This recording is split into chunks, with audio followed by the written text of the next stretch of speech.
What's going on, everybody? I hope everyone's having a fantastic evening, afternoon, pre-noon, no matter where you are in the world. I'm Hasan Piker, and this is the HasanAbi broadcast coming to you live from sunny California, Los Angeles, folks. We're live and alive, and I hope all the boys, girls, and MBs are having a fantastic one because today's a beautiful day. Today's a wonderful day. Today is the first day of December. It's Monday, December 1st, 2025. I cannot believe that the year is over, ladies and gentlemen. It is crazy. We're in the last month of the year. We're live, and I hope all the boys, girls, and MBs are having a fantastic one because today's a beautiful day. Today's a wonderful day. Today is, like I said, the first day of December. It's officially Christmas time. 24 days until Christmas. But we're live. We're alive. Are we going to jail? Are we all going to jail? Wait, why? There's a Luigi Mangione news as well. We'll be talking about that. Are you heading to Belfast for a kneecap, or is it just Dublin you're headed to? I'm going to be going to Belfast too. Oh, I'm going to Belfast. Oh, I'm going to Belfast as well. All right. Anyway, yes, I will be going to the north of Ireland. Hasan Mrs. Flight story incoming? No. Derby izledin mi? What? Derby? Ne var? One Piece updates are back. Yes. This is part of the broadcast where I tell you about my personal news about what's going on in the world of HasanAbi Piker in between the time period where I press the start streaming button and press the stop streaming button. So help me God, that's exactly what I'm going to do really quickly before we get right into the news, because there's a lot going on in the world.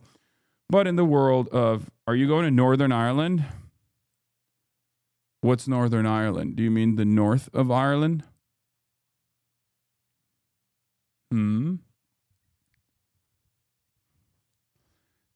I am back to One Peak. You mean just more Ireland? Anyway. Jacksepticeye collab. I don't think Jack is in Ireland. He is Irish, but I don't think he lives in Ireland. It's anti-Irish that you're in Dublin the 1 week I cannot travel up. Well, sorry. How was the Kuma flashback? Dude, don't even bring that up. Because honestly, I get teared up already. I get torn apart. I crowed last night, okay? I teared up, I tored up, and I crowed.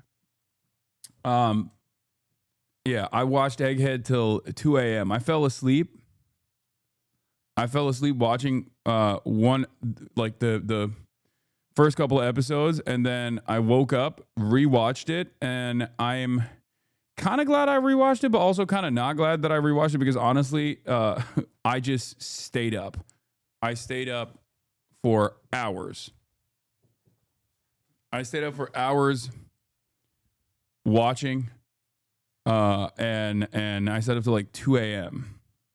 because it's peak. Egghead is peak. All I'm going to say is Egghead is peak. Kuma on top. The world government will never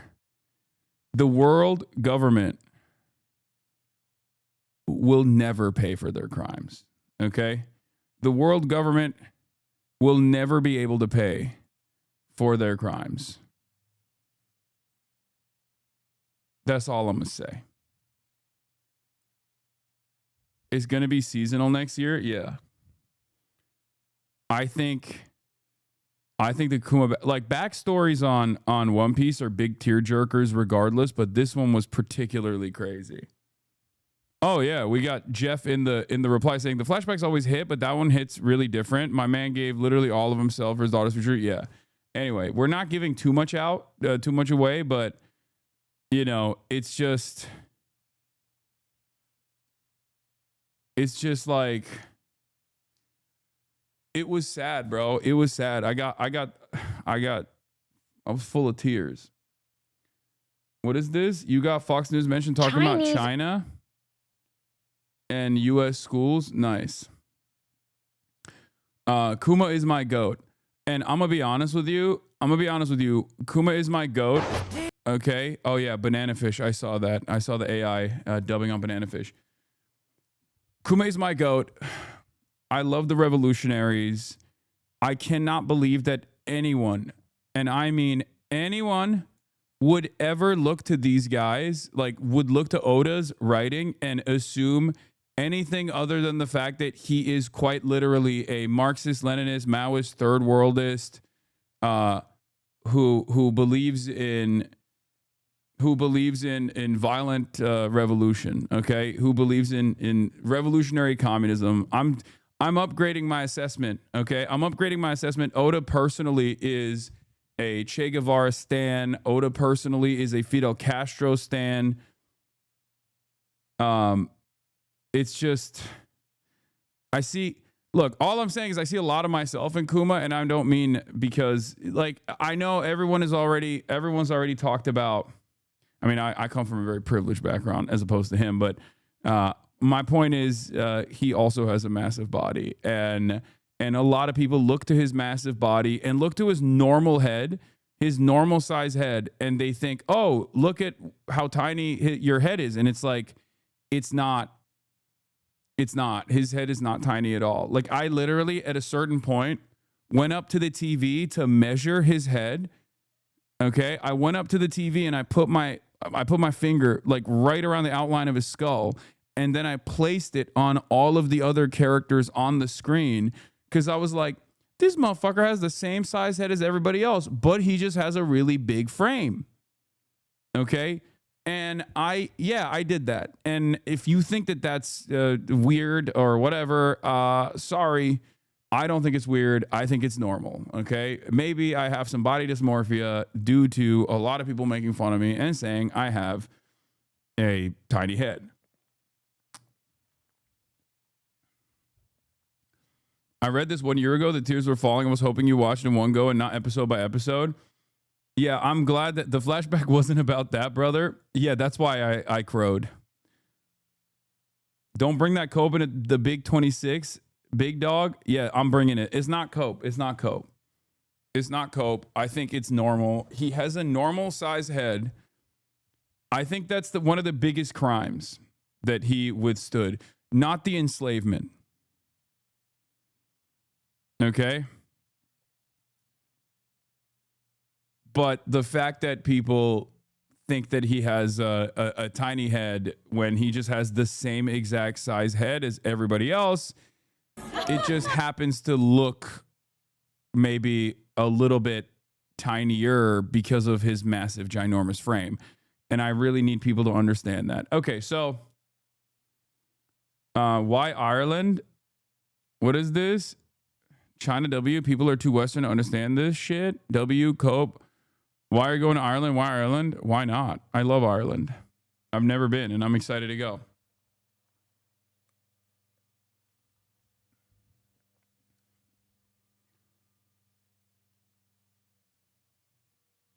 So, yeah, that's all I'm going to say. That's what I did last night. I ended the broadcast, and I watched, ended the broadcast, shot the Fear Ant podcast. The Fear Ant crew is back together. Get excited. Don't get it twisted. Go watch it. Banger episode, as always. Banger episode. Banger. Not only is it a banger episode, but it's also a banger paywalled episode as well. You already know. How long will you stream today? Don't worry about it. I mean, I'm going to probably stream like 5 hours, 6 hours. But in any case, have you seen the Your Party conference? No. Are you in Ireland right now? Yes. Yes, I'm in Ireland. I brought my setup to Ireland, and Kaya as well.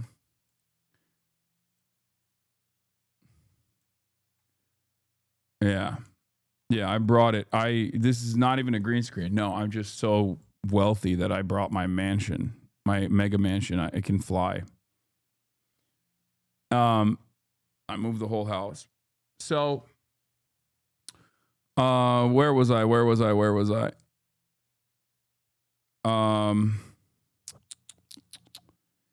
Is Kaya going to Ireland with you? No.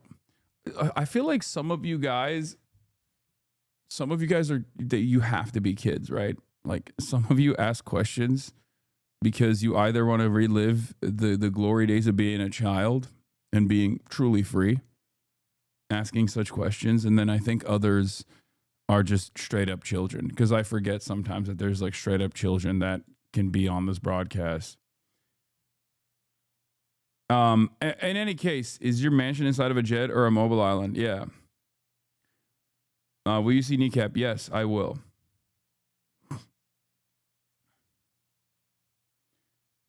Okay, Mr. Adult, when did you grow up? I don't know.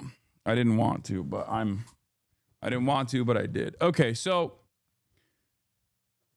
I've been watching since I've been 12. I ain't never ask you anything stupid. Oh my God, your brain is fried if you've been watching me since you were 12 and the 50-month subscriber. But congratulations on what, like being 18 now or something. I don't know if you're like 18 or 19. You're still a kid though. Anyway, better you fry your brain with my commentary than like Andrew Tate or Nick Fuentes though. So there is that. In any case, where was I? So, do you know Super Eye Patch Wolf? I'm a fan of his content, but I don't know him like that. I don't know him personally. Will I IRL stream in Ireland? Yes, I will. I started modding for you when I was 18 and a freshman in college. Yeah. How far we have come. Okay, so yeah, One Peak is goated. One Peak is life. One Peak is amazing. I'm glad I banked the episodes and didn't immediately go back to watching it week by week. I'm glad I didn't do that because it's way more impactful when you can just like boom, boom, boom, boom, boom, watch it back to back to back. So, are you watching Gachi Akuta? Yes, I am.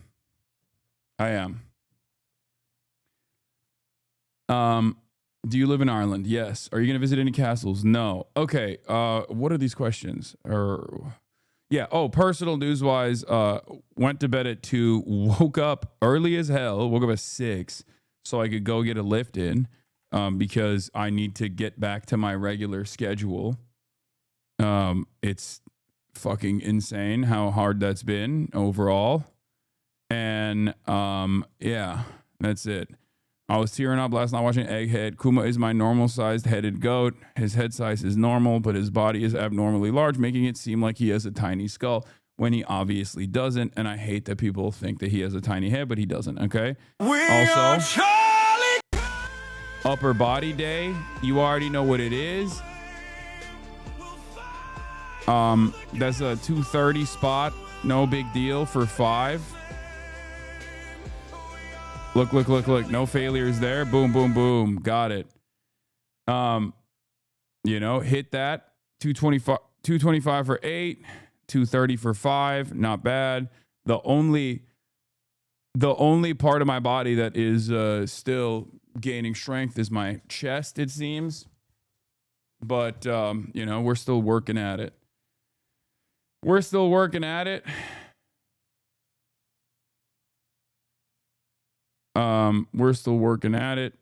And yeah, we got a fit.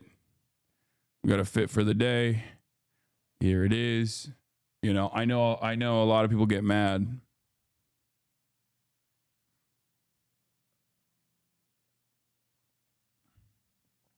Large pants? Yeah, I love my large pants. Not going to listen to your AI slop. I like people getting mad at the We Are Charlie Kirk song, but only because it's AI. Like, you're not getting mad at the Charlie Kirk song because it's horrible to listen to. You're not getting mad at the Charlie Kirk song because it's like, disrespectful or anything. But you're mad at the Charlie Kirk song because I love your style so bad though. I know. Everybody always says that. People say my style is dog shit. People say I am devoid of style. But I think what's important is that you feel confident and comfortable in your own skin and wear things that you like. And I like this. So that's why I'm wearing it. I hate it because you always blast that shit since it's mixed like shit, 9,000% volume. Just wear Yoji, bro. It'll be good. I am wearing a Yoji shirt right now. You can't really tell, but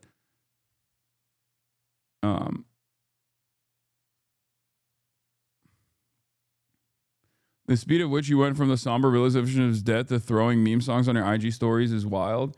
I mean, like I was doing like I was posting Ciao Bella while I was working out, and people tried to cancel me for that. Like, and that was like a couple of weeks after. I don't know if you remember. They were like, "Oh, I can't believe he's like posting while he's working out with Ciao Bella in the background." If you remember, that was also another attempted cancellation. So, yeah. I'm not a fan of white men wearing huge size clothing. Sorry, it's not. Wait, why just not white men? What the fuck does that even mean?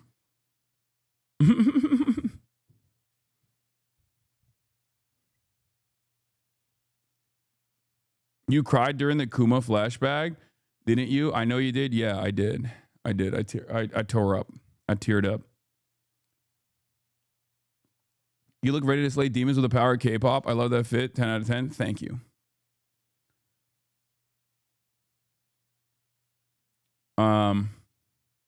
We are bringing anti-white Chinese rhetoric into the big 2026. The amount of criticism you get for living your life online is insane. Yeah, I mean, it's just accessibility. It is what it is. Who cares? Live your life. You know, live Moss is what I say. Got that opium fit on? Yeah.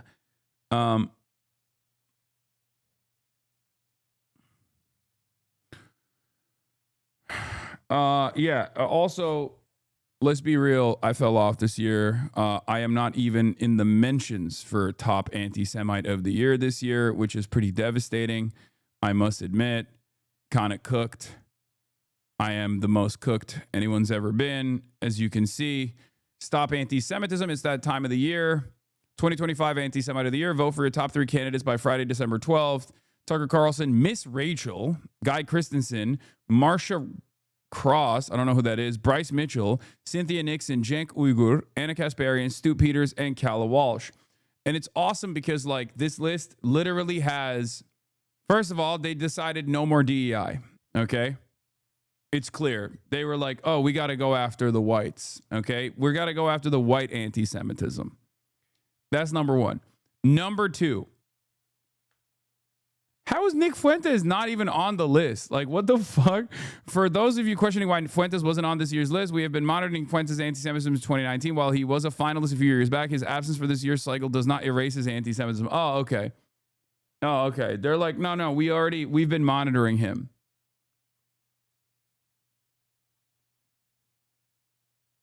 Like, you put Miss Rachel before Nick Fuentes, you're a fucking psycho. Like, also, no Hasan, I fell off. Let's be real.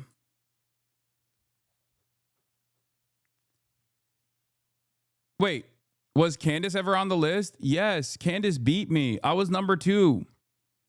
I was number 2 last year, and Candace was number 1. She beat my ass.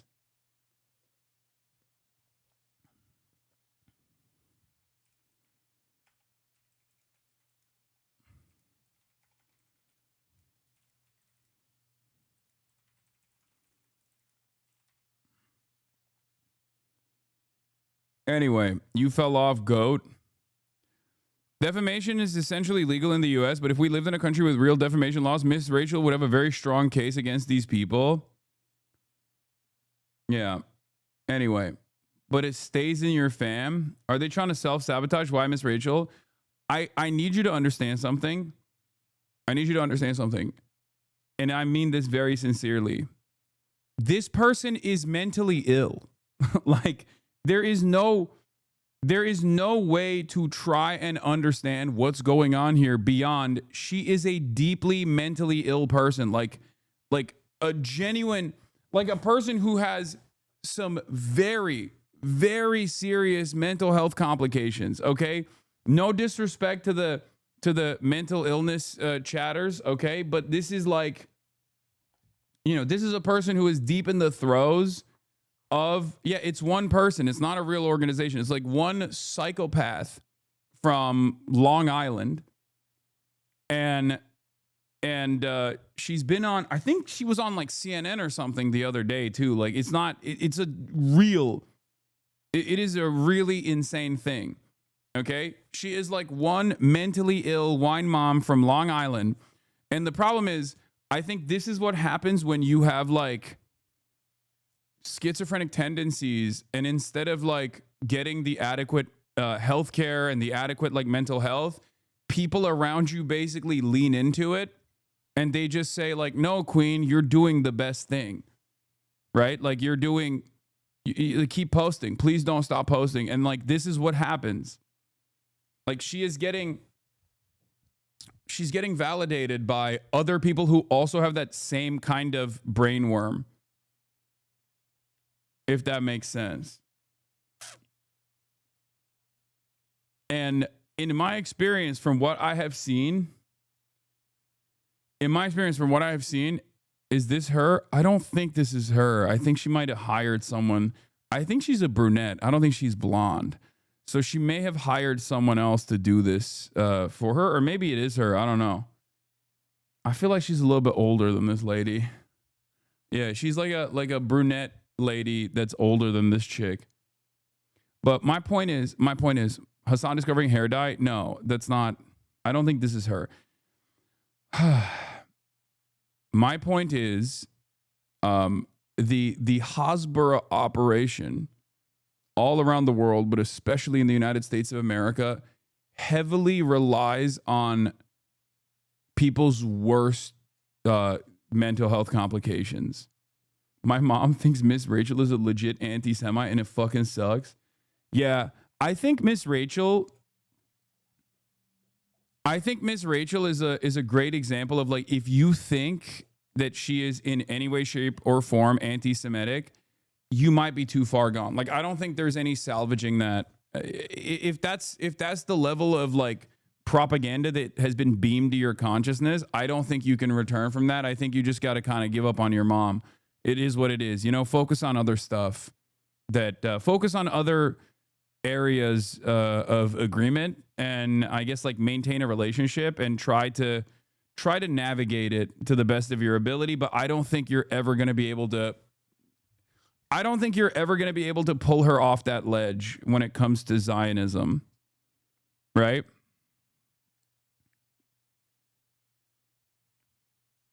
It's pretty. I thought you said anyone could change your mind. Yes, but also there's a finite amount of hours and only so much that you can do.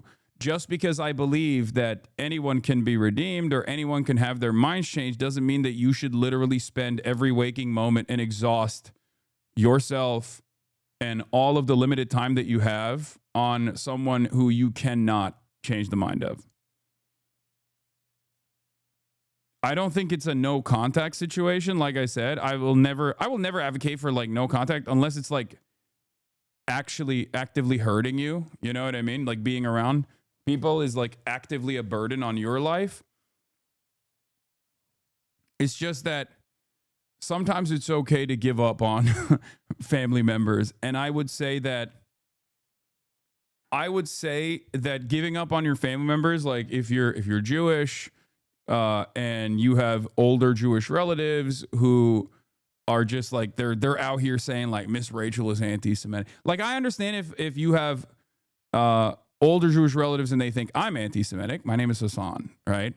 I'm Muslim, and I do not shy away from talking about like groups that are considered, you know, too radical to touch, right? Like I get that. I'm not an anti-Semite, but it doesn't matter. Like I can understand why like an older person could, an older Jewish person, especially that has like seen a lot of Zionist propaganda and internalized it. Like I can understand why that person could arrive at that conclusion, especially with the Islamophobia.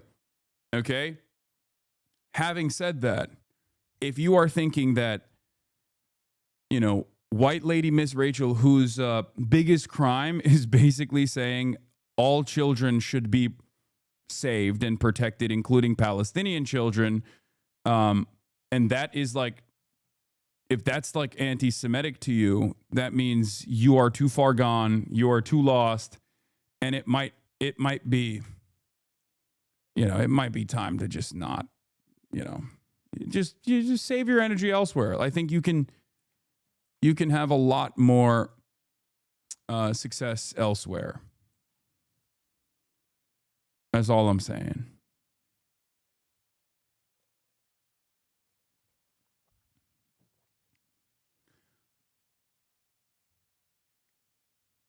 Chad, is this a green screen? Yes, totally. Anyway, is the jacket army logic? No, it's not. We have. I'm cutting off my entire family because they're crazy evangelicals. Do you think that's bad? Hello. First of all, poo poo pee pee man.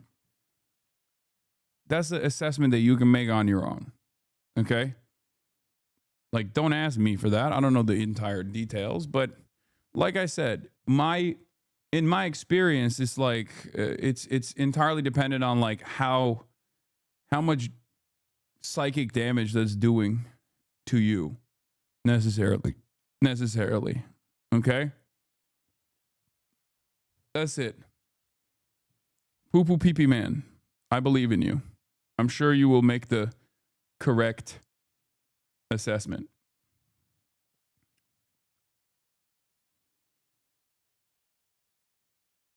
The perfect summary of that list, yeah. Or where was I? Say his name. You won't be laughing when poo poo pee pee man. He is one of the most revered and respected chatters in this community. Okay, we're going to talk about the WOKELAHOMA University Bible paper, Pete Hegseth ordering war crimes, no war in Venezuela, new immigrant restrictions unlocked, and also stop anti-Semites list came out, and I'm washed. And also Ireland tomorrow. Get in now. I trust a baby with poo poo pee pee man. When you think about it, the baby is the ultimate poo poo pee pee man, right? Like that's a baby automatically is a poo poo pee pee man or a poo poo pee pee woman. So that's just kind of how it goes. Same with grandparents, same with cats. Is this the new leftist theory? I've always said that. Okay, does anyone have a blast off meme for me? No smoking Austin. He looks so cool. I will watch that after in a second. I just want to blast off real quick. Do you see the report? Crash Patel leaked to the New York Post. It's just people in the FBI shitting on him. Oh, that's really funny. Sorry to ask, but will you finish Dispatch before Ireland? No. Like that's clearly not going to happen. Chatters, come on. I can't. I don't have time. That's an insane. Like, this is Monday. I got to do Newsday. There's 2 episodes, 2 hours long. I don't have 2 hours that I can do on Dispatch. Some of you guys need to,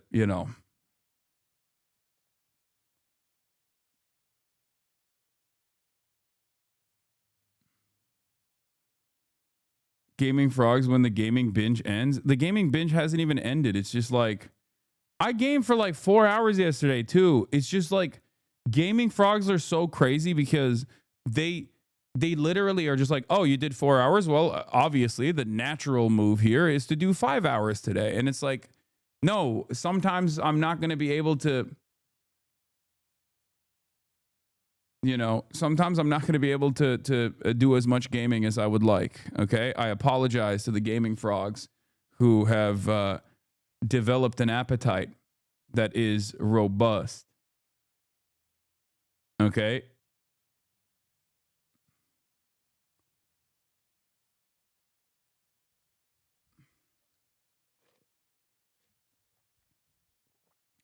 Okay. Do we have a... Bro, you're hilarious and entertaining when you game. Of course, you always are, but you're fun when you're gaming as well. All right, I don't see any movement in terms of a blast off meme in the chat. It seems like we're not getting a blast off meme here. Okay, so I'm just gonna use the Kuma one.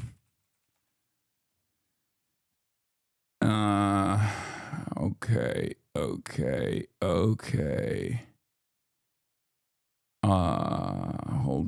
Hold on. And also here is where the hell did my tweet go? Okay, I'll just post it here. And we'll watch Austin blasting a ciggy. A lung dart right now. Okay. Here it is. both when you like. Okay, I can't believe he's He's trying his best. Oh god. Oh my God, don't inhale these. These are awful. Oh. My man said, don't inhale. Wow. He looks so cool. That's the skinniest dart I've ever seen. Yeah, Chonghua cigarettes are very, very slim. Oh, okay. Did you used to cig? Yes. Wow, Austin. You're so Chinese right now. I cannot believe he said do not inhale. Feel pretty good. Make your chatters. That makes you feel good? It does just take one. You know what? Yeah, no, he's just is not for him. He somehow made it uncool to smoke cigarettes. Yeah, we were talking about this on the podcast. He thinks that he looked cool as hell.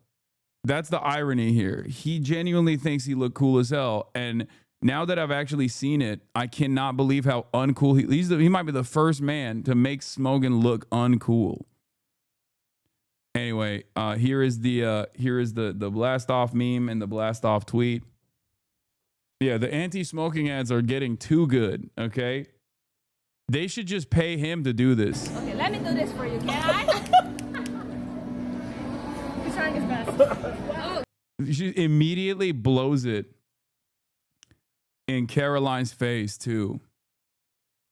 God, I miss China. I gotta go back, dude. He's inhaling it like a joint. Yeah.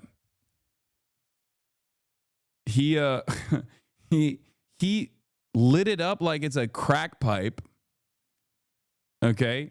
He lit it up like a crack pipe. He instantly inhaled it and then blasted it in the face of all of the women around him, leading to every woman around him running away, like turning around and running away. Oh god. It's just not for him. It's just not for him, you know? As someone who doesn't smoke cigarettes and only smokes joints, what's the difference between taking a drag of a cigarette instead of a joint? I don't know. I mean, I've smoked both.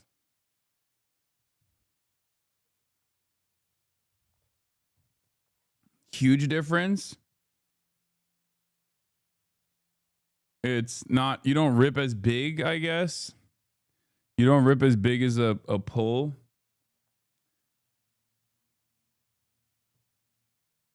I don't know. I don't really remember. He's nowhere near as Chinese as you.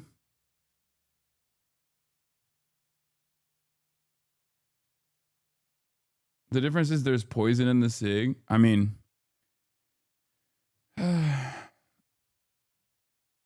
joints are far more harsher on your lungs. Wait, really?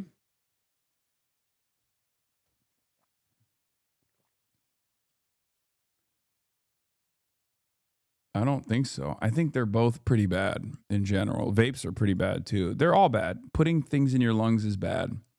That's why I quit smoking. If there was a way to smoke cigarettes and get that same head high without it being like bad for your lungs, I would do it all the time, nonstop. It would be the number one thing. If only there was a way.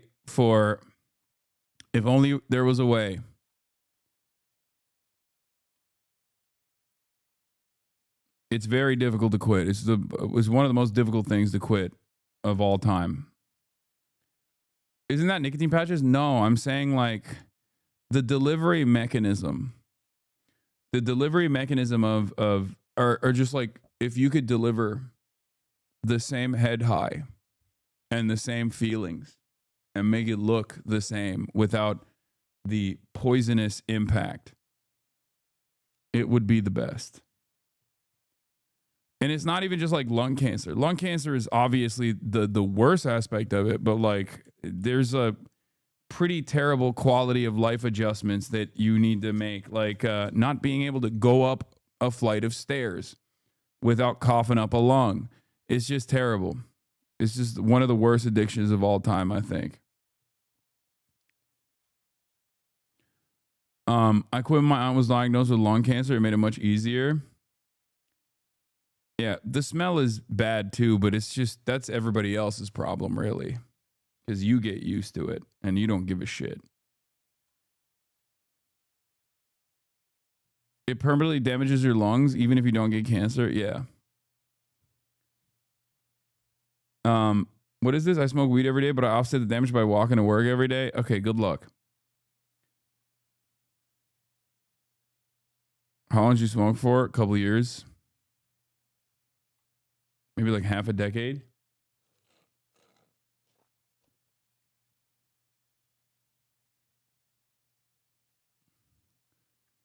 I quit before I turned 30, though, and I've never looked back. Did you see Charlie collaborated with edgy and racist Wubby, says the Omni-Marxist. Edgy and racist Wubby? What the fuck are you talking about, Chatter? I don't give a shit about any of this stuff. I don't even know which Charlie you're talking about. But please, it's just, I shouldn't even be reading shit like this. Jesus Christ. Edgy and racist Wubby. Do you mean Charlie Kirk? Is that what it is? Charlie Brown? Who the fuck? Which Charlie? There's so many Charlies. Charlie XCX?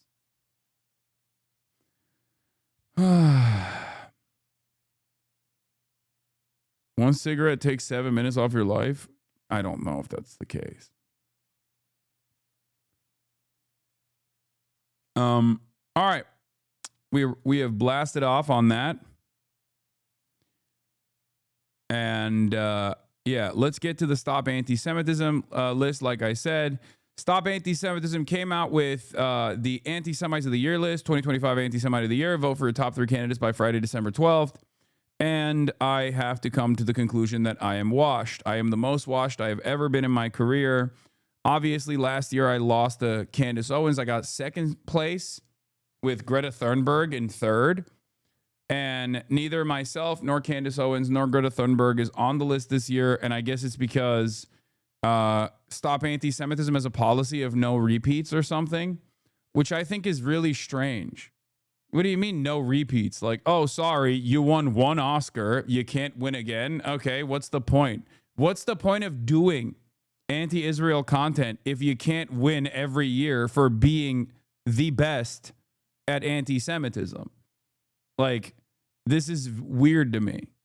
It's weird to me that like they have this kind of policy anyway. But yeah, this is a pretty decent summary of it. Zion is putting Miss Rachel, but not Nick Fuentes on the dumb list. Like maybe she should make up for that by doing like lifetime achievements or something. You know what I mean? Because or like a Hall of Fame or something. Because like a lot of people were mad.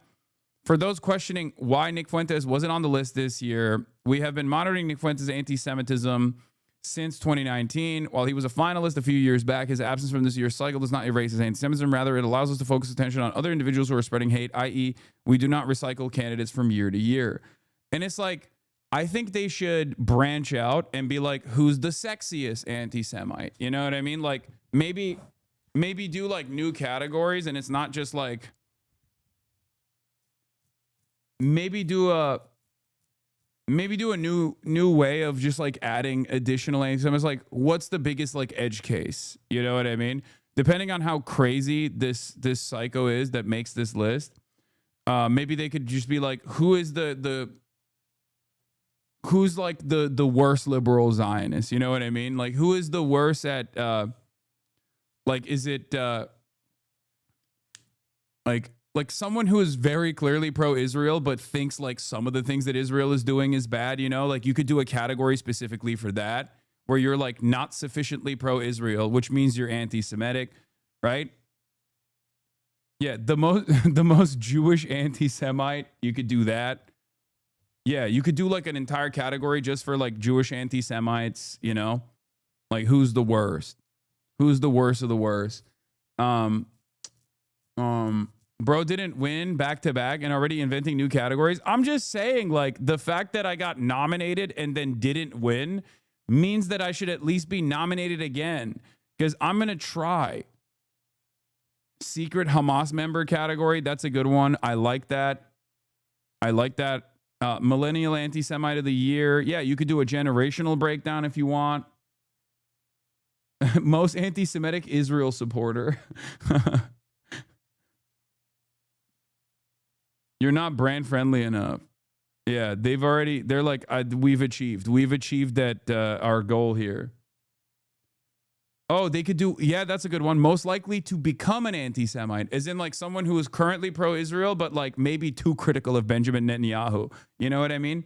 Someone who's like, Benjamin Netanyahu's good, but also I think maybe he should dial it back. And it's like, oh, that's most likely to be anti-Semitic next year. Like rising star. Yeah, anti-Semitic rising stars. Do you see what I mean?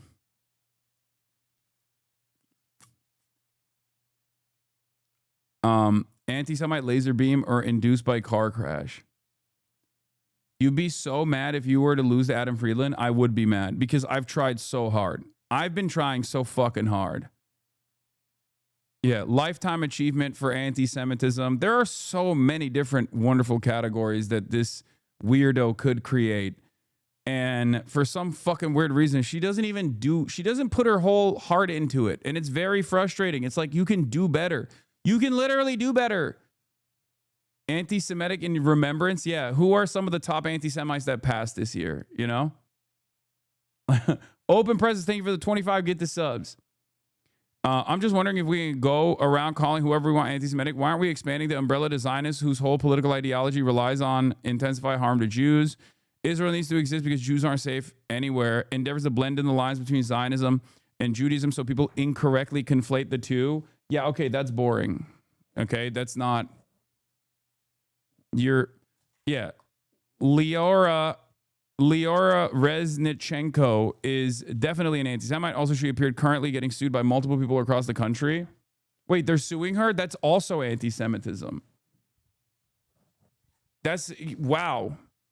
If you get defamed by this psycho woman from Long Island who has been able to present herself as like a serious institution somehow, like a credible institution, even though it's just like one psycho lady, right?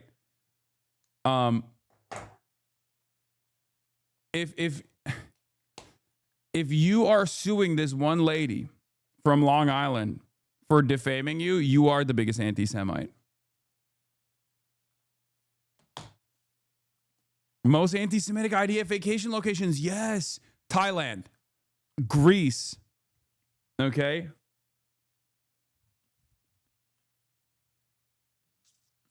under 30 anti-Semites, I like that. I think, anne, bana şu diğer kahveyi verir misin? Bir tane daha olması lazım. So, she's just one person. She can't plan this whole award show by herself. We're trying to help her. We're trying to help her. We're trying to help her. Why Thailand? I don't know. I see a lot of like posts about how like IDF veterans love going to fucking Thailand, and apparently Israeli tourists are so goddamn annoying in general. They're somehow even worse than American tourists, which is quite difficult, right? So no, I got it. So basically what happened is they literally have like no Israelis like placards and stuff.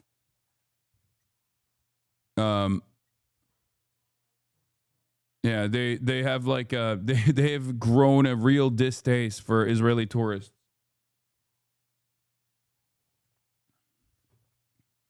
True, I went to Thailand this summer, and brother, they made American tourists look Japanese in terms of being well behaved. Yeah, there'll be like no Israeli signs and stuff. It's crazy. Yeah, We Are Charlie Kirk live performance would go hard at the award show. Yeah, JD Vance performs We Are Charlie Kirk at the award ceremony. Dude, the sky is the fucking limit. I swear to God, you could have so much fun with this award show. Okay? Guys, I know I'm never going to win another industry award ever again. Okay. Partially because of shit like this. So at least let me have something. Okay. Let me have this award. Leora, I'm begging you. I'm begging you. Please grow this award show and make it into the beautiful award show that I know it can be. Okay? I'm not just saying that because I am never going to be invited to like the Streamies or the Video Game Awards or any number of different award shows like that ever again. And ever going to win it ever again, let's be real. And this is my only opportunity to win an award. But I think you have an opportunity here. You have an opportunity here to grow this thing, okay? Make it the most beautiful award show that I know it can be. Reminder that Stop Anti-Semitism is just one unhinged lady with an internet connection. In a sign of how serious our legacy media is, the New York Times took her assertion that Miss Rachel is funded by Hamas seriously. Yeah, and Jake Tapper hosted her on his show as an expert on hate. Like, think about that, dude. That's how psychotic it is. You can be one cyber stalker, okay, with a deep mental illness. And if you're doing it at the behest of Israel, you can go on CNN and New York Times. Like, think about that. Think about that. That's how much legitimacy you get. That is how much institutional legitimacy you get. You can be a literal freak. This is the type of shit that under different circumstances, if she was like disinvested in like, you know, video games being anti-woke or something, right? Video games being too woke. If she did this exact same thing, which many people do on the internet, like if I was one of these lolcow autists online, and I spent the last decade harassing female video game journalists and finding and figuring out which developers in my favorite video game franchise were trans and just like doxing them. And then I see this one psycho from Long Island literally get like institutional credibility, go on Jake Tapper, go on the New York Times, and have all of these like reputable media institutions treat this person like super sincerely as though they're a serious figure, as though they have like something serious going on. I'd be pretty pissed. You know? There are dudes out there who are just as sweaty, who are just as gross as this one lady, and they've spent the last decade on Kiwi Farms and 4chan cyber stalking people, which they call A-logging, right? A-logging people, and they get no credibility whatsoever. They get no recognition for their work. Meanwhile, she's getting all the recognition for doing this for like, what, 5 years now? I don't know how many years she's been doing it. Just lose gracefully. HasanAbi, OMG, not a good look. I don't know. If I can't even win this, who can I mean, what can I win, right? That's what it is.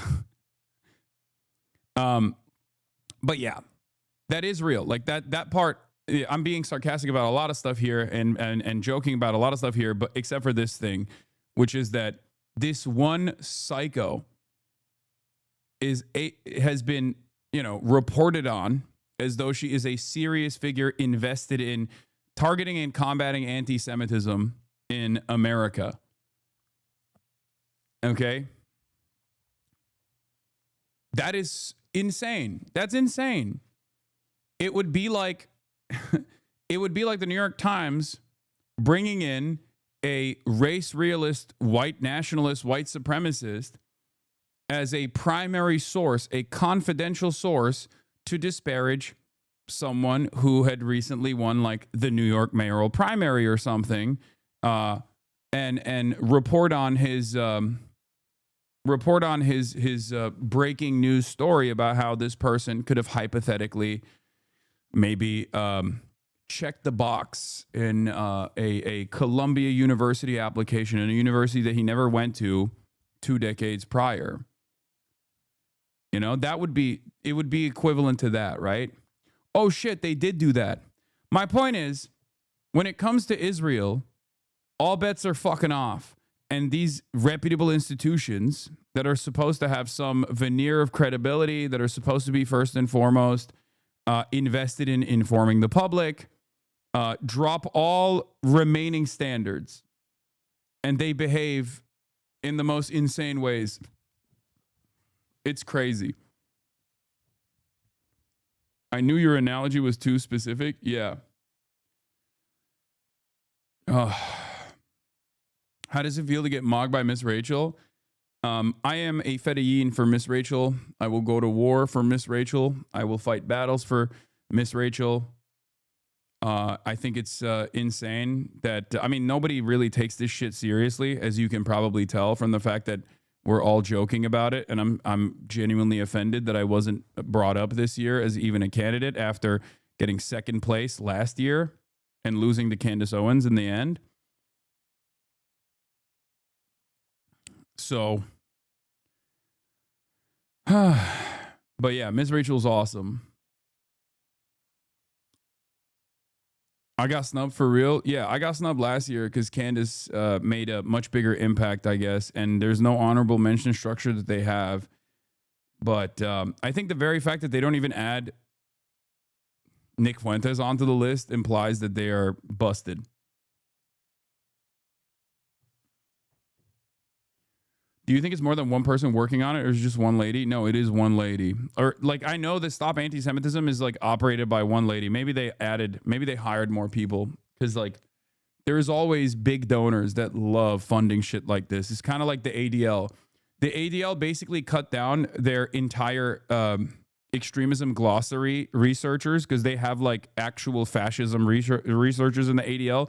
They chopped it down this past year when they got the most amount of funding they've ever gotten. Like Jonathan Greenblatt literally was like, yeah, we're just pro-Israel. Everybody knows it. Fuck it. We're just going to be we're just going to be more open about it. We don't really give a shit about any sort of extremism. We just only care about defending Israel.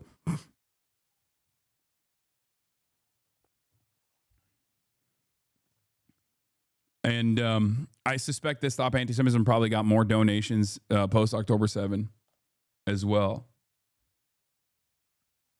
But you know what? My family getting a nomination is kind of like me getting a nomination, right? That's just how I feel about it. Even though I did fall off, let's be real. I fell off pretty hard.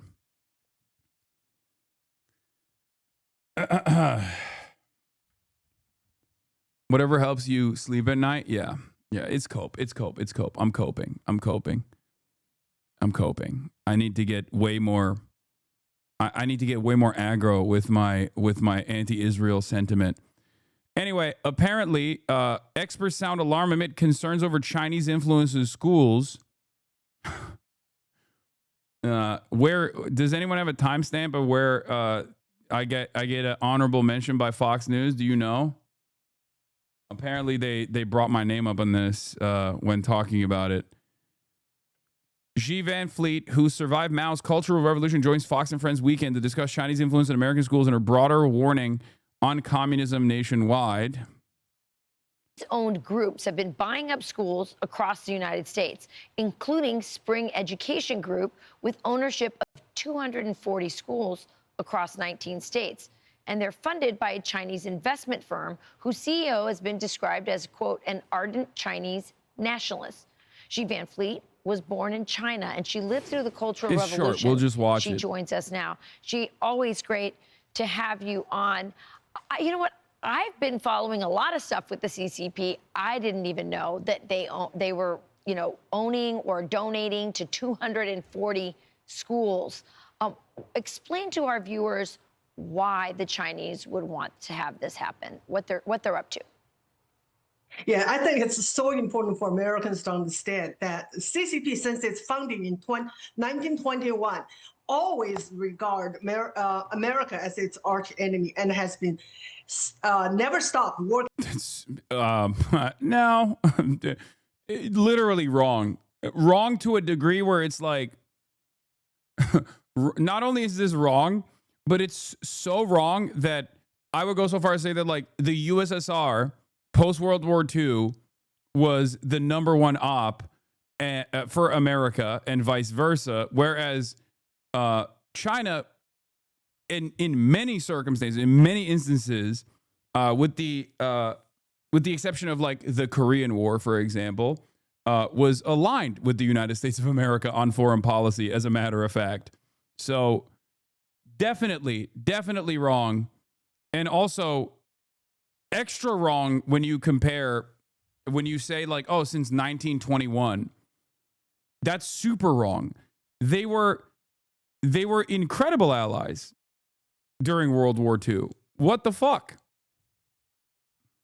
To weaken and undermine the United States in order to replace it to become world superpower. And education has been the very important battleground. And since the early 2000s, they started with the higher education, with the Confucius institutions everywhere in the United States. And then they moved to the public schools with donation and exchange programs such as sister school programs. And now they're moving towards private schools, buying a lot of them. And so in 2015, they bought the high school, New York Military Academy, where Trump attended. Yeah. And why? They're not here to make money. They're not invest to make money. They're here to take over American education and turn our classroom into the little red classroom and our education into American education with CCP characteristics. What they really want is generations of people like Hasan Piker. This influencer just went to China and then told his millions of followers that China offered the solution for America.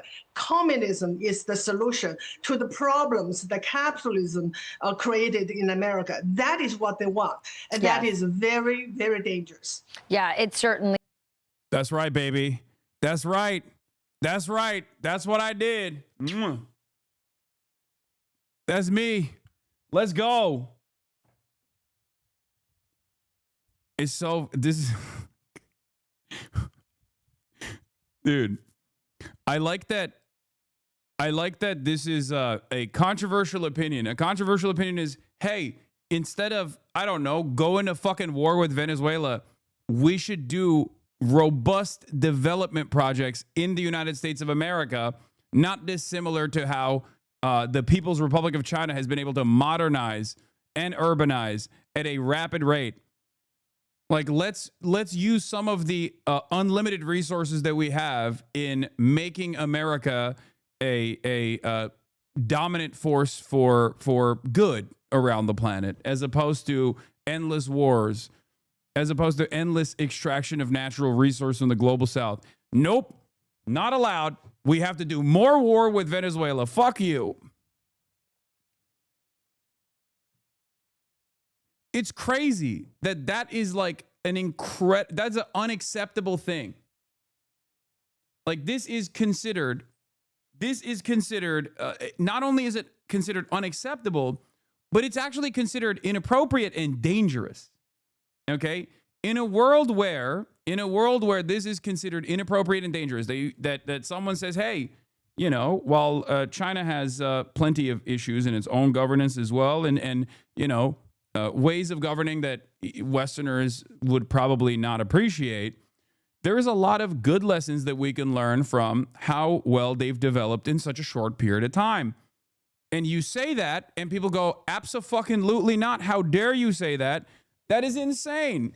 How dare you say that? It's crazy. Is and by the way, you mentioned that New York Military Academy, that is the school that President Donald Trump. So clearly, they're trying to influence the elites in the future elites. Like the Confucius Institutes that they talk about are basically like educational partnerships. Okay, that's what they're talking about. It's like to promote the Chinese language and culture. That's it. That's the stated goal of Confucius Institutes. It's like the same principle behind like sister cities, you know what I mean? To promote like international cooperation, things like that. And And these people literally fucking lose their minds. They're like, no, this is propaganda. I'm gonna be honest with you. If you think it's dangerous propaganda to say that like there are certain things we can learn about how China was able to develop so rapidly, if you find that to be dangerous propaganda, then you're a deeply unserious person, okay? If you think it's dangerous propaganda to promote international cooperation with every country, including with China, and you think that that's dangerous propaganda, perhaps you're the one who's doing dangerous propaganda, okay? It's ridiculous. It is fucking ridiculous. Ultimately, all of this revolves around basically saying China bad, China bad, China bad, China wrong, China bad. That's it. Yeah, I'll get to this quick TikTok why rich Chinese students are studying in America. Oh, I know this one. Here, I know the answer to this. It's because they can't get into Peking University or Chinese universities, and that's why wealthy people go to America. Because in comparison to Chinese institutes of higher learning, it's much easier to get into fucking Harvard, especially because there isn't a lot of greasing of the wheels to get into. There isn't a lot of greasing of the wheels to be able to get into the Chinese universities. It's a strictly meritocratic process. It's the same principle behind private institutes of higher learning in Turkey as opposed to the much more competitive public institutes in Turkey. It's the same for Turkish public high schools and public colleges, which are free and are incredibly difficult to get into because it's purely based on your scores, as opposed to private institutes, which are a little bit easier because there is already a paywall there. That's it. The reason why a lot of wealthy children of wealthy Chinese people and like party members and stuff come to the United States of America as opposed to staying in China is because they can't get into the best possible Chinese university. It's the same in any country that has like a public. It's identical in any country that has a public institute of higher learning process. If you have public colleges, public universities, they are going to be really, really, really competitive. It's not just almost all of Asia that follows this structure, for the record. It's just most countries that have a public system has a similar merit-based approach. France is different in that regard. University is public and easy to access, but in Japan, it is how you describe too. This isn't to say that like the universities, like the top public, like the second tier universities in China or in other places are bad. They're still pretty good. It's just that you can actually basically buy your way into an institute of higher learning in the West, specifically in America, especially because American universities rely on foreign students who pay like 2x, 3x the amount to fund all of these big initiatives and big projects. That's part of the reason why Donald Trump actually came back and dialed back his aggressive approach to Chinese students coming to the United States of America and was saying like, no, this is good actually. We need the Chinese. And then Laura Ingraham famously was like, what do you mean? They're not French. And he was like, oh, do you think the French are so good? They're not good. We need the Chinese. We need the Chinese.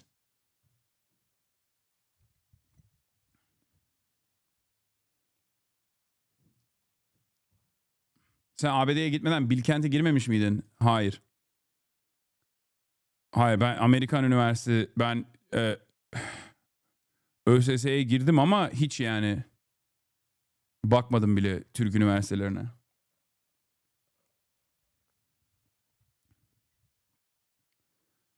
There's also an associated prestige on certain countries with regards to universities as U.S. universities better. It isn't something everyone necessarily agrees with, but employees are unfortunately older people that have internalized white supremacy and American exceptionalism. Yeah, I'm saying you get more bang for your buck. Like, if you are ÖSS dedi. Yes, evet Ank'ım abi. Amcayız. Hasan amca. Hasan abi değil, Hasan amcayız amına koyayım. Evet, ÖSS'ydi benim zamanımda. the name of the I'm so old that the Turkish chatters are making fun of me and calling me Unk because the national test, the name of the national test is changed because I took this fucking test in 2008. And the name of the national test in Turkey has changed. I don't even know what it's called now. But back in my day, it was called ÖSS. Anyway. Ancient history now. All right. Let's move on from this. Let's get into some fun stuff. Welcome to Unk Status. I've been at Unk Status. Congress is asking new questions about lawmakers. Chinese TikTokers are spitting HasanAbi. Americans living in a superior lifestyle compared to Chinese. Dude, stop sending me these stupid messages. I'm 38 years old. If in my 20s, I may believe you. Also, I lived in California, Bay Area, 4 years. I see your homeless people. I see your middle class people. Okay, if you are a millionaire, you have good life in United States. True. When you want to compete two countries, people living standard, compare rich to rich, middle class to middle class, poor to poor. Your poor people sleeping on the street cannot afford fresh food. In China, the poor people sleep in their own home, able to afford everything basic human needs. All right, electricity, internet, fresh food, just medical bills also, college even. You know, that's how affordable for our Chinese. And our middle class in China, their living standard probably better than your upper middle class. You never lived in China, dude. You need to wake the hell up.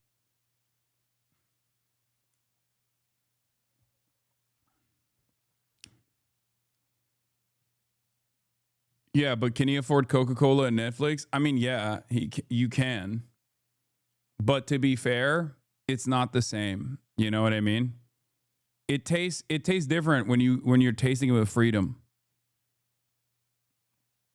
Reading this, Oxfam, 10 U.S. billionaires have had their wealth increase sixfold since 2020. No, I know. It's just like capitalism creates this incredible consolidation of wealth, right? And basically the number of winners gets smaller and smaller every fucking year. Okay? The number of people who are winning under capitalism gets smaller and smaller every year because that's just how the system is designed.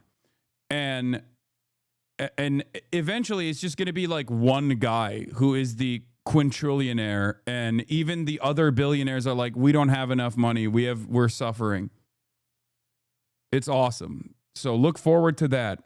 It'll probably be Elon fucking Musk. It's getting to a point where, like, you know, in America, millionaires are what remains of like the middle class existence in this country, and the actual middle class, the overwhelming majority of people are relegated to what you would consider to be lower class. Okay, like poorer than middle class.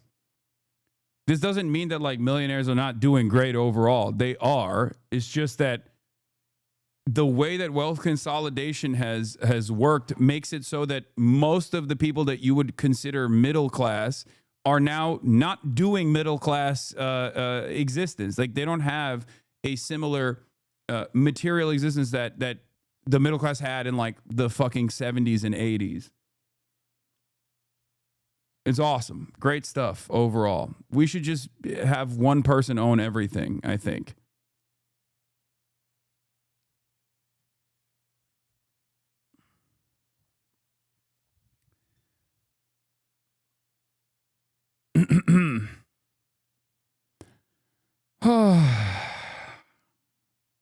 Yeah, the top 10% of wealth in this country is responsible for 50% of consumer spending, and not a single person thinks this is bad. Well, or at least not a single person in power thinks this system is like fundamentally busted. Okay?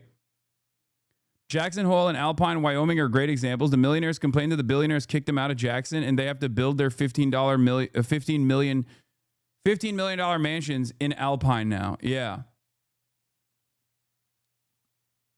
How about my system where God owns everything and there's one chosen man to control it, all on God's behalf? I mean, that's where we're moving towards.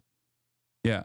Around 70% of the U.S. economy depends on consumer spending. As wealth concentrates in the richest 10%, the rest of America can't afford to buy enough to keep the economy running. And even within the top 10% of wealth, the wealth consolidation still continues. Ironically enough, in the top 10% of wealth, they are the people, myself included obviously in this bracket, are living highfalutin, fancy lifestyles, okay? At a time when there is like tremendous pain and tremendous struggle for regular ass working class people, okay? But even within the top 10% of wealth, even there is a tremendous amount of wealth consolidation happening there as well for the top 1% in the top 10% of wealth. It is fucking insane. That's why you see articles that are brain breaking. I saw something about like a woman who left her Google job where she was making $369,000 a year and how she was able to secure $1.5 million in retirement funds to be able to retire early. And it's like, really? This is what we're talking about? Oh yeah, just get a fucking Google job for $369,000 a year so you can actually retire. It's that easy. It's that simple. Meanwhile, you got people that are working, 10 years on their job with no prospects of getting no prospects of career advancement, and retirement seems impossible. It's incredible stuff. Let's see what Robert Reich is saying here. Around 70% of the U.S. economy depends on consumer spending. As wealth concentrates in the richest 10%, the rest of America can't afford to buy enough to keep the economy running. This is a huge problem, and even America's most powerful CEOs are starting to sound the alarm. Oh, yeah, the McDonald's CEO was complaining about this. The Big Mac has a big problem. According to the CEO of McDonald's, fast food chain saw a double-digit dip in visits from lower and middle-income customers in the first quarter of 2025. The reason? Customers can't afford it. Holiday spending reached a record sum this year. You are exaggerating a bit. Okay, once again, you have to look at who's doing the expenditure, who's doing the spending, because that doesn't change what I'm talking about. Again, the top 10% of wealth is responsible for 50% of all consumption in this country now. Okay, the top 10% of wealth. That means the bottom 90%. The bottom 90% is only responsible for half of all consumption in this country. That's insane. While the stock market is riding high and the Trump administration is slashing taxes for corporations. Yeah, spending is up, except items purchased is down. Spending is up, and yet the number of people spending is down. I wonder how that happened. Perhaps inflation might have something to do with it. I don't know. Nothing is trickling down to everyday Americans. What we see is it's really kind of a two-tier economy. If you're upper income, earning over $100,000, things are good. What we see with middle and lower income consumers is actually a different story. This shouldn't be all that surprising. The warning signs were there for anyone paying attention. We are on the way to becoming a two-tiered society, composed of a few winners and a larger group of Americans left behind. The other side of this story, of course, is debt. The other side of this story is debt. Because, yeah, also saw a breakdown showing huge percentage of holiday spending was financed by using buy now, pay later apps. You got fucking Klarna. You can do advanced payday loans to purchase Domino's in this country. And you're out here being like, well, spending is up technically. Okay, so is debt. None of this is good. I feel like all of this is alarm bells ringing. I know a lot of chatters have made jokes about how I have not had a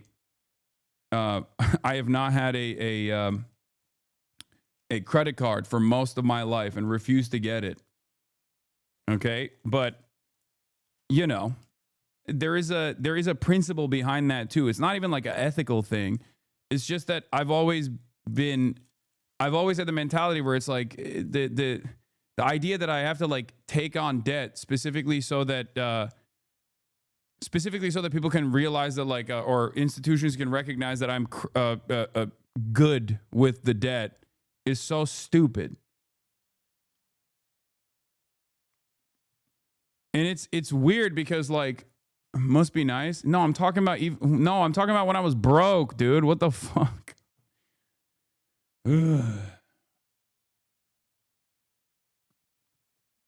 Like this structure is entirely different elsewhere, okay?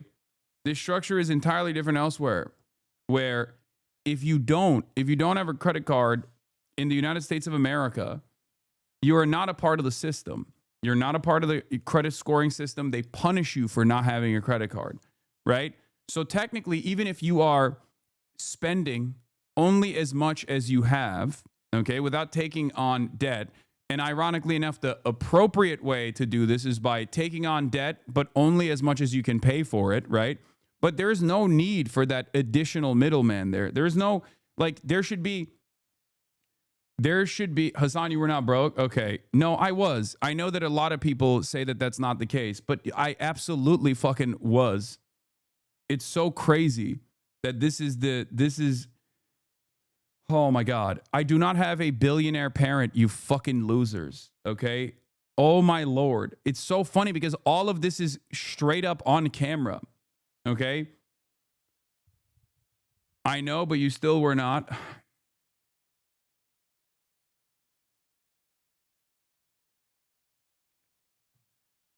I got money back from the American government my first year of employment. Okay? I don't know why people think that they know better than myself about my actual existence, my living circumstances. I lived in the fucking kitchen of a frat house the first year I lived here. Even at the point where I was on Twitch, I was making 60 grand a year, which is literally nothing for Los Angeles, okay? With 3 roommates.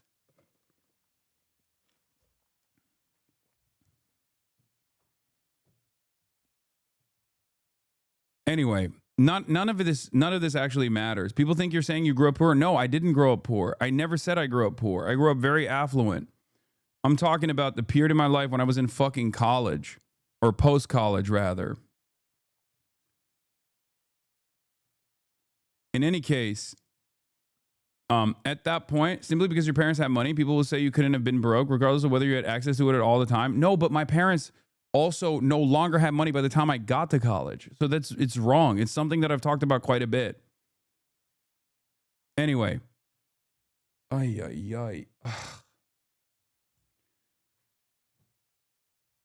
Regardless, I don't know why we're talking about this. It's so fucking stupid.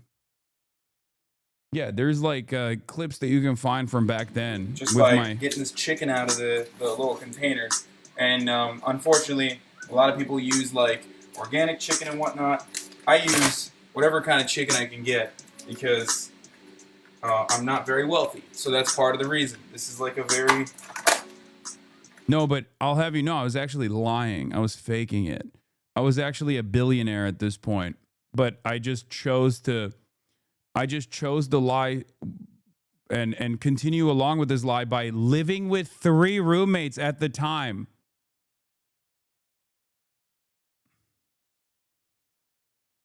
It was a deep 5-head infiltration move. You know? Lol, that is the kitchen of a rich person? Yeah, exactly. It's like a very cheap alternative. But it tastes really good. It has really good macros, so that's literally why I do it. It's one way I've been able to lose so much weight. And I know so many people ask this all the time, which is why I'm doing this right now and I'm talking about it. So yeah, this is already like a difficult process, guys. To like get this chicken, to free this chicken from its boundaries, while also trying to describe to you the process in which I Chat is being so fucking annoying today. Holy shit. This is why the community doesn't grow as much. I mean, yeah, that's part of it. Anyway. Like all of this stuff is also like readily accessible for people who are wondering. You know, if you wanna see the background of HasanAbi Piker. But this is when I was like explaining the process of using manager's special chicken. That's what I did to get high protein. I would eat chicken, but I would go to the fucking, I'd go to Ralph's or Pavilions and get manager special chicken, which was like about to expire.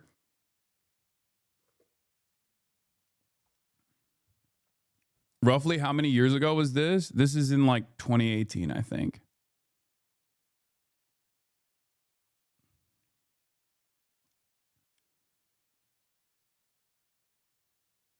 But wait, how the fuck? Why did I even talk about that? Why was I talking about this? How do we get here? Oh, we were talking about fucking we were talking about like, even ironically enough, at my brokest point, I didn't have a credit card at all. And then someone said I wasn't poor. I was never poor. Unless you're literally homeless, which is crazy. Yes, I was not like homeless or anything.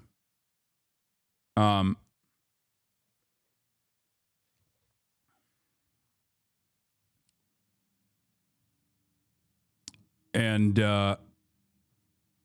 regardless, the process is different. The process is different. Like the smart way to do it, the adult way to take on debt, which is an absolute necessity in this country. Like, you have to take on debt, but debt that you can pay for. You have to take on debt that you can pay for, right? That's the smart way to do it. Like parents that educate their children on smart finances will tell them, like, you have to get a credit card, but you can only spend however much you can pay at the end of the month. Like, that's the appropriate way to do it. But in other countries, like, there is no middleman like that. There is no need to fucking get a credit card at all, right?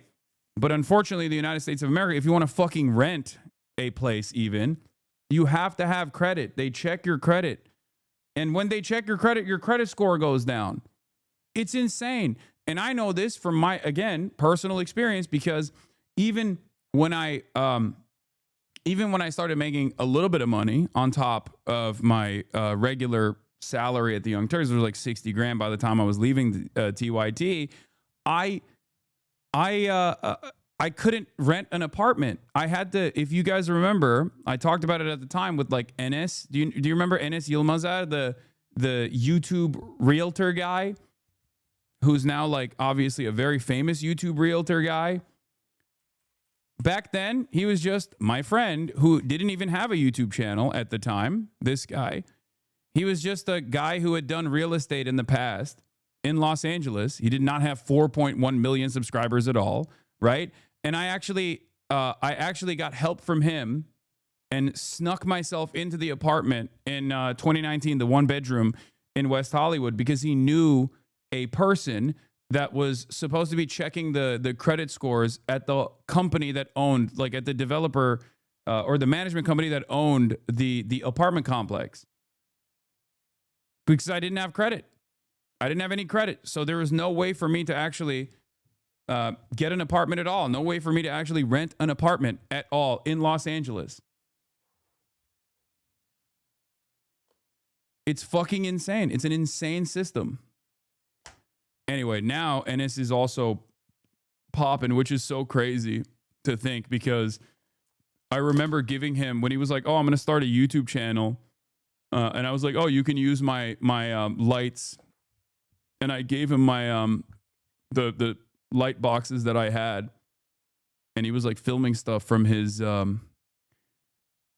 filming stuff from his like living room in his apartment.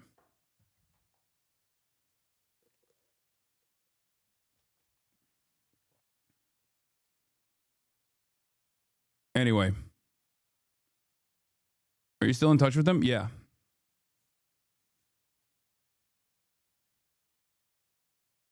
I photoshopped my bank statements to get into an apartment in downtown LA.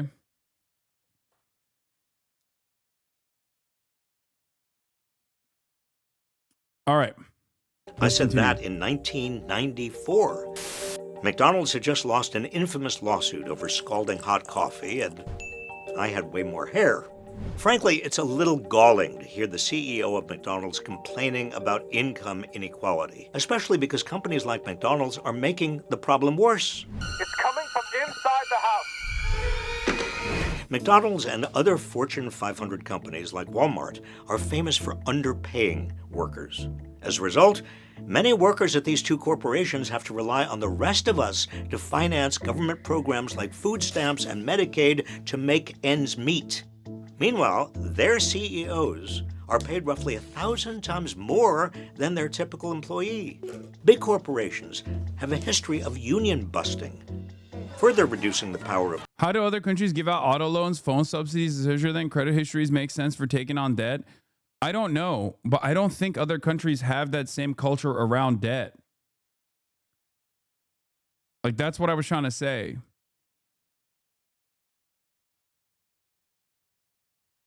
I don't... Like, I think they just look at your income. I assume they just probably look at your income and see if you can fucking pay for it.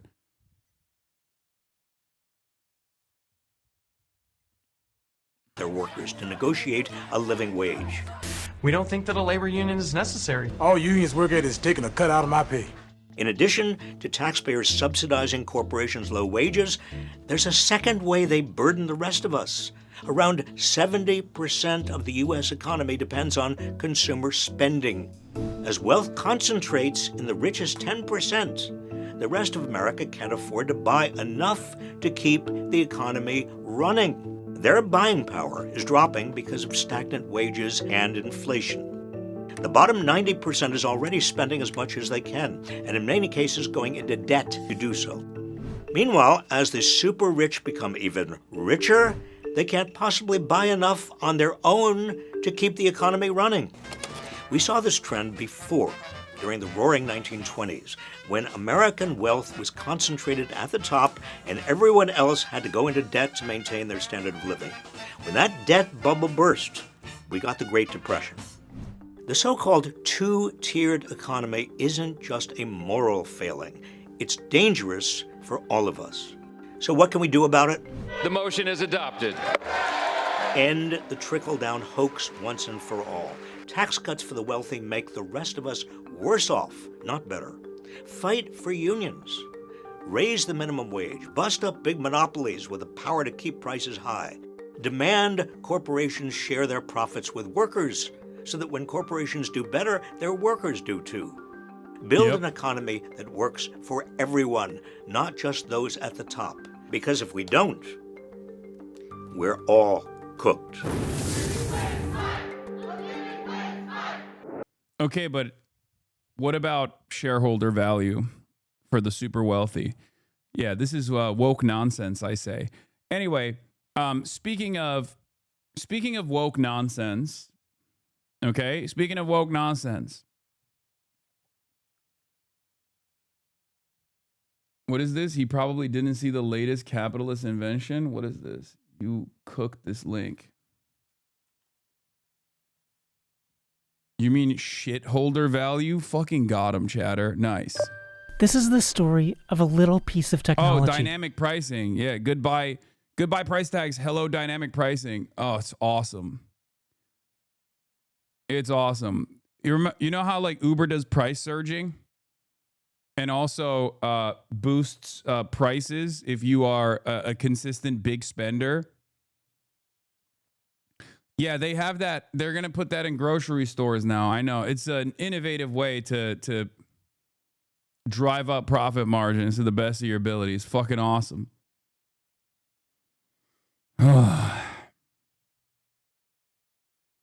What is this? Even the hyper rich are totally broke? I don't know what this means. Late last month, a report published by Goldman Sachs caused a bit of a firestorm in the personal finance community when it found that 40% of people earning more than $500,000 a year were still living paycheck to paycheck. Dude, this is so busted.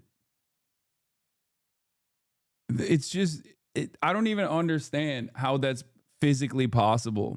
I don't understand how that's physically possible. That is it's the budget tweet. Yeah, it's like, hey, I'm spending $13,000 a month on candles. Please, someone help me budget this. My family is starving.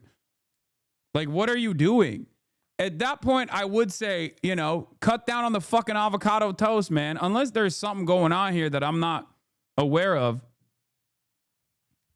But like, you got to do quality of life adjustments at that point. If you're making 500 grand a year and you're living paycheck to paycheck, there is something deeply wrong with your expenditure. IRL backpack.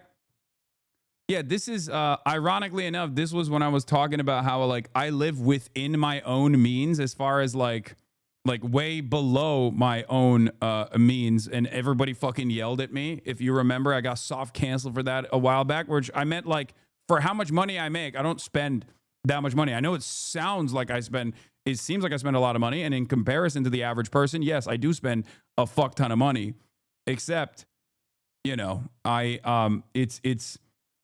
it's totally fucking marginal in comparison to how much money I could be spending. What was even more shocking is that from the same group of high-income earners... I don't understand how you can just be paycheck to paycheck at 500 grand. It doesn't make any fucking sense. Less than a third of them reported that they were consistently able to make contributions to long-term financial goals like paying down debt or saving for retirement. Now, I know it might be hard to feel too bad about the financial struggles of people earning 10 times the median income, and the general response to this report online was, not too sympathetic. But it does reveal a lot about the way our economy has changed since this report was first published just 10 years ago. Now, history is of course filled with endless stories about people who have blown through enormous fortunes, but these have been rare exceptions to the rule, and these stories have mostly come from athletes, celebrities, and lottery winners. People who make a lot of money in a short period of time and then get Yeah, I think these guys are not like I guess they're not making wise investments in general, but then also beyond that, they probably have a lot of people, a lot of mouths that they're feeding. And if you noticed, the reason why a lot of athletes go broke is not necessarily because they're overspending or they have a lot of mouths to feed in general, but because they rely on their wage for their entire income. And unfortunately, in the United States of America, you cannot act like we call this financial illiteracy, right? But what we actually call financial illiteracy is ironically a byproduct of the wage labor structure not being designed for the wage labor structure that exists is not designed for financial security permanently. So a lot of regular ass working class people dunk on these people who make a fuck ton of money, right? Because they go, oh, they're so stupid. They're so financially illiterate. Oh, how dumb. Why didn't they actually move into some kind of passive earning, some kind of like capital accumulation structure? It's so funny. It's like, yeah, no, it's not supposed to be that way. Someone who's making, someone who's like generated $6 million of income over their lifetime through their wages, because athletes are still wage laborers, okay? I know they make a lot. They're high earners, but they're still wage laborers nonetheless, should have a pension structure that allows them to still continue surviving. So what we call financial illiteracy is ironically the concept that these guys are not turning into the capital owning class. It's the darn stupid poor that don't understand the 1% struggles. No, you're so dumb. You're misunderstanding my point. It's the darn stupid poor that don't realize that the system is designed in a way where you have to become a capital accumulator. My point is, it shouldn't have to be that way. Not everyone should have to become a fucking landlord so that they can have, so that we can, oh God. So that we can have any sort of like a nest egg, right? Any sort of retirement fund. Dog, someone who makes $6 million is not a 1%er? No, I'm saying $6 million in lifetime earnings. You constantly critique the extraction of surplus value, yet you retain 100% equity in your brand, even if you're paid as well. You are still a private owner, dictating the distribution of profit rather than a co-op. How are you not just a benevolent capitalist perpetuating the exact labor structure you critique? It's because I am a capitalist, and also I am doing that. I'm a hypocrite. I'm a hypocrite socialist. Have you not realized this already? Although I do have a co-op, but it doesn't matter. That's besides the point. Okay? You got it. You got it. I am a benevolent capitalist. Not even a benevolent capitalist. I'm actually a bad capitalist. I'm the worst kind. The point is that the entire structure that is designed in the United States of America is that you are supposed to, wait, what the fuck? Weekly HasanAbi heads meetup in Chengdu over 3 years? Wait, really? And they're grilling meats? Whoa.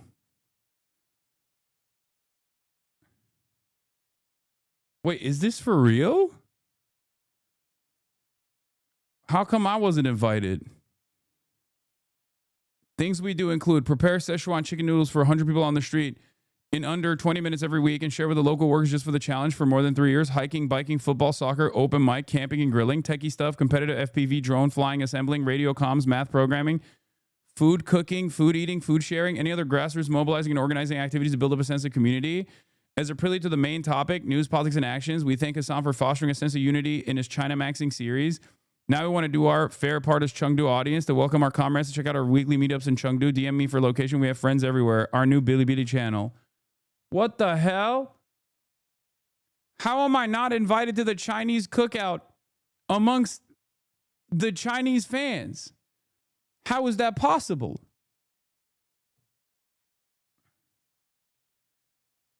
Now I got to go back. Now I got to go back. Now I got to go back.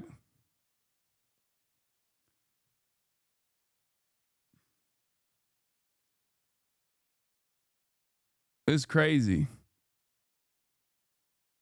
You did an RSVP?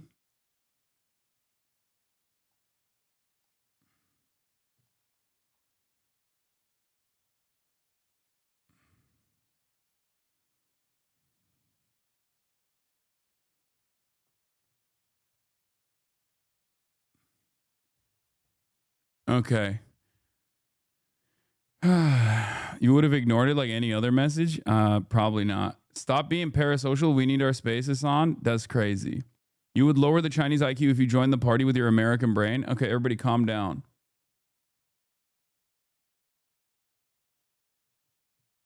I guess I just have another reason to go back now. But yeah, my the point I was trying to make here is that there shouldn't be so brand unfriendly. Not even your fan clubs invite you. Yeah, I guess that's what's going on. So,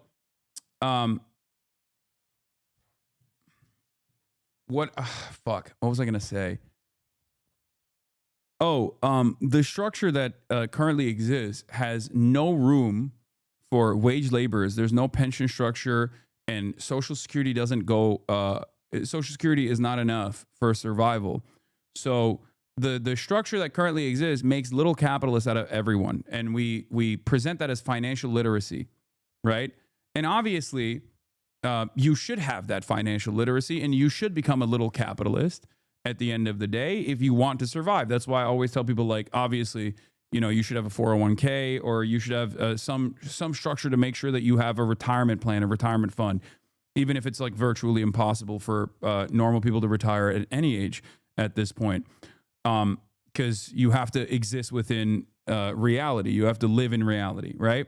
But it's crazy to me that a lot of people actually dunk on these people when, in fact, even a person making like $6 million over their entire fucking lifetime of wage labor burns through all of that through, you know, stupid decisions, certainly, right? Because they're probably outspending however much money they're making and not putting enough on the side so that they have a retirement fund, but should still have a pension structure or should still have a Social Security structure that allows them to have like a basic living standards met. But that's not the case. That's why you see like that's why you see, you know, NBA players like homeless and shit sometimes. Themselves into trouble by assuming that they will always make that much money. In the past, most financial professionals would generally agree that Beyond a certain income level, you can just brute force your way through a lot of dumb financial decisions. And as long as you maintain that income, you'd have to try pretty hard to not get richer every year. But today, financial hardship amongst the top 1% of income earners has gone from a rare cautionary tale to the majority. And ironically, one of the biggest groups contributing to this trend are those same financial professionals. So if this data is to be believed, one of two things have happened. Either rich people have gotten a lot dumber with their money, or certain industries have just gotten a lot better at taking it from them. Most people live paycheck to paycheck in New York City. I have more money anxiety almost now than I ever did in my 20s. For 4,900. Yeah, high injury risk sports is also precarious labor, contract to contract. Exactly. You get one fucking injury and you're done. Your career is over, and then you have no more stable income.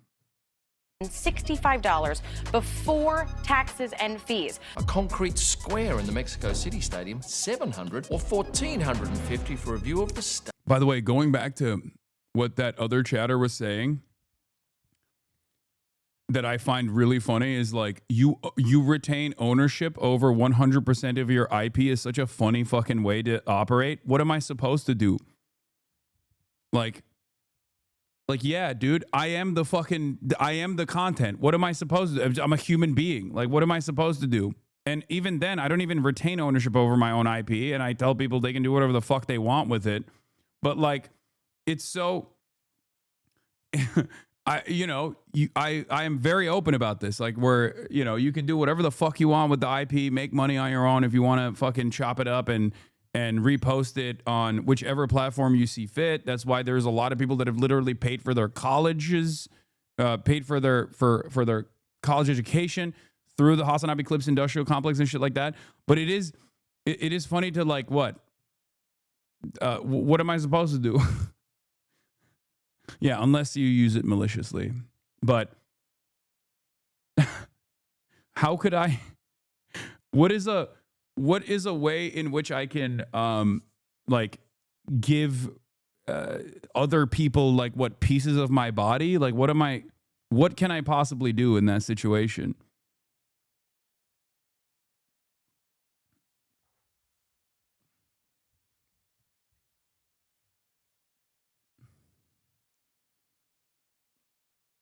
Like, give us your nail clippings? Yeah, I don't know.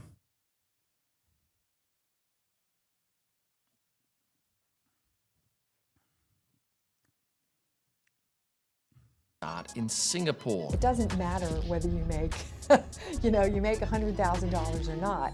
Sometimes when parsing through economic data, it's important to see the funny side in it all. And one of the funniest developments of the last decade is the growing levels of inequality amongst the top 1%.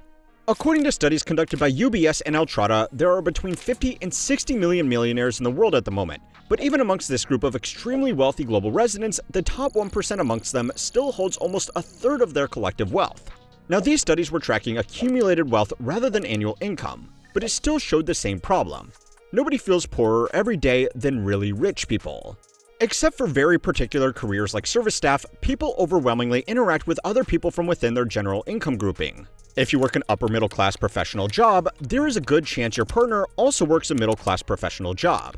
You will live in a neighborhood with other upper middle class professionals, your friends from college would have gone on to get similar middle class jobs, and your kids will probably go to school with other kids from other middle class families. An article published by the Journal of Nature that tracked over 72 million Facebook connections found that socioeconomic status was the main determinant of who you are friends with. This means that day in and day out, you are going to interact with people living a somewhat similar lifestyle to your own. Sure, within this group, there will be some differences in take-home pay. Your neighbors might be a rung above you on the corporate ladder, and you might feel the need to keep up with their new cars or nice vacations. But apart from a few small details, people 10% below you and people 10% above you on the income. I think a part of this kind of like wealth class segregation is also directly a consequence of not having public transit. Like not having adequate public transit, not living in cities where you are surrounded by people. It's like suburban existence, 100%. 100,000%. Hasan is bourgeois non-intelligentsia. Yes. is social democracy in America even possible without imperialism? No. Yeah, I mean, it could be. It's just, as it stands, there is no social democracy without imperialism. But the point is, the point is, like, that is also a byproduct of this design. That is also a byproduct of the way that we stay isolated. Even if you were to take advantage of like public parks, for example, that automatically, if you're like a wealthy person and you go to the fucking public park, you're going to end up interacting with people of different financial backgrounds, as opposed to like any sort of public initiative that is open to every single member of society will automatically allow you to interact with different parts of the wealth caste structure that exists in the United States of America. And one of the best versions of this is obviously through commuting. It's just that not only do we have less and less third spaces in general, but we also don't even fucking have commuting, with the exception of like New York, Philadelphia, Boston, Chicago. But even in those places, there is like a different way that upper middle class people can commute, because the alternative is not easier. The alternative is not efficient. If the alternative, if public transit is inefficient, then yeah, people are going to not take it. They're going to take other forms of transit, which is still isolating. Distribution spectrum are going to live the same kind of life. In other words, within your social circle, inequality usually isn't that extreme. The study also found this to be true for households with the lowest incomes. They overwhelmingly interacted with other low-income households, which had a negative impact on economic mobility. The old adage of, it's who you know, not what you know, is unfortunately absolutely true. And if the only people you know aren't in a position to give you any special favors, it's much harder to get ahead regardless of ability. But that's a separate issue that You don't make friends on the subway? It's not about making friends, chatter. You're misunderstanding me. You don't have to become like lifelong friends with these people. It's more so about like whatever kind of information that you're picking up about the way that people exist. Like it's about your neighbors. It's about commuting alongside people that are of different financial backgrounds, that helps you develop a greater understanding. Even if you are literally sitting next to someone, you end up retaining information from that experience that I think expands your consciousness and expands your understanding, even if you are not directly aware of it, as opposed to having it be out of sight and out of mind. Have time to get into today. Where this gets really interesting, though, is by moving the scale all the way to the top. It's only here that extreme inequality is visible within a decile of wealth. If you earn $500,000 a year as an analyst at a private equity firm, you are wealthy by almost anybody's standards. But compared to your general partner who is making $10 million a year, you are basically destitute. Basically, nowhere else on the income spectrum would you be working alongside someone else that made 20 times more than you. That general partner will also be raising money from billionaire investors who, by comparison, make them look poor. And then when those mere single-digit billionaires fly to Davos, they are going to be rubbing shoulders with other business people several hundred times richer than them. There are several orders of magnitude in income and wealth variance within just the top 1%, which means lifestyle comparison is far more damaging. If you work as a roofer, your colleagues might convince you that you need to lease a new F-150. If you work in a hedge fund, your colleagues might convince you to fly private to Art Basel for the networking. This is part of the reason why people making only $200,000 to $300,000 a year were doing significantly better financially in the Goldman Sachs study. On average, these people were still living in the real world and were largely exposed to other normal people. Demographers have dubbed this. Yeah, basically they're saying that if you're in the 200 to 300,000 bracket, you're wealthy.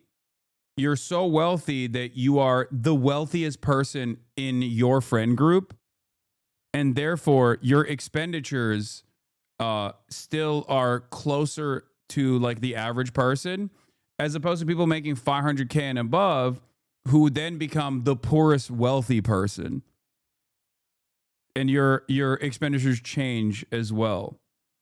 And it also makes you feel like you're broke in comparison to your peers.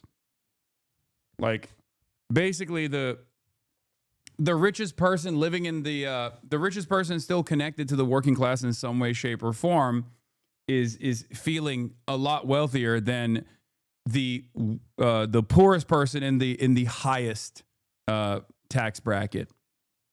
Socioeconomic fractality. Skinniest guy at fat camp. Kind of, exactly. This is why I always say, like, wealth is a relative concept. Like, the feeling of wealth and prosperity is an entirely relative concept. That's why, when I was growing up, I grew up in a very affluent family in Turkey, but the overall wealth that my family had in Turkey was nothing in comparison to, like, the upper middle class in America. It's even more this difference is even larger when you think about when you move beyond the national boundary. And it was actually first observed by Vilfredo Pareto when he was poring over tax documents more than 100 years ago. You may know this guy from the Pareto Principle or the 80-20 rule, so that's pretty cool. But in the 100 years since this was first observed, some things have changed.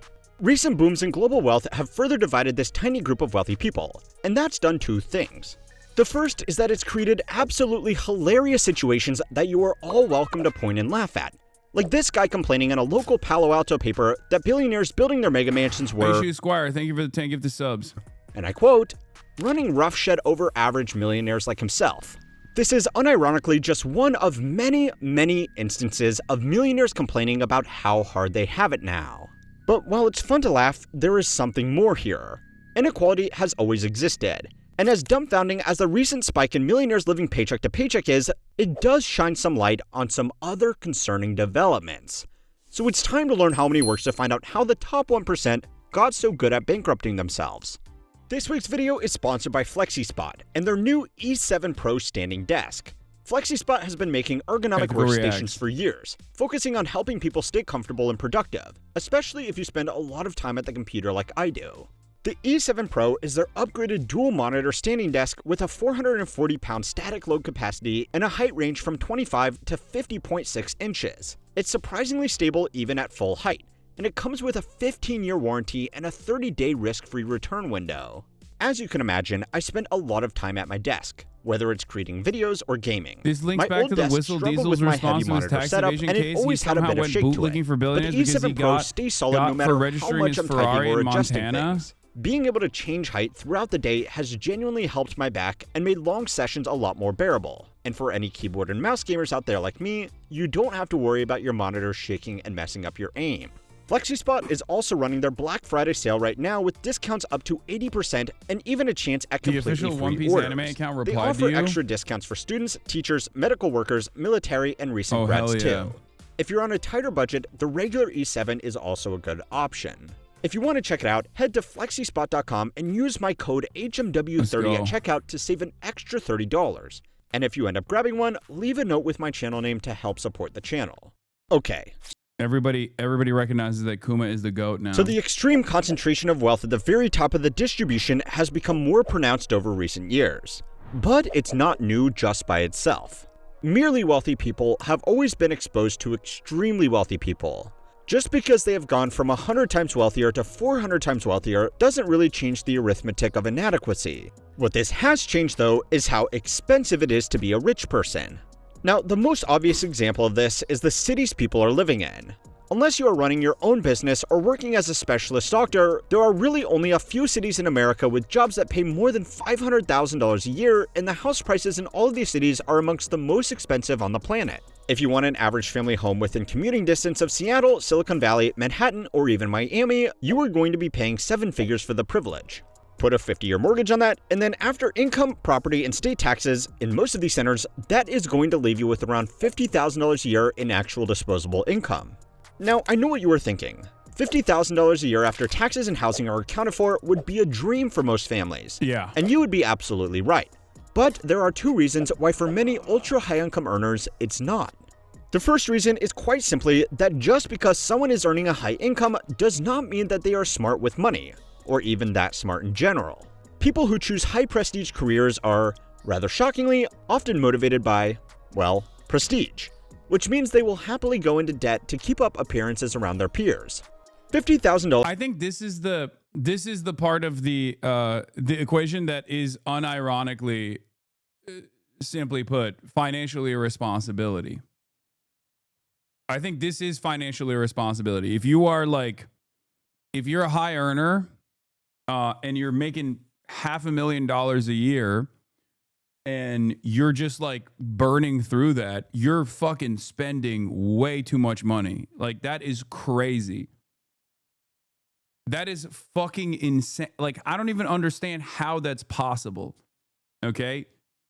I do not understand how that is possible.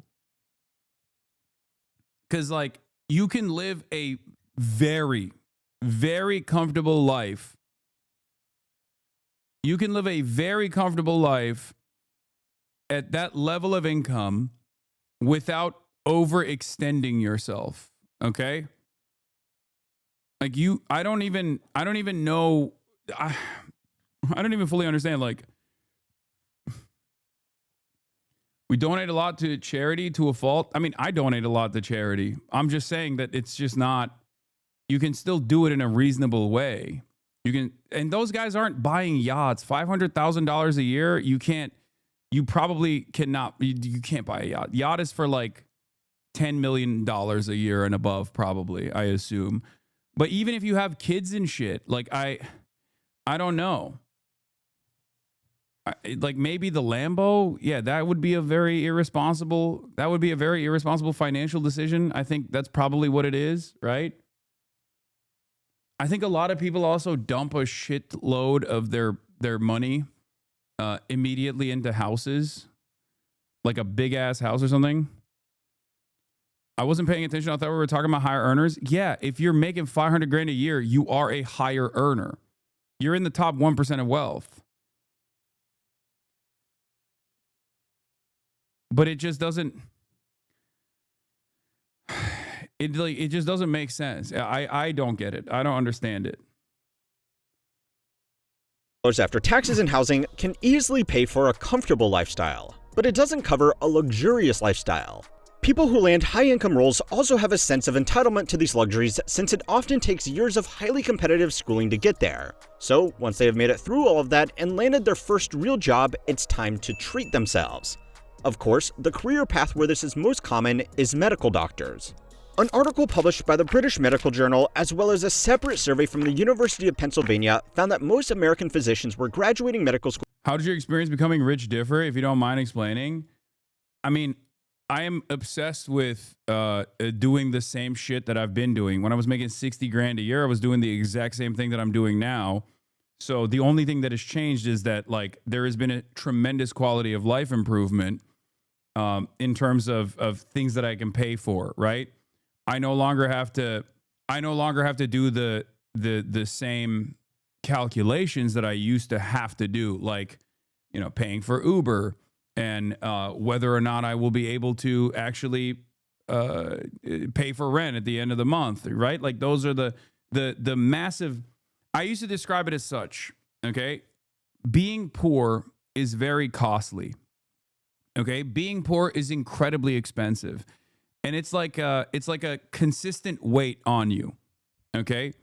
There is a tremendous amount of weight on your shoulders at any given moment. And a lot of rich people, especially a lot of rich people who have been rich for a very long time, lose sight of that reality. What people consider to be like being frugal is a normal day-to-day existence when you are a working class person who is, yeah, man, why are you telling me this? I don't know. Someone just asked. I'm just basically responding to their question. So,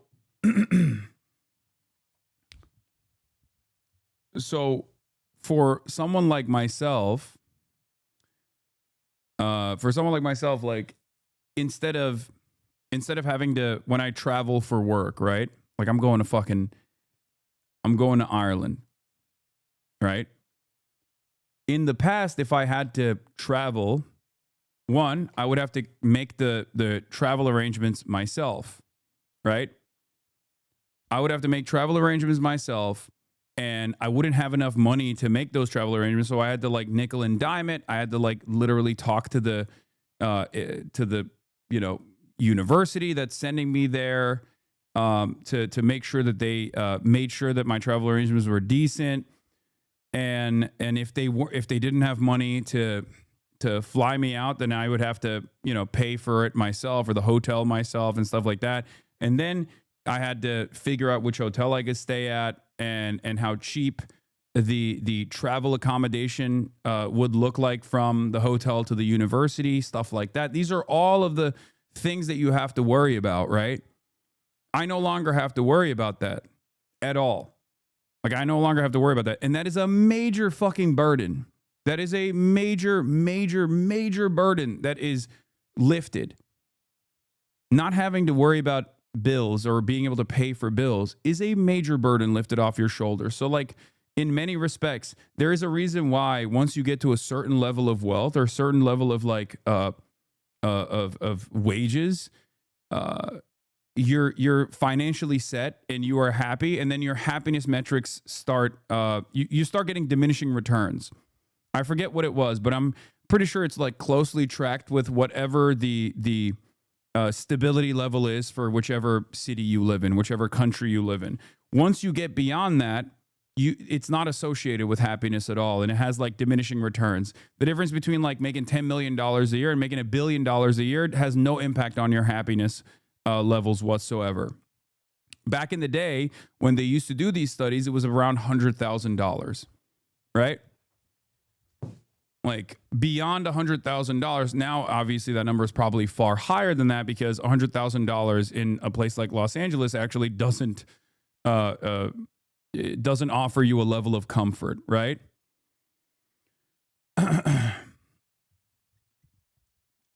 So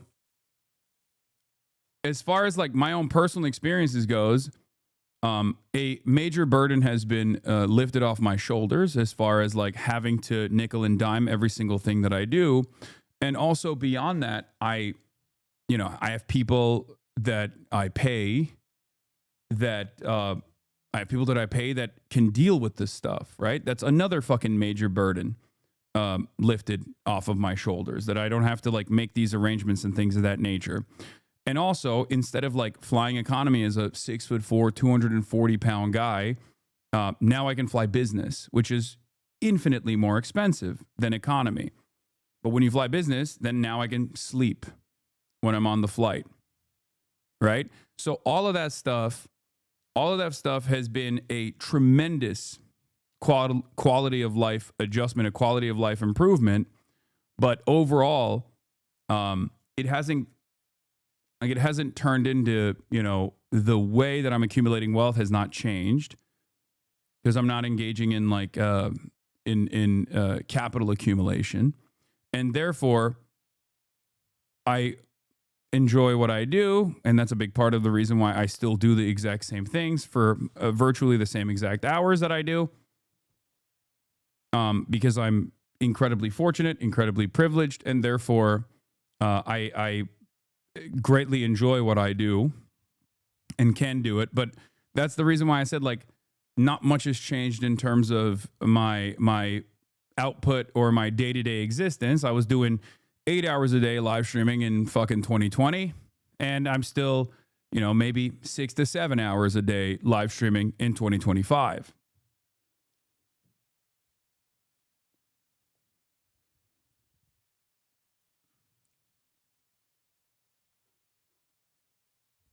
Yeah, I shouldn't have said 6 to 7. Everyone's going to get fucking... The dinners are better, let's be real, for sure. No, the dinners are better. The clothes are better. The travel accommodations are better. Yes. All of it is better.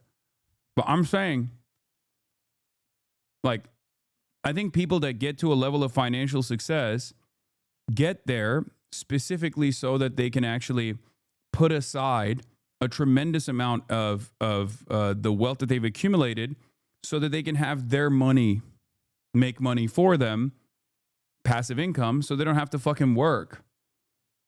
Do you understand? And then they just like travel around the world or engage in whatever the fuck they want to engage in. Like they don't, the goal in the United States of America under capitalism is to get to a point where your money makes money for you, so you don't actually have to work at all. Become a capital owner. That is the final stage, is the highest stage of capitalism, is when you actually move from the wage laboring class to the class that no longer needs wage labor and can do wage labor specifically for fun if they choose to do so. Okay? That's when you that's when you have succeeded. And the entire system is designed for those who are for those who reach that level of success, oftentimes at this point through sheer luck more than anything else, is the system is designed so you don't actually have to fucking work at all. You can just engage in capital accumulation. That's it. There are unimaginable amounts of safeguards to make sure that once you reach the level of capital ownership, if you're not taking like tremendous risks, you can just kind of stay there, right? The way I see it,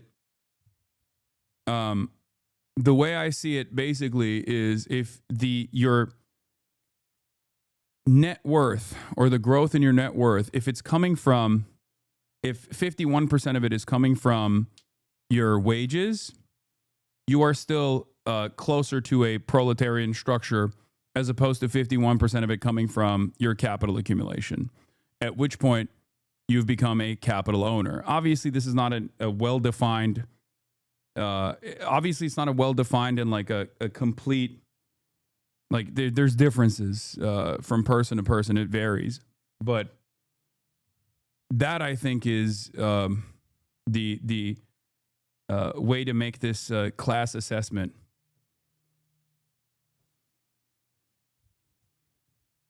That's kind of immortal? No, nowhere near that of being a landlord. You mean immoral or immortal?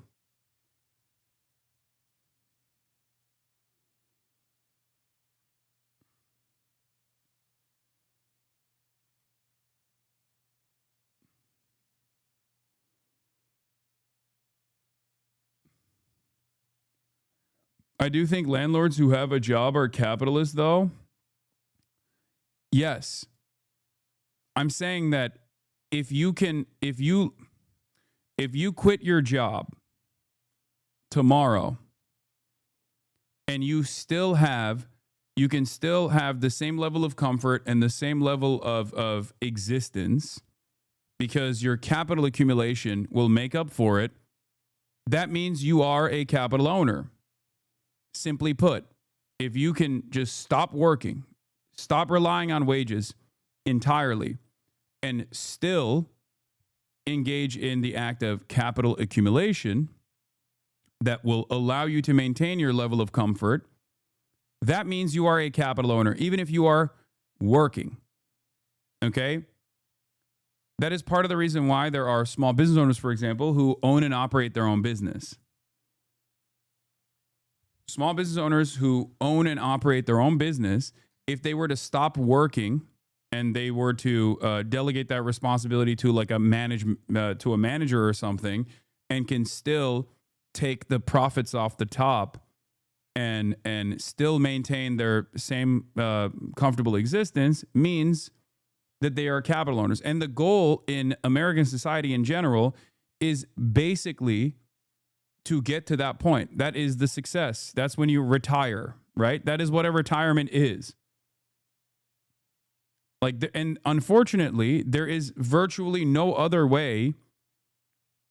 There is virtually, as it stands, no other way to exist as a retiree. Because once you are no longer a productive laborer, once you've moved beyond, the age and physical status of being a potential productive laborer, you have to survive by being a capital owner. That's what a 401k is. In a perfect society, you wouldn't need a 401k, that the government would be able to take care of you alongside your pension structure or alongside like whatever kind of compensation structure that exists that continues to make sure that you can survive.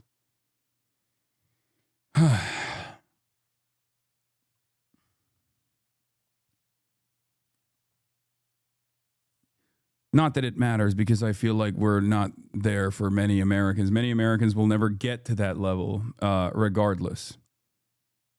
As is the way that the society is designed, is that you're not, even with a fucking 401k, it's virtually impossible for you to retire at a reasonable age or even own a home. Well, with practically zero financial literacy. And yes, despite the name, the British Medical Journal judges us here in America too. Anyway, this doesn't actually make doctors that unique by itself. Most people have practically zero financial responsibility. The difference is that because of their much higher than average incomes, people like doctors are given access to far more dangerous financial tools right from the beginning. When you add in the fact that these young graduates are also already comfortable with having taken out six-figure debt to get through medical school in the first place, it's really easy for a bank to sell them a big home loan and a car loan on top of that.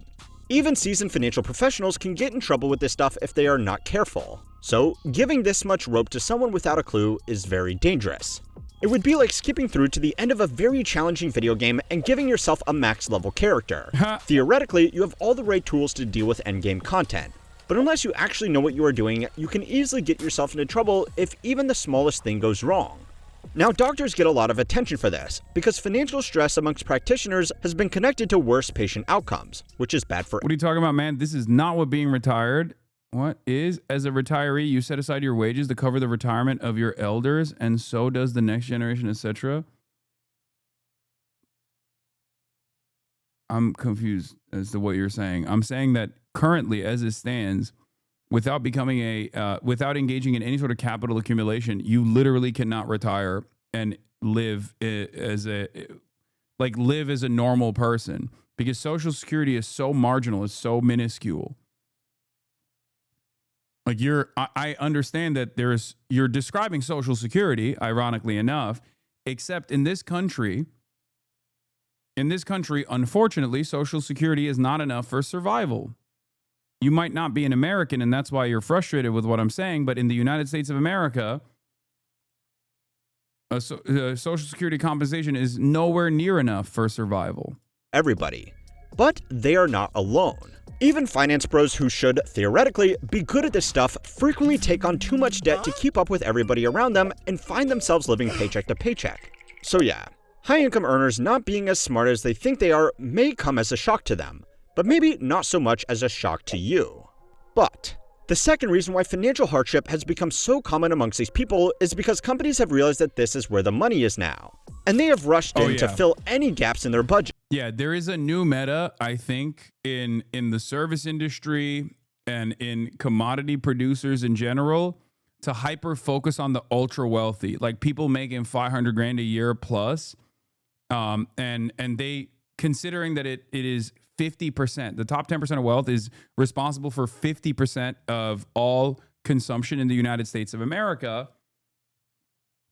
There is like all of the growth sectors right now basically serve that top 10% of wealth. And ironically enough, part of that is also the boomers, because that's where a lot of the wealth is trapped as it stands currently. That's why you see a lot of like incredibly scammy retirement home projects and shit like that. There are entire industries that are there to extract what remains of the wealth from the wealthiest Americans, whether it be all the boomers that, you know, have to live in retirement homes, or whether it be people making $500,000 plus a year, and entire sectors that are designed to serve them. The old team at Micro did a great video a few months ago about the hyperinflation of the hyper-wealthy.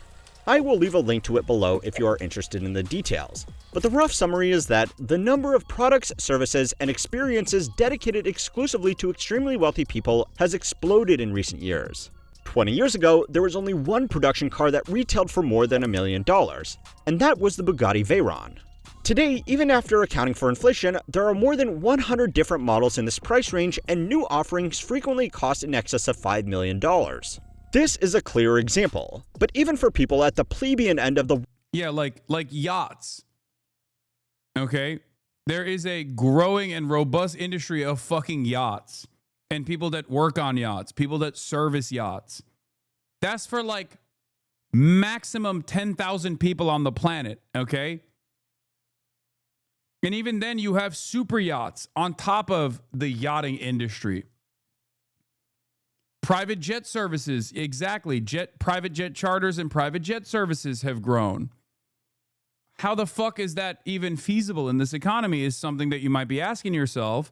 And that is because the only people that are making money right now and have disposable income are the fucking super wealthy. Yeah, bunker makers, that's another one. Like industries that are specifically designed to serve like 10,000 people maximum, right? Maybe 100,000 people maximum. Maybe 1 million people maximum. And then it goes from there. Private security services, things of that nature. It isn't feasible in this economy because I'm poor. No, my point is it shouldn't be feasible in any economy. That is an industry that can only exist if there is tremendous amounts of wealth accumulation that is trapped at the top. These are industries that unironically should not exist. These are industries that only exist because there is this level of wealth concentration at the top.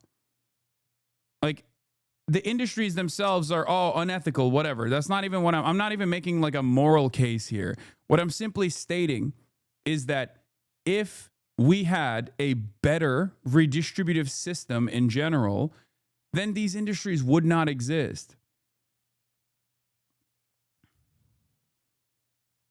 Oh, guy is snoring.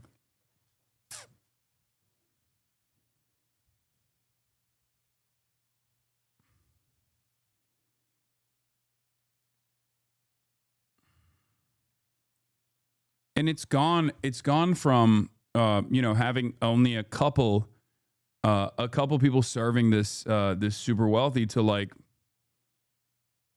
a bunch of different competitive companies. And the only reason why these industries exist is because there's people, like there's a smaller and smaller number of people that demand this level of like high profile treatment.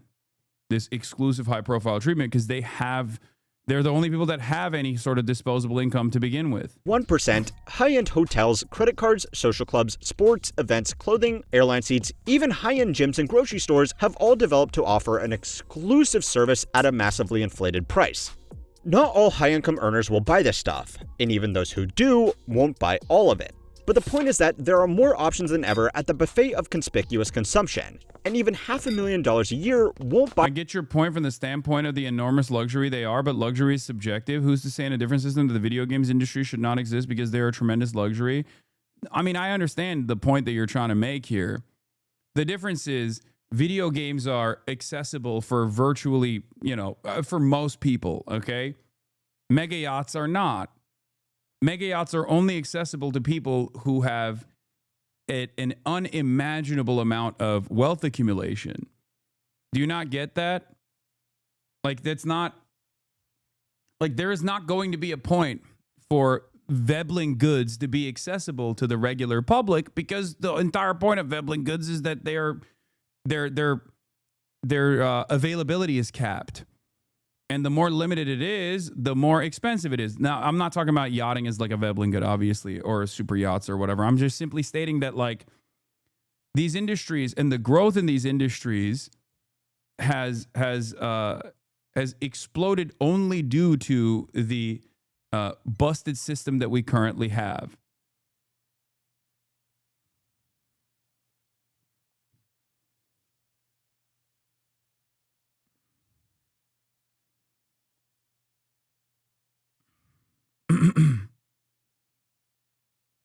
In 1979 Paris, about 70% of the working class was laboring on high-end luxury goods only, clothes, furniture, etc. Some even used that fact to be anti-revolution. There will be no jobs left.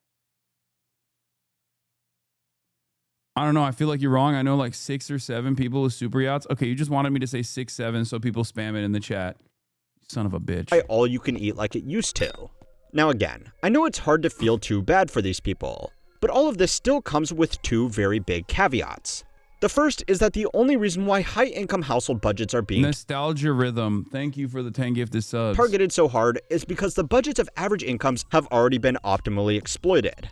Between the various flavors of consumer debt and price increases, most people don't have... We're not talking about purchases beyond survival. We're talking about purchases for goods and services that are priced in the school district budget range. Mentally illiterate chatters need to really stop typing. Yeah.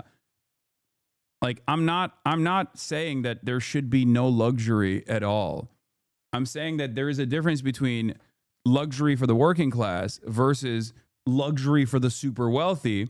And if the luxury for the working class sectors are shrinking because the working class does not have disposable income because wealth accumulation is staying at the top, and people that want to make money are basically focusing all of their efforts in the luxuries for the super wealthy, this is another byproduct of an unhealthy system.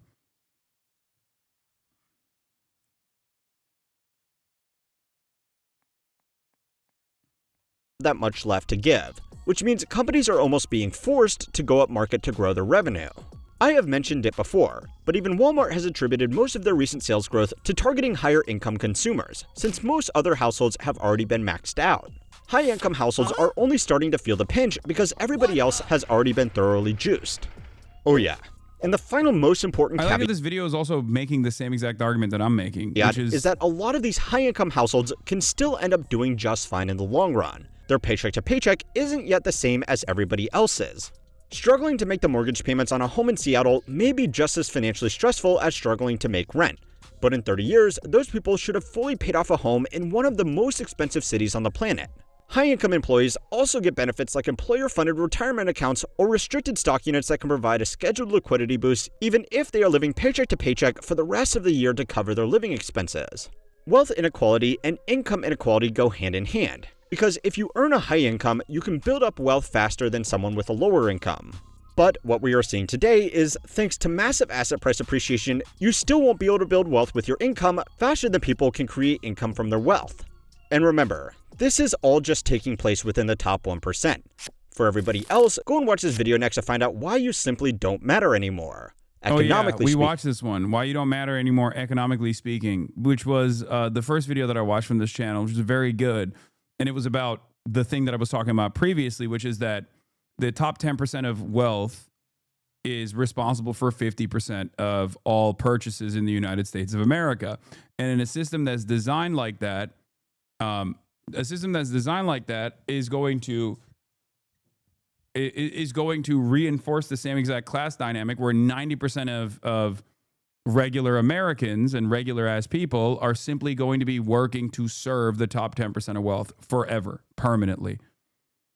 Both in terms of wage laboring so that they can extract your surplus labor value in the form of profits, but also then directly serving them as well. Because there's no other job availabilities. The amount of jobs that are available for serving the 90% are going to shrink, and the amount of jobs that are available that serve the top 10% of wealth are going to increase. And that is where we're moving. That's the direction that we're moving in right now.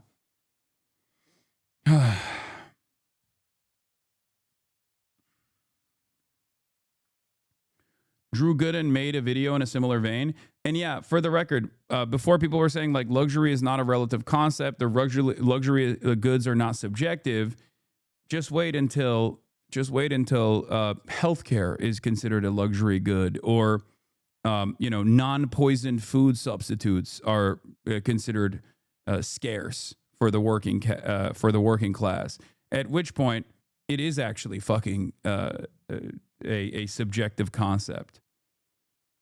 With the endless amount of greed that we see and the endless amount of control that the super wealthy have over regular governance with a deregulatory agenda, the food that is readily available to regular working class individuals is going to be poisoned because of the deregulation, right? This already exists with the class structure that exists for the environmental concerns, like access to a clean environment.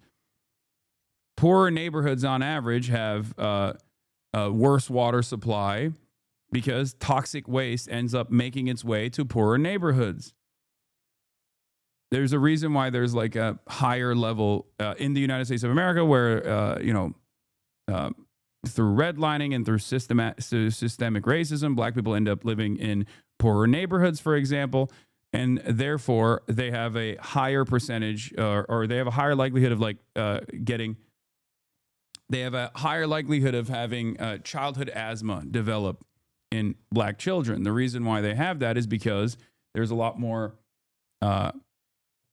less concern in terms of like their day-to-day existence. Their deregulation hits poorer neighborhoods on average way harder. Rich people can avoid that by living in wealthy neighborhoods where there's more care. Poor ventilation, water supply being poisoned through toxic waste. Flint, Michigan is obviously one of the most salient examples of environmental racism that we've talked about. Yeah, Cancer Alley in Baton Rouge, New Orleans along the Mississippi River. What is this? New York Times posted this? No, this is the Washington Post. Why you may not want lower prices as much as you think you do. Though Americans might be clamoring for relief on groceries, housing, and energy costs, economists say there's a bigger downside to failing prices.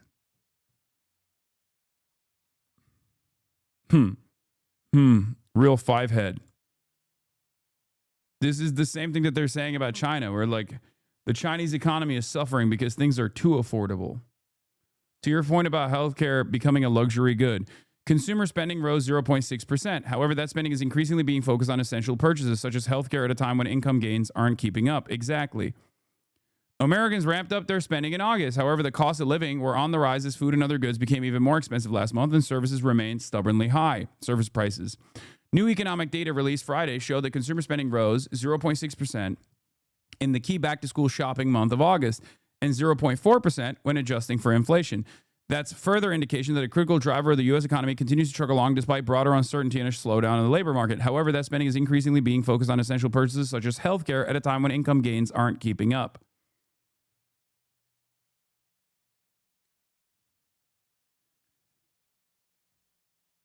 The argument to make about relative luxuries like video games isn't that it's focused on high-cost services like yachts, etc. Is that capital accumulation wants to bring those services into their fold as well. Look at music festivals and how it excludes low-income workers to bring in high-income clientele. Coachella cost in 2015 was $325, and this year it's $649.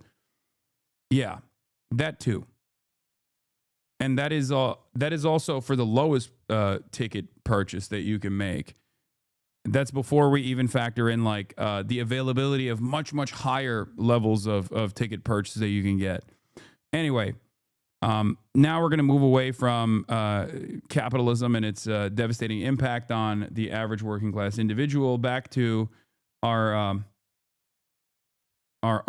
current predicament, a war with Venezuela, potentially, and lawmakers saying that the Pentagon may have committed war crimes amid questions over alleged drug boat shootouts.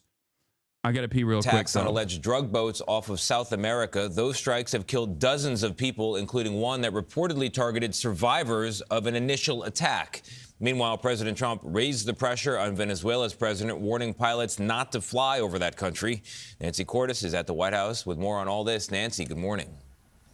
Tony, good morning to you. Over the weekend, President Trump appeared to send a major signal that some kind of strike was imminent, but nothing materialized, which left the Venezuelans and members of Congress here wondering exactly what he has planned and when. This comes as a new report from the Washington Post leads some lawmakers to ask whether the Pentagon has committed a war crime. There is a buildup that the president has not explained. Ohio Republican Mike Turner spoke for many lawmakers Sunday when he questioned the massive U.S. mobilization in the Caribbean. It is certainly a significant concern in Congress. Those concerns grew more urgent this weekend after President Trump announced that airlines and pilots should consider the airspace above and surrounding Venezuela to be closed in its entirety. Don't read anything into it. When Trump was asked why he issued that warning, he would only say this. Because we consider Venezuela to be not a very friendly country. Now there's a new controversy over those strikes on suspected Venezuelan drug boats. The Washington Post reported that Defense Secretary Pete Hegseth gave an order to kill everybody on board before the first boat strike September 2nd. When 2 survived, the Special Operations Commander overseeing the attack reportedly ordered a second strike to comply with Hegseth's instructions.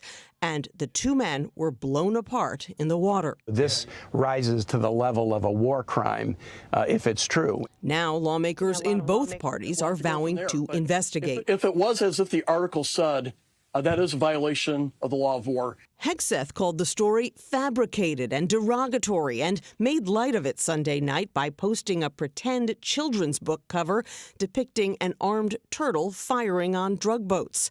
President Trump was out. Yeah, the irony is like the attack on the drug boat, quote unquote drug boat, is quite literally the war crime in and of itself. But we're doubling down on the war crimes by doubly attacking the boat and two-tapping it. So I guess it's the Israelification of America in some ways. I guess one could say that America has always done this stuff, and there is truth to that as well. But yeah, it's this story in and of itself is so crazy because like it's both crazy because double tapping is explicitly a war crime. But the very fact that we are just blowing up drug boats off the coastline of Venezuela on international waters is a war crime in and of itself. What the fuck are we doing? This almost reminds me of the Signalgate saga, where everybody was like, oh, I can't believe you leaked the details of like America's bombing campaign in Yemen. And the question nobody was asking in mainstream media was, why the fuck are we bombing Yemen? Hello?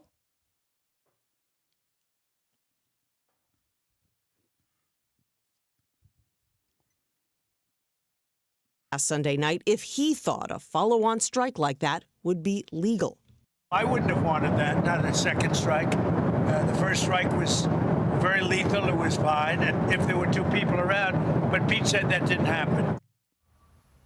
Oh, okay. If Pete said that didn't happen, then that's fine. Except now they're saying the White House has confirmed that the Admiral approved the second boat strike, the second deadly boat strike. Caroline Leavitt defended the decision to kill civilians who had fallen off the boat after a first strike.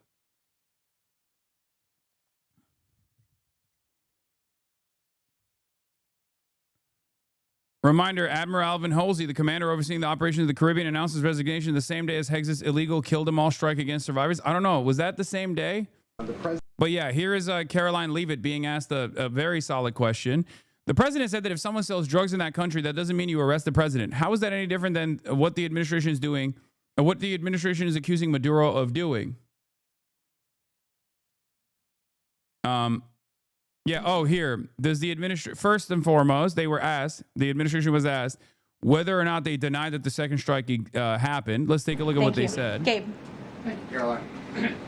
Excuse me. Regarding Venezuela, the president said yesterday that Secretary Hegseth had denied that second strike, the reported second strike on an alleged drug boat on September 2nd, the secretary said to the president that didn't happen.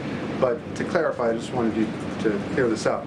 In his social media post, Secretary Hegseth didn't go into details about that strike. He just said U.S. operations in the area were lawful, and he said that the story and media reports were fabricated. So to be clear, does the administration deny that second strike happened, or did it happen and the administration denies that Secretary Hegseth gave the order? The latter is true, Gabe, and I have a statement to read for you here. President Trump and Secretary Hegseth have made it clear that presidentially designated narco-terrorist groups are subject to lethal targeting in accordance with the laws of war. With respect to the strikes in question on September 2nd, Secretary Hegseth authorized Admiral Bradley to conduct these kinetic strikes.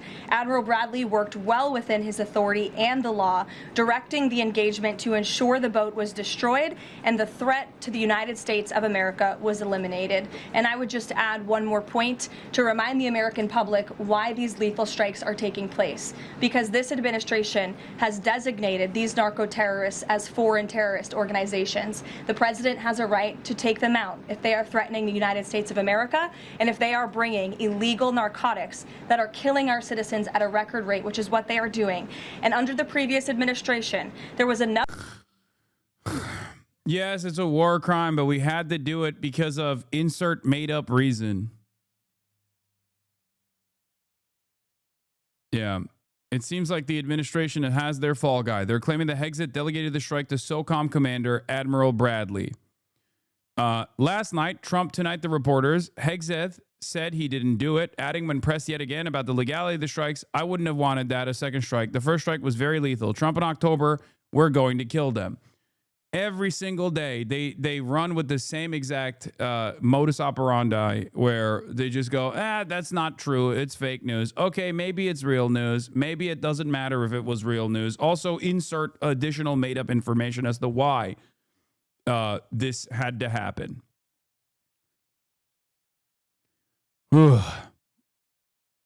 It's annoying how libs are only now recognizing the war crimes of the American state. Them sleeping during the last 20 years pisses me off so much. No, I don't care. I just, it's good. It's good that they're waking up to it. And they should make a lot more fuss about this shit.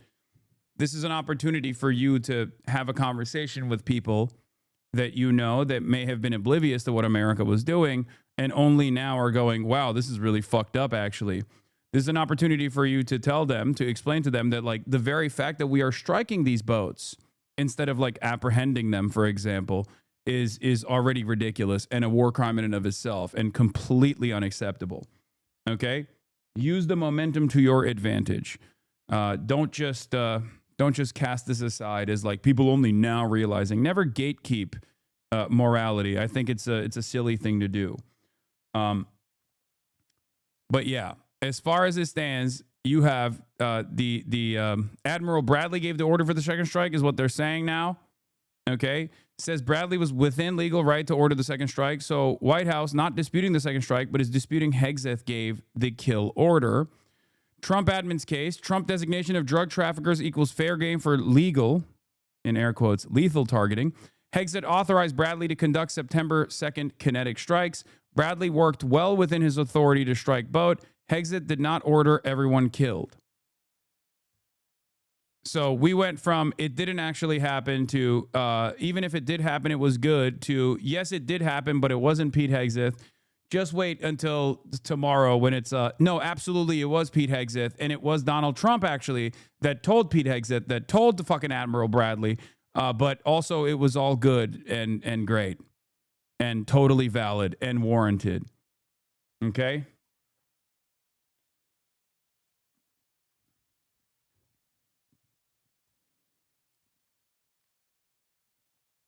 At what point was it actually Hamas that struck the boat? Yeah. Well, we haven't reached that level of Israel yet. We haven't reached that level of Israelification yet, where we turn around and say Venezuela actually blew up their own boat. You know, because that's the most Israel way of going about it, where you're like, oh, well, I know that we actually celebrated blowing up these boats, but this boat was actually blown up on its own because it was a bunch of Venezuelan terrorists that were trafficking bombs, and Maduro actually blew it up because they wanted to make America look bad. Give it a minute. We'll get there. Question. The president several days ago said it was his intention to pardon the former president of Honduras, who was a convicted drug trafficker. Wait, I lived to see Islamo-narco-Bolshevism grow from a meme to an actual manufactured consent. Venezuela has become a major launch pad for huge volumes of cocaine shipped to West Africa, where jihadists are helping traffic it to Europe in record.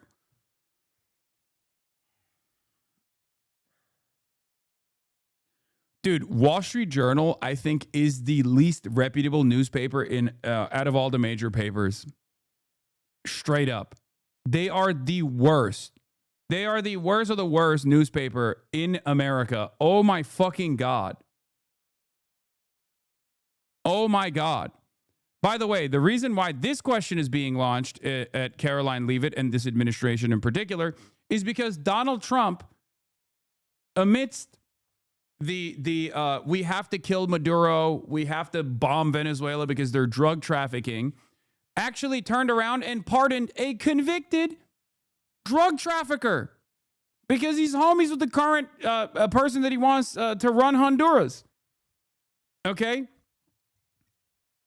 So the reason why the reason why they're asking this question specifically, the president said that if someone sells drugs in that country, that doesn't mean you arrest the president. How is that different than what the administration is accusing Maduro of doing? We are accusing Maduro of participating in drug trafficking. Meanwhile, Donald Trump, in the same time frame, literally pardoned someone who we weren't accusing of drug trafficking, but someone who actually had drug trafficked so much. Someone who had drug trafficked so much that they were actually arrested, like they were convicted of drug trafficking. Okay? It's fucking insane. Question. The president several days ago said it was his intention to pardon the former president of Honduras, who was a convicted No, not Ross Ulbricht. I'm not talking about the fucking Silk Road guy. I'm talking about the Honduran cocaine guy that Donald Trump also pardoned this past weekend. Juan Orlando, I think that's, yeah.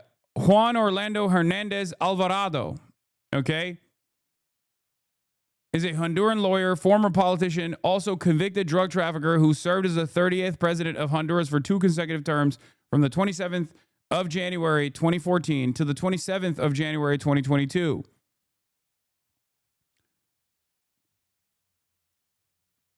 This guy, Juan Orlando Hernandez, whom Mr. Trump called a victim of persecution, helped orchestrate a decades-long trafficking conspiracy. It ravaged his Central American country. He once boasted that he would stuff the drugs up the gringos' noses. He accepted a $1 million bribe from El Chapo to allow cocaine shipments to pass through Honduras. A man was killed in prison to protect him. At the federal trial of Juan Orlando Hernandez in New York, testimony and evidence showed how the former president maintained Honduras as a bastion of the global drug trade. He orchestrated a vast trafficking conspiracy that prosecutors said raked in millions for cartels while keeping Honduras one of Central America's poorest, most violent, and corrupt countries.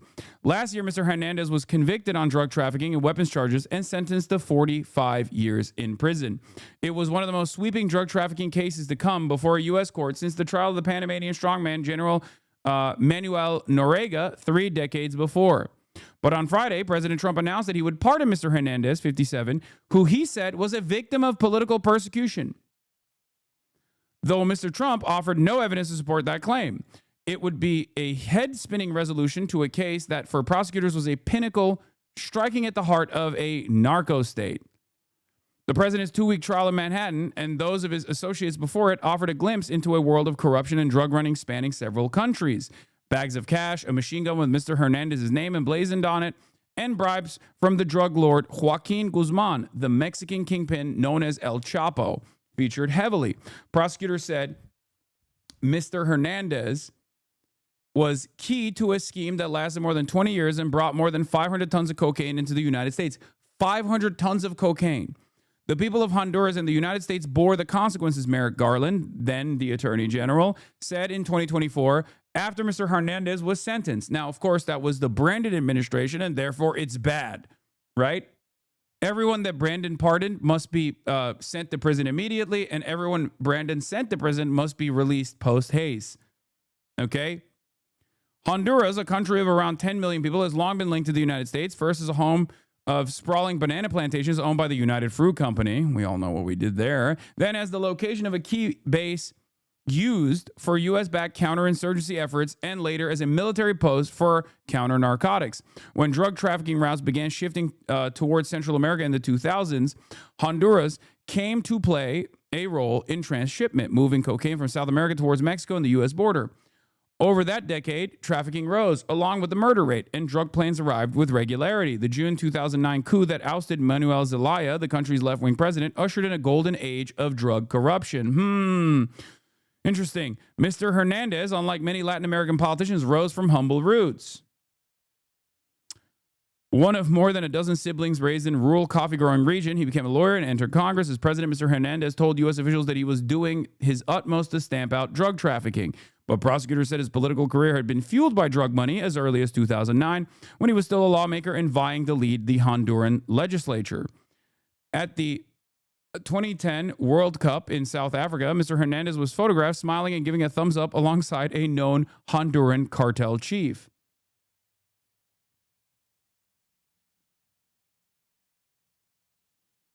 Didn't he also pardon the Silk Road guy? Yes, he did. You're right. He did do that, okay? That was for different reasons. But he does not give a shit about drug trafficking nonetheless, because this is a very clear-cut example of that, okay? I think that was more so for, like, libertarians. He was throwing a bone to the libertarians and the fucking crypto people and shit. But this one is direct. It's pretty fucking direct, okay? Mr. Hernandez ran for president on the ticket of the Conservative National Party and was elected in 2013. Prosecutors said Mr. Hernandez relied on his connections to the world's most powerful cartels to fund his campaign, including a $1 million bribe from El Chapo Guzman, the Mexican kingpin.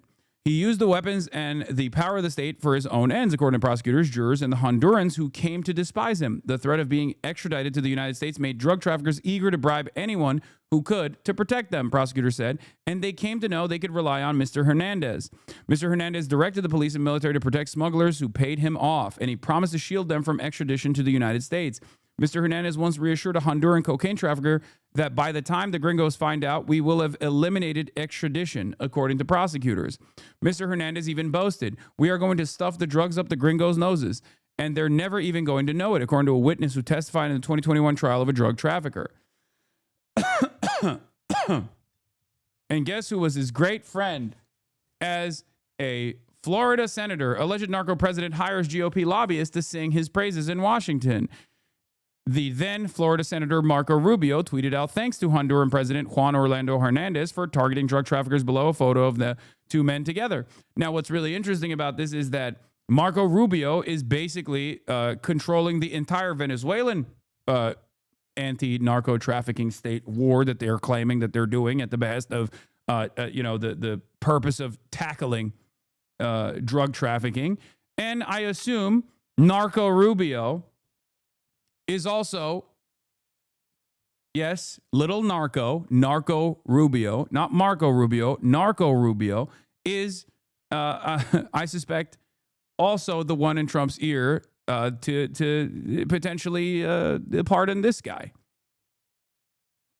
Investigators said that Mr. Hernandez went to pitiless lengths to cover his tracks. One accused co-conspirator was killed in a Honduran prison to protect the president. According to court documents, he used the drug money to manipulate the vote in 2 elections, the document said.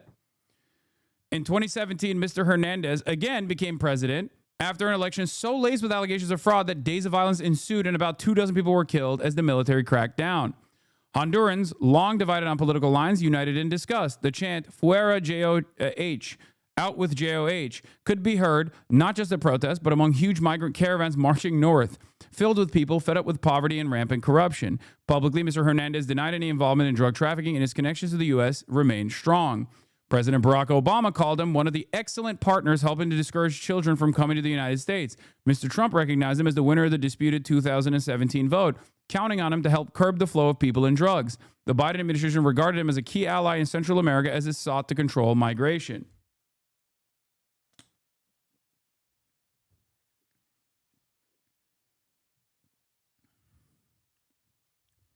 Obama strikes again? No, chatters, you have to understand. If you are literate in media analysis, if you are capable of critical thinking, you understand that this passage is basically proof of the thing that I say all the time. American foreign policy is uniparty. American immigration policy is uniparty in many respects. And this is the clear-cut example of that, okay? And here it is in the New York Times, after. You're wrong about this one? Wait, why am I wrong about this one?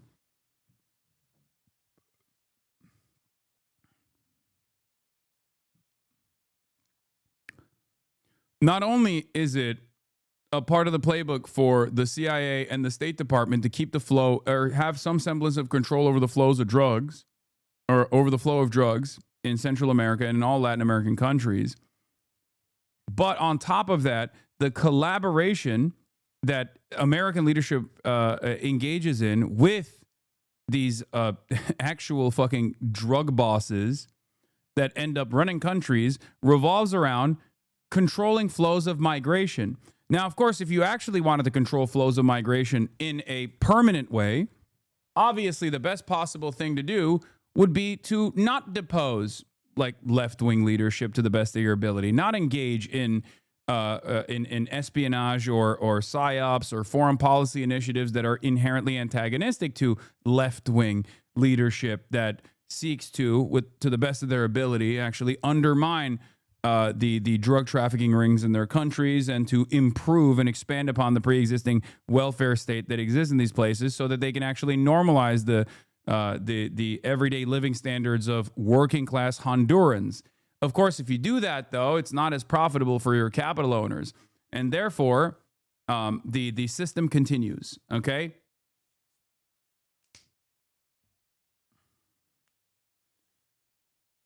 We could still extract a lot of wealth from these countries. It just wouldn't be as much wealth. And autonomy also makes that wealth extraction much less unstable, or much less stable, sorry. Where there's no guarantee that you can continue extracting wealth at the same profit margins that you possibly could if the country actually decides to be more competent about, trade protectionism or whatever kind of business standards foreign capital is setting in the nation state.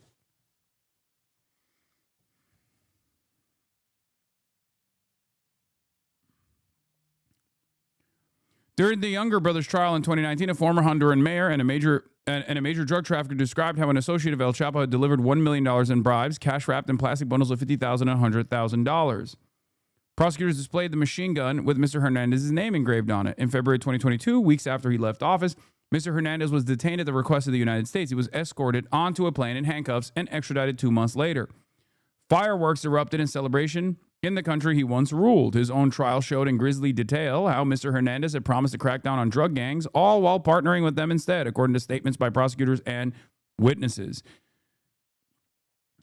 Davies Leonel Rivera Maradiaga, a former leader of a gang called Los Cachiros, who admitted to being involved in the deaths of 78 people, testified that he had bribed Mr. Hernandez with $250,000 delivered to the president's sister, Hilda, in exchange for protection.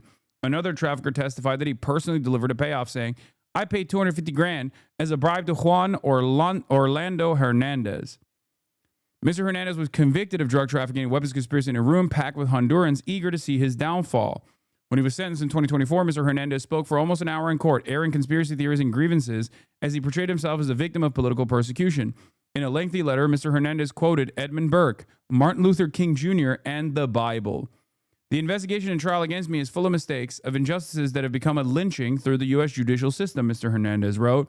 "The prosecutors and agents did not do the due diligence in the investigation to know the whole truth."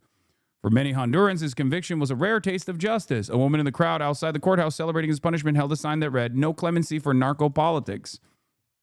But on Saturday, Mr. Trump said in a statement to the New York Times that many friends had asked him to pardon Mr. Hernandez. They gave him 45 years because he was the president of the country. You could do this to any president.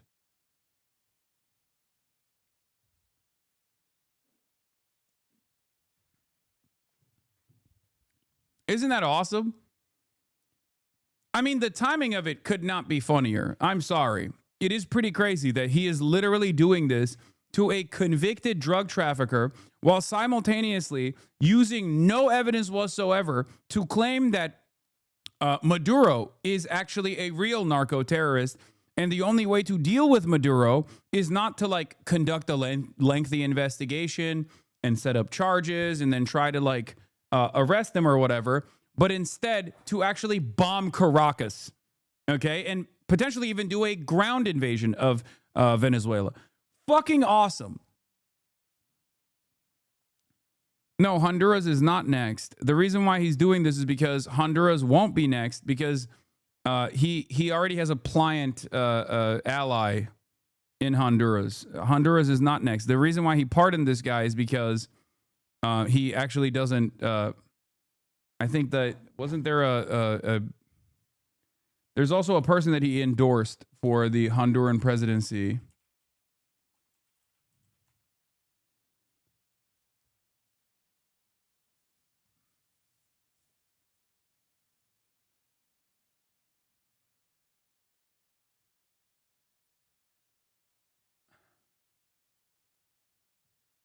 Yeah.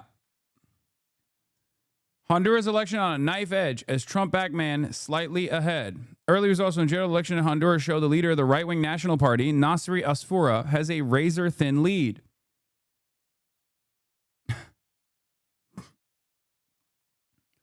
With almost 56% of the votes counted, the conservative candidate was just 0.22 percentage points ahead of former TV host Salvador Nasrallah, according to the results published by the National Electoral Council.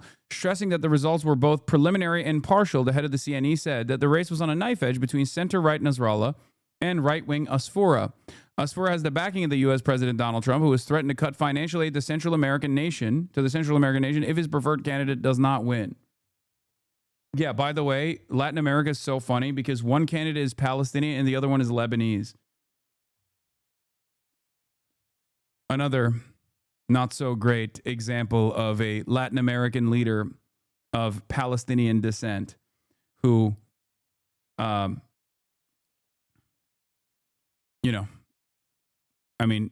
Salvador. The leader of El Salvador is also of Palestinian descent. There is a major Arab diaspora and a Palestinian diaspora in fucking in Latin American countries. Yes, Nayib Bukele is also of Palestinian descent. I don't like bringing up this fact because he is dog shit, so I try to avoid mentioning that. But yes, Nayib Bukele is of Palestinian descent as well.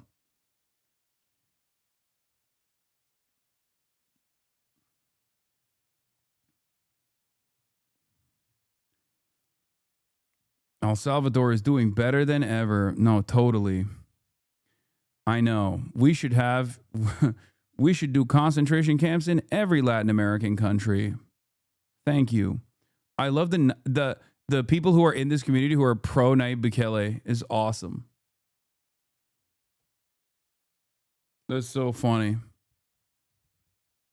No, it's not a joke. There are a lot of fucking brain broken Salvadorans, both in diaspora and even in El Salvador. There's a lot of people who think he's doing awesome. Nor, my rewind is gone. How do I get it back? Great question, Kev Gui. All you need to do is actually subscribe. If you subscribe to the Piker Broadcasting Service, you can take advantage of the rewind function.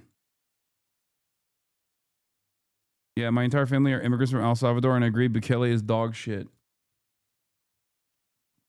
Like, MS-13 is a horrifying criminal enterprise, okay? Absolutely unacceptable, horrifying, except the solution to MS-13,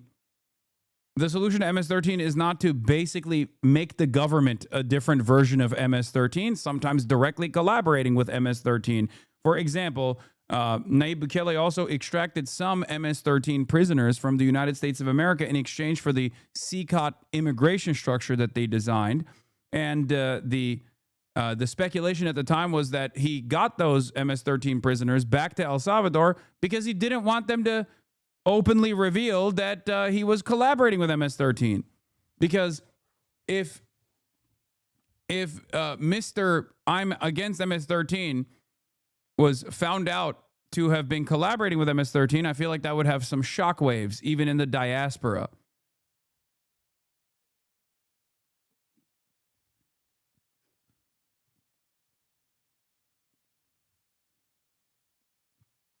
But yes, there are a lot of right-wing Latinos who love Bukele and think he's doing awesome.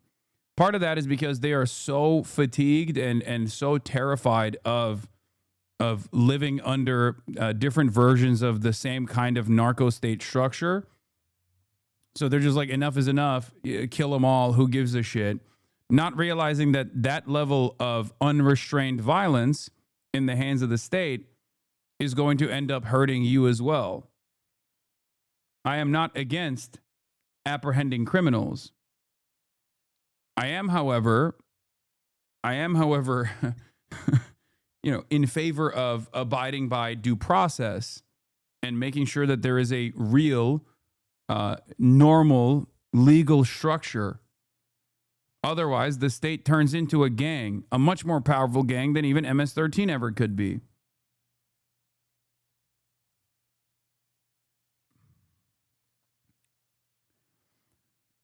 It's mostly because people don't see more than the first layers. They see less gang and nothing else matters. There have been examples of the authoritarian military being dicks on camera. Yeah. You're way too charitable sometimes, man. What do you mean? Yeah, Salvadoran here, Naib only replaced gangs with police force. 3% of the population are under arrest. There's no official data, but the estimates is 6 out of 10 people in jail are innocent. Yeah. And we know that that is a likely percentage, even though we will never have like full confirmation of that. But the reason why we know that is a likely percentage is because they literally do black bagging. Like random fucking shopkeepers, if they live in a neighborhood where there's like MS-13 gang members in a country that was basically run by MS-13. So obviously everyone is going to have some level of fucking direct or indirect involvement with MS-13, even if they are fucking totally innocent. But they do dragnets and they black bag people and they literally put them in front of a judge that is wearing a balaclava, okay? A judge that's like hiding their identity will do 200 convictions at a time. How can you call that justice? That is fucking insane.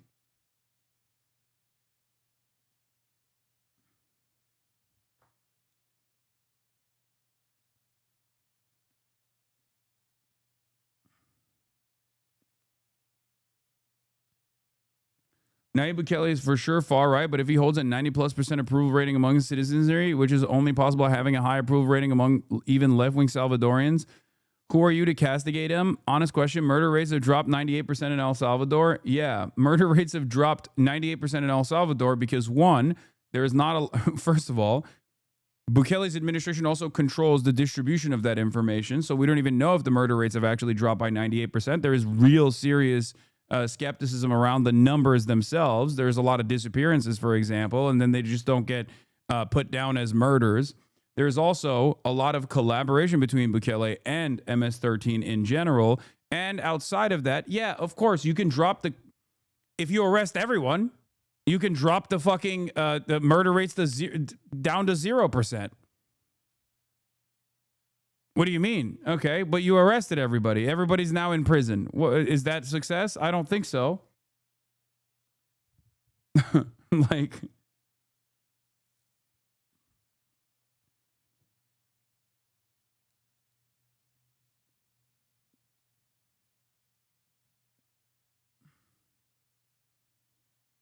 Put everyone in prison and make them prove their innocence. Yeah, I mean, that's basically... Salvadoran here, I've said it before, my aunt almost went to jail for treating gang members. She's literally a nurse. The only reason why she was left off the hook was because my family's entire village came out for her and told the judge she's just a nurse and all the good she's done. Yeah, they mark most homicides as disappearances, which is why homicides have dropped while disappearances have skyrocketed. There's that. And then also on top of that, they've arrested a significant percentage of the population. If you have any connection whatsoever, like the nurse story, the anecdote that chatter just told, or shopkeepers, like there are storefronts, there are just like people selling shit on the side of the road. Some of those guys are forced at gunpoint to collaborate with, to pay for protection with like a local MS-13 affiliate, right? If you're arresting the fucking shopkeeper who is a victim, you've now doubly victimized that person. And also, there is no, like, if the government itself has turned into a gang in and of itself, then what are you supposed to do? You're fucked. You have nothing. You can't do anything. So yes, people who are not under the scrutiny of the government are going to be happy because they're like, well, at least crime is down. But that is the reason why I find myself comfortable castigating the otherwise very popular Nayib Bukele.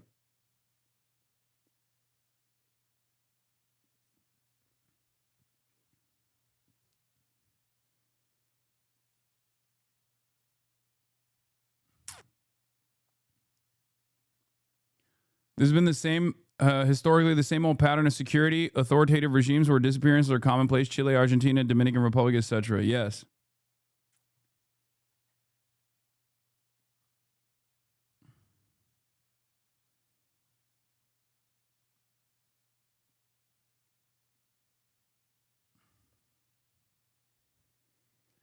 One of my very first chat messages was about this very topic regarding my family. I actually have a little update to that. A couple months ago, I asked my dad for his true thoughts about Trump. He said he doesn't like what he's doing right now, and despite him probably being pro-Bukele and still quite conservative, I actually explained to him socialist thoughts, and he was familiar and even agreed with it. I just wanted to say that. Yeah, also, if you want to fucking sell your dad on socialism, just talk about what Bukele did before he became the leader of El Salvador. Because Nayib Bukele was actually a very promising politician in El Salvador. Unironically, he was working on rehabilitation initiatives. Like, he literally was a woke guy.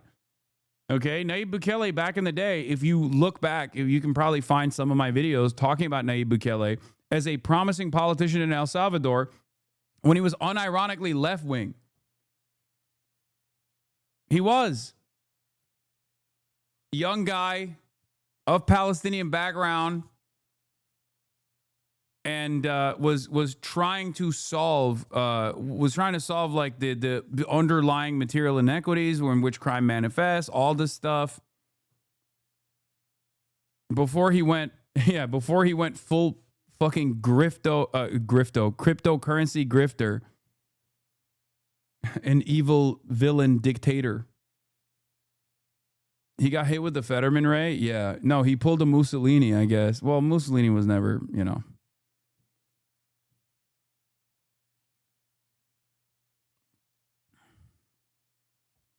Like, Mussolini never actually was a politician that was in any way, shape, or form socialist. He was a journalist, a newspaper guy.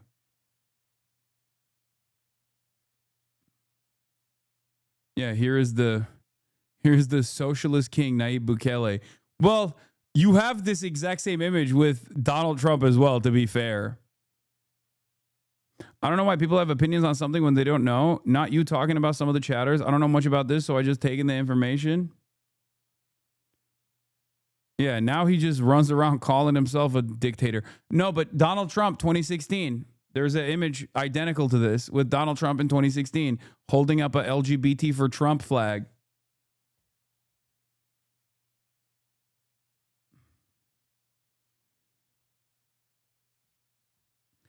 Anyway, getting back to the ridiculous hypocrisy, it was the first Trump admin which developed a case against President Hernandez. His brother Tony Hernandez was indicted in 2018 and convicted in 2019. A key ally, Giovanni Fuentes Ramirez, was indicted in 2020. Both were later sentenced to life in prison.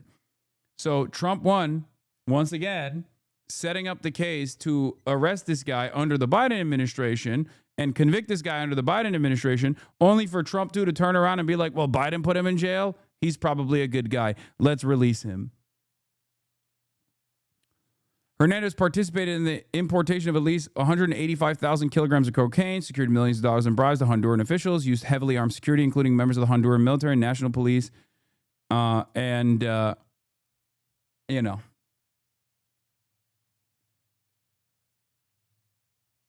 I think this really is the left-wing grift, using left-wing aesthetics and even policies to get power and then switch up. Yeah. Today on tap from David Dan, Marco Rubio is selling a war of choice in Venezuela based on the falsehoods about narco-trafficking to get right-wing South Florida exile political allies back into power. Is an incredibly parochial pretext for an imperial adventure. It's hard to escape the feeling that this is all being done to flatter a few power-mad expats with little concern for American interests. It even managed to sweep in the Nobel Committee, which made the disastrous decision to give opposition leader Maria Corina Machado the Peace Prize, an epic misstep that will take its place alongside Henry Kissinger in the ignominious annals of that award's history. As Maureen Kachik laid out in a dynamite long read last week, the same people who bankrupted Venezuela when in control of a shadow government and who stage managed the failed mercenary-led coup attempt at the end of Trump's first term are the ones agitating to return, despite having stunningly bad reputations in the country they want to lead. The largest proven oil reserves in the world are more the spoils of war than its cause. Last week, a federal judge approved the sale of Venezuelan-owned oil refiner Citgo to Elliott Investment Management, whose founder, Paul Singer, has been a Rubio backer for a decade. Paul Singer rears his ugly head once again in Latin American affairs. But neither hemispheric control, nor petroleum futures, nor interdicting drug supply is the main point of this mad rush. Right-wingers want to get back in charge of Venezuela and they have a friend in the State Department.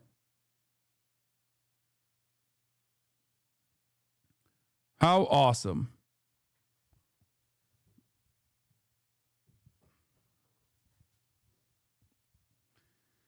Oh, how fucking dope, dude.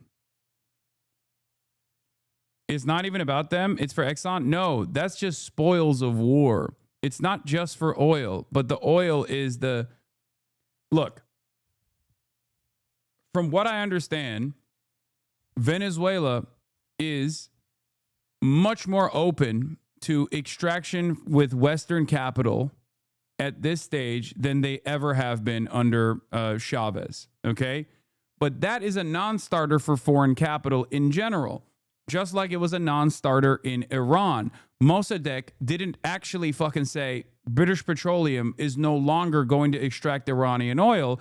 Mossadegh simply said, hey, we want to actually re-examine this relationship that we have with British Petroleum because it kind of feels like we're getting fucked over here.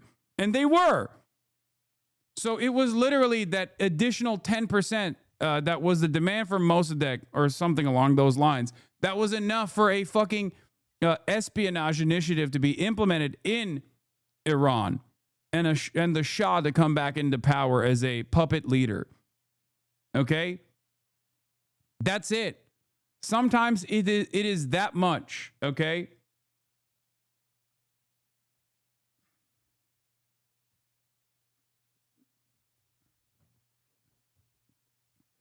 So for a lot of these guys, just like for a company, it's the threat of unionization that might actually hurt their profit margins in the long run.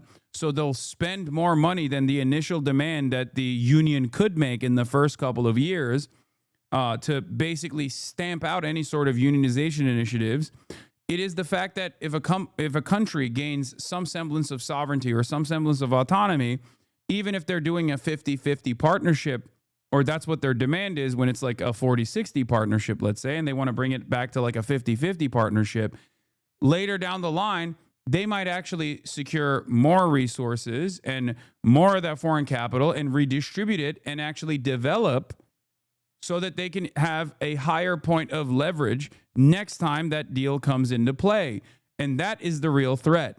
It's the continued extraction of natural resources with bargain bin prices that these foreign capitalists want to impose. They want to continue. Okay? That's what it is. That is the reason why a destabilized Venezuela is much more favorable for a lot of these people than a stable Venezuela run by leadership that has some kind of leverage and has some kind of interest in negotiating. It's not the fact that they don't want to negotiate at all. I'm sure that Maduro, if given the opportunity right now, would love for a Chevron deal, would love for an Exxon partnership, okay? The country is starving. The country is fucking suffering. That would mean sanctions relief for them. He would take that deal any day of the fucking week, okay? It's also a far better deal than blowing up Caracas. The problem is, if you actually take that deal, you normalize Maduro. If you take that deal, then he might demand a better deal for the Venezuelan population later down the line. And that's terrifying. That's a terrifying prospect. So that is a big part of the equation here. But in terms of like why we have chosen Venezuela and why we're aggressively trying to go to war with Venezuela, well, unfortunately, the oil reserves are just the spoils of war, as David Dayen correctly points out.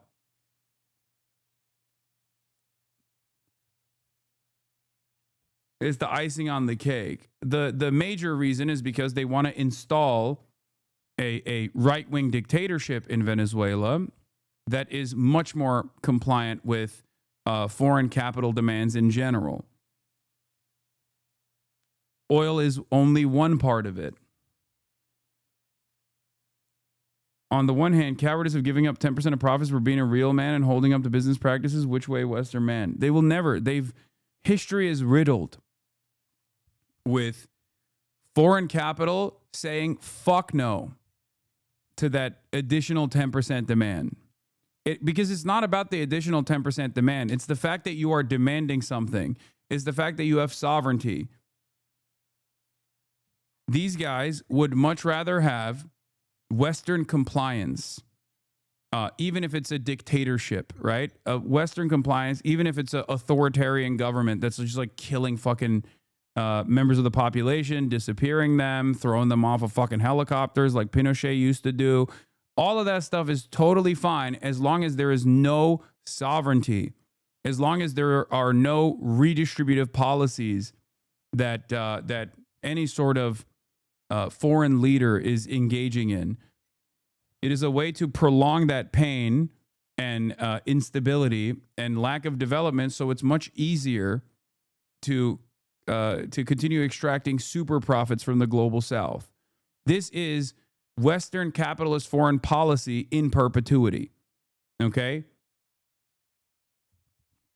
Even if the demands are modest, the very fact that you're making a demand means that you have the audacity to demand sovereignty, and that is unacceptable. That is a real threat. Okay?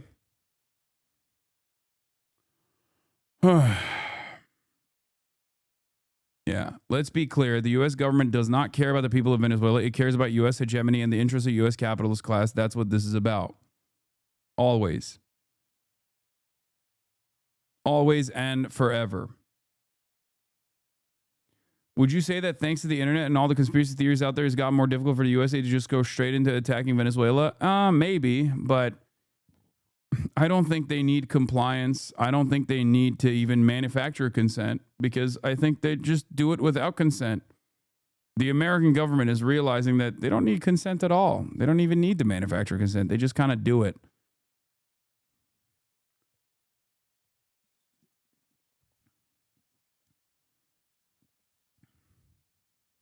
Why can't Maduro threaten to blow up the oil fields like Iran did? What do you mean, blow up his own oil fields? What are you talking about? It's the last remaining lifeline for Venezuela. He's not going to blow up his own fucking oil fields.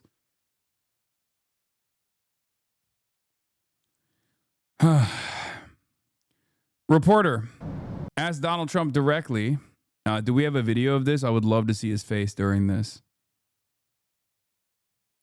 Maybe it's on the playlist. Caroline, excuse me, regarding Venezuela, the president said we're going back to the drug boats, in air quotes, okay? Yesterday that Secretary HEGSETH had denied that second strike, the reported second strike on an alleged drug boat on September 2nd. The secretary said to the president that didn't happen. But to clarify, I just wanted you to clear this up. In his social media post, Secretary HEGSETH didn't go into details about that strike. He just said U.S. operations in the area were lawful, and he said that the story and media reports were fabricated. So to be clear, does the administration deny that second strike happened, or did it happen and the administration denies that Secretary HEGSETH gave the order? The latter is true, Abe, and I have a statement to read for you here. President Trump and Secretary HEGSETH have made it clear that presidentially... Is that a weird FPS on this, or is Twitch fucking with me? No, I don't know if it's like weird FPS on my computer in general, but I've been noticing that as well with YouTube. Designated narco-terrorist groups are subject to lethal targeting in accordance with the laws of war. With respect to the strikes in question on September 2nd, Secretary HEGSETH authorized Admiral Bradley to conduct these kinetic strikes. Admiral Bradley worked well within his authority and the law, directing the engagement to ensure the boat was destroyed and the threat to the United States of America was eliminated. And I would just add one more point to remind the American public why these lethal strikes are taking place. Because this administration has designated these narco-terrorists as foreign terrorist organizations. The president has a right to take them out if they are threatening the United States of America and if they are bringing illegal narcotics that are killing our citizens at a record rate, which is what they are doing. And under the previous administration, there was enough fentanyl trafficked into our country to kill every American man, woman, and child many times over. And so not even coming from Venezuela, mind you. Once again, not even coming from Venezuela. And they have done zero propaganda to even imply that it's coming from Venezuela. They just say it, right? But they don't even tie it to Venezuela. They just say fentanyl's coming into the country. And they just let it hang. Okay. Is there any evidence that it's coming from Venezuela? Well, we didn't suggest that it was coming from Venezuela. We just said that it's happening. Right? Okay. Is this the most appropriate way of dealing with it, even if there is any evidence that you've presented that it's coming from Venezuela? Shut the fuck up. We have to bomb Venezuela. So that's why you've seen a drastic difference in this administration's policy with respect to the last, and it's one of the many reasons the American public reelected this president and support this Secretary of War in conducting these strikes. So to clarify, Admiral Bradley was the one who gave... Andrew, go ahead. Sure. First on the Venezuela strike, you said that second strike was... For clarity, is there evidence to suggest where the drugs are coming from? And if so, where? Yes. The DEA's own assessment, the DEA's own intelligence shows that drugs are obviously coming in. The chemical compounds necessary to produce fentanyl oftentimes comes from China, and the other parts come from the Mexican border.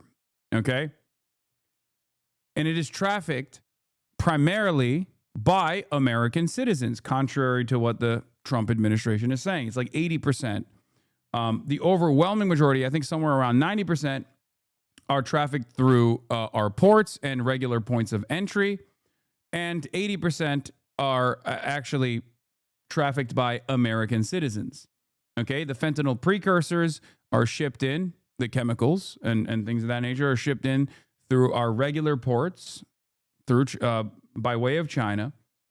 And the rest comes from Mexico, trafficked by American citizens.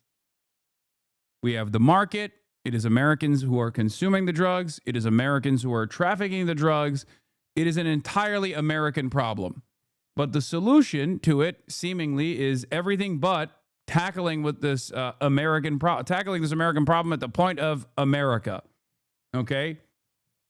It's always everybody else. It's ironic because this demand for it, the market for it, and the trade for the fentanyls is in exchange for the weapons that Americans have. Okay?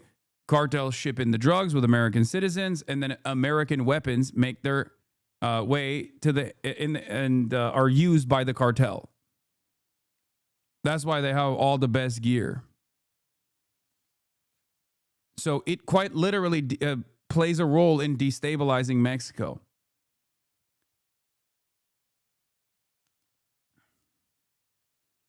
So there are numerous points where we can actually tackle this problem. It's just we are not invested in tackling this problem at all. Okay?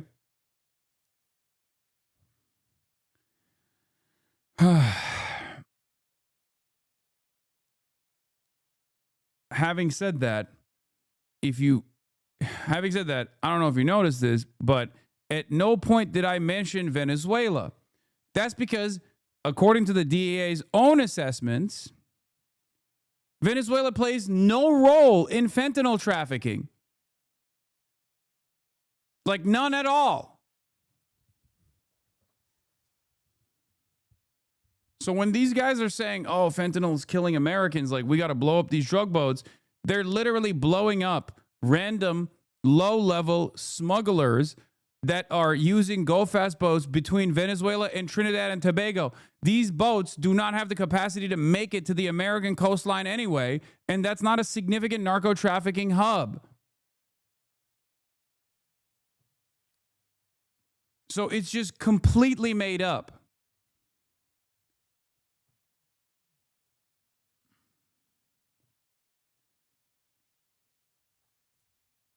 In full accordance with the law of armed conflict, but the Navy's own manual of law of war says that specifically firing on survivors from a wrecked vessel.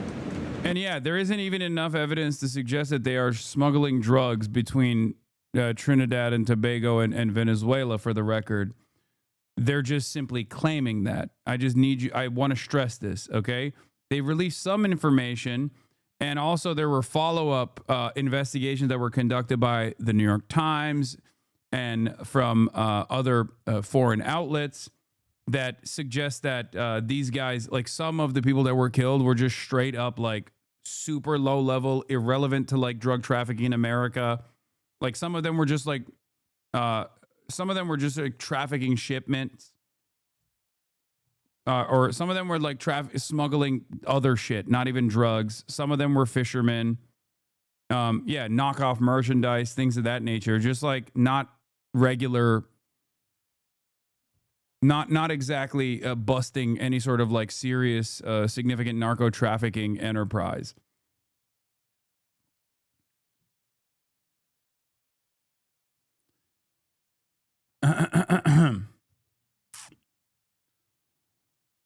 Of course, one of the greatest ironies here is that if you want to tackle the overdose problem with opiates, there is the last administration that actually took the initiative, quietly, albeit, even though it became a major point of contention for Fox News watchers at the time.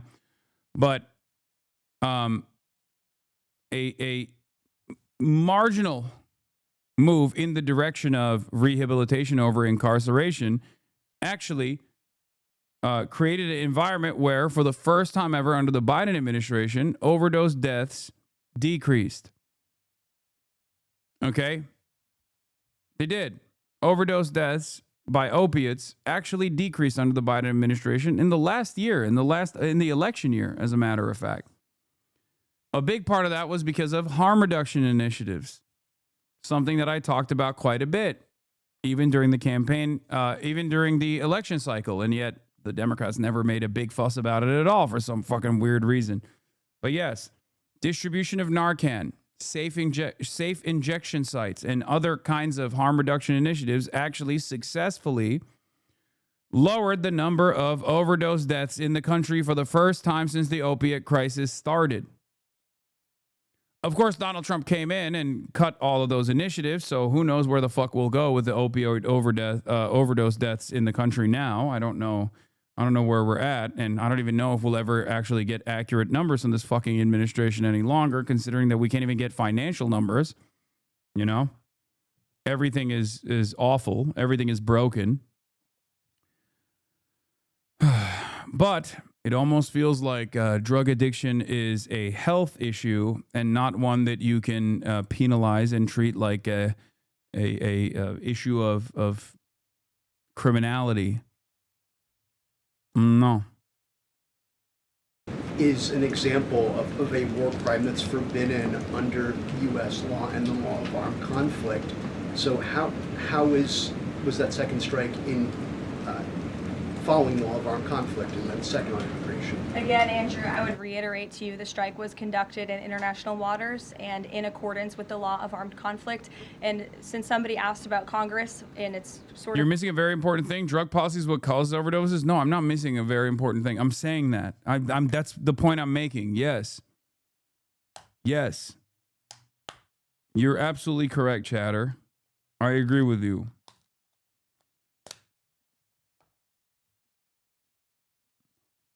Related to Venezuela, I also want to add that Secretary Hegseth spoke with members of Congress who may have expressed some concerns over the weekend. And there have also been 13 bipartisan briefings to Congress on the Venezuelan strikes. There have been a number of document reviews for members of Congress to review the classified DOJ Office of Legal Counsel opinion and other related documents. 29 senators and 92 representatives have reviewed those documents, which is about 2/3 of those are Democrat members. And they have been made available to all 100 senators, all 435 members of the House, and to general counsels of the relevant committees on a bipartisan basis for their review.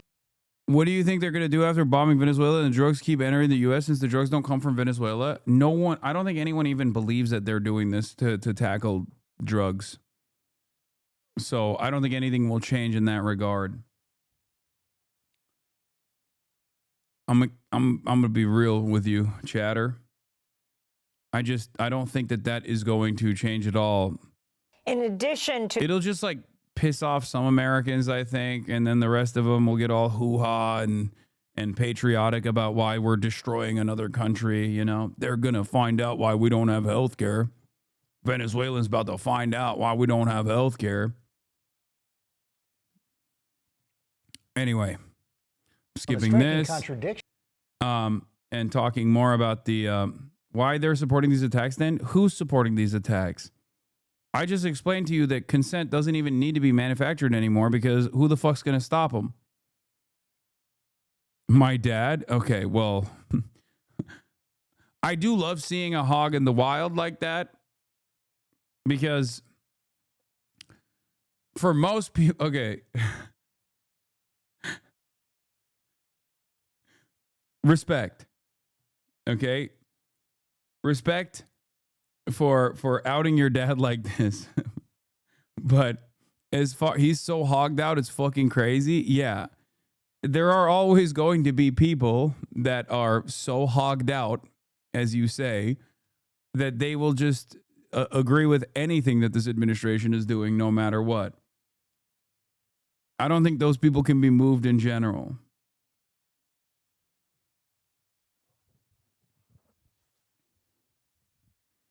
Because, like, Chatter's dad is wild because even the polls are showing like 60% of Republicans oppose overthrowing Maduro. Yeah, like you have to be a special kind of hog that's not even like the normal MAGA hog if you're like actively supporting whatever the fuck we're doing in Venezuela. Because apparently, according to polls that we've looked at, even the Republicans, by majority, do not agree with intervention in Venezuela. At most, the only thing that they've agreed on is the boats being blown up. And that's like at 70% or something. Which may be because they haven't really done too much propaganda for the hogs to get on board with direct military intervention.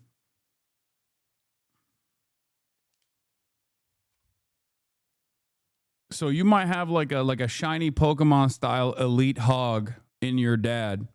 Cherish it.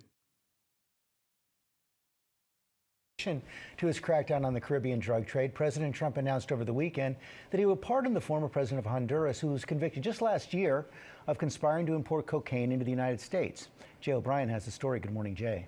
Yeah, good morning, George. President Trump has repeatedly warned that drug cartels present an urgent danger to the United States. But this morning, in a major contradiction, the president announcing he's pardoning Juan Orlando Hernandez, the former president of Honduras, currently serving a 45-year prison sentence here in the U.S. for drug trafficking and weapons charges. In 2024, the Department of Justice said that for nearly 2 decades, Hernandez helped cartels, quote, move mountains of cocaine into this country, and was at the center of one of the largest and most violent drug trafficking conspiracies in the world. And despite that, in a post announcing his endorsement of the conservative candidate in Honduras' ongoing elections, Trump also promised to grant Hernandez a, quote, full and complete pardon, claiming the former leader had been treated very harshly and unfairly, and arguing without evidence that Hondurans believe Hernandez was, quote unquote, set up. Now, Democrats slamming this move, calling it part of a string of controversial pardons issued by President Trump. Even Republican Senator Bill Cassidy. Someone should have told Donald Trump that Barack Obama loved this guy. Maybe he would have reconsidered posting such positive things about him. You know? You just released Barack Obama's favorite guy. Excuse me.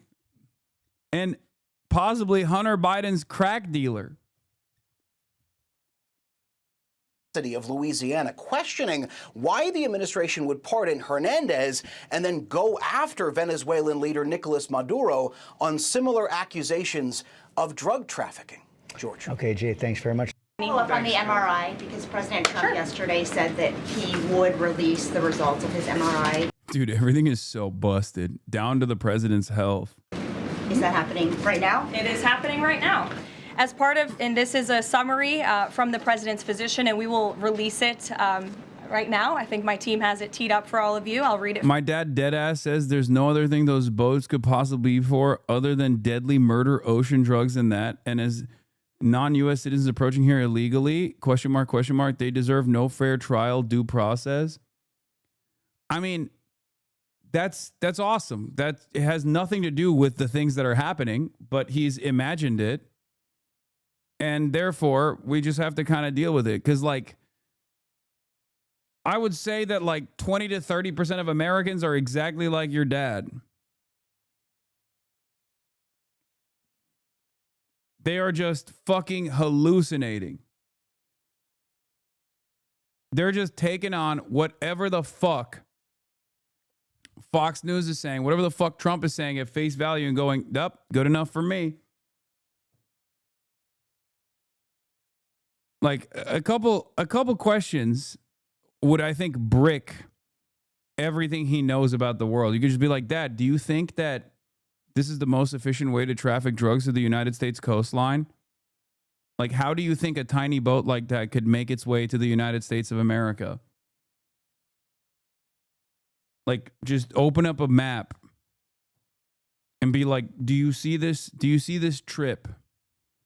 Do you think it's possible to make this trip on a go-fast boat?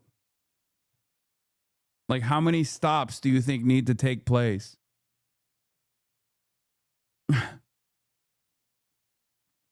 You're going to make his brain explode? I mean, I'm just saying, at least have fun with it at this point. You got a shiny Pokemon-style hog in your dad. You might as well enjoy the show. You know? Because I would like to explore. I would like to explore, like, the depths of his imagination. Like, how is he going to look at that and be like, well, you know, maybe they're making like 20 stops along the route. Like, where are they stopping? How are they refueling?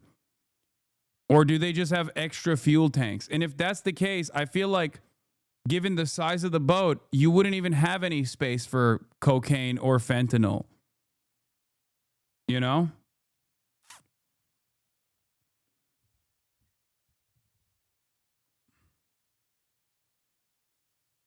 I would like to know how they would come up with that. Like, I would like to know what they would... Wait, why are you attacking the guy? What the fuck? He's not even it's not his fault that his dad believes nonsensical shit. The fuck? Calm down, chatter. Aren't the 30-odd% wanting this war just neocon hogs? Like, you're probably like a boomer hog who still loves the war on terror with a love boner for it all? Sure. For you, and then you'll get it physically as well. As part of President Trump's comprehensive executive physical, advanced imaging was performed because men in his age group benefit from a thorough evaluation of cardiovascular and abdominal health. The purpose of this imaging is preventative, to identify any issues early, confirm overall health, and ensure the president maintains long-term vitality and function. President Trump's cardiovascular imaging was perfectly normal. No evidence of arterial narrowing impairing blood flow or abnormalities in the heart or major vessels. The heart chambers are normal in size, the vessel walls appear smooth and healthy, and there are no signs of inflammation or clotting. Overall, his cardiovascular system shows excellent health. His abdominal imaging is also perfectly normal. All major organs appear very healthy and well perfused. Everything evaluated is functioning within normal limits with no acute or chronic concerns. In summary, this level of detailed assessment is standard for an executive physical at President Trump's age and confirms that he remains in excellent overall.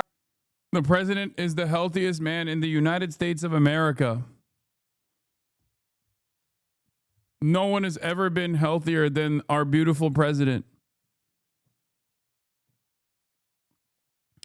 Like, look, I'm not in the business of dunking on North Korea, but anytime I hear her do one of these things, I am reminded of my goat, the DPRK lady who Kim Jong-un gave an apartment to. You know what I'm talking about? I forget her name. The elderly lady who's been doing this for years and years at this point. I love her. I mean, she's got way more swag than Caroline Leavitt. But like the tone of voice, it just like reminds me of that.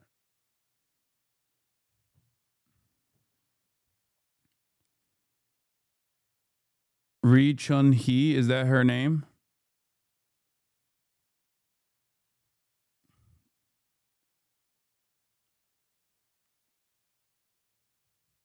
Peak healthy man. A listener passes along this photo of our president enjoying his meal at the golf club earlier. I've never seen a healthier man. I've never seen a healthier man in general. I'm not even talking about presidents. I'm talking straight up healthiest American, okay?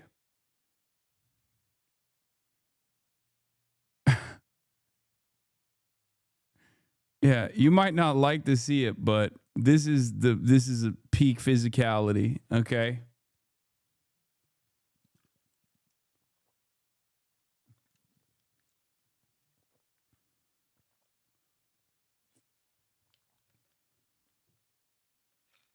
When you nut, but she keeps sucking. I'm sorry. Which president's getting the best head?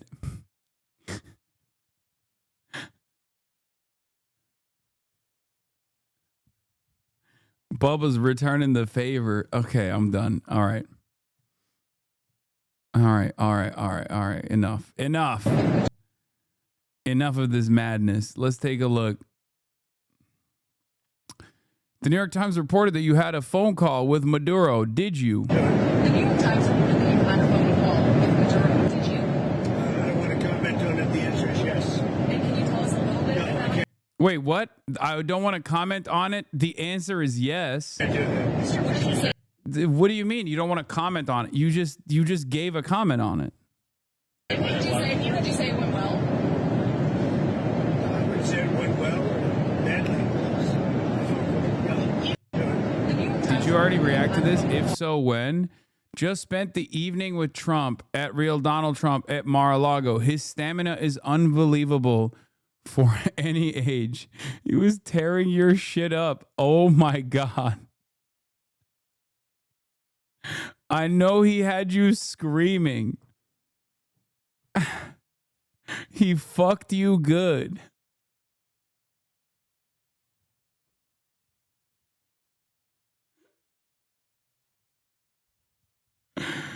Oh, that's awesome. They did do this exact same thing with Brandon, which is why it's beautiful. Our president is Brandoning. Every president going forward post Brandon is going to be branded. Ow. Oh my God. Oh, I think I blew my fucking upper back out sneezing. I'm Brandoning too. Everybody, everything's transgender. Everybody Brandon. Oh God.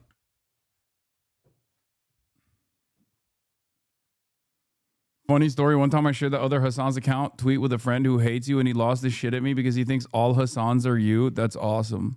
Mr. You've made so clear how you want to keep drugs out of the U.S. Right. Can you explain more about why you would pardon a notorious drug trafficker?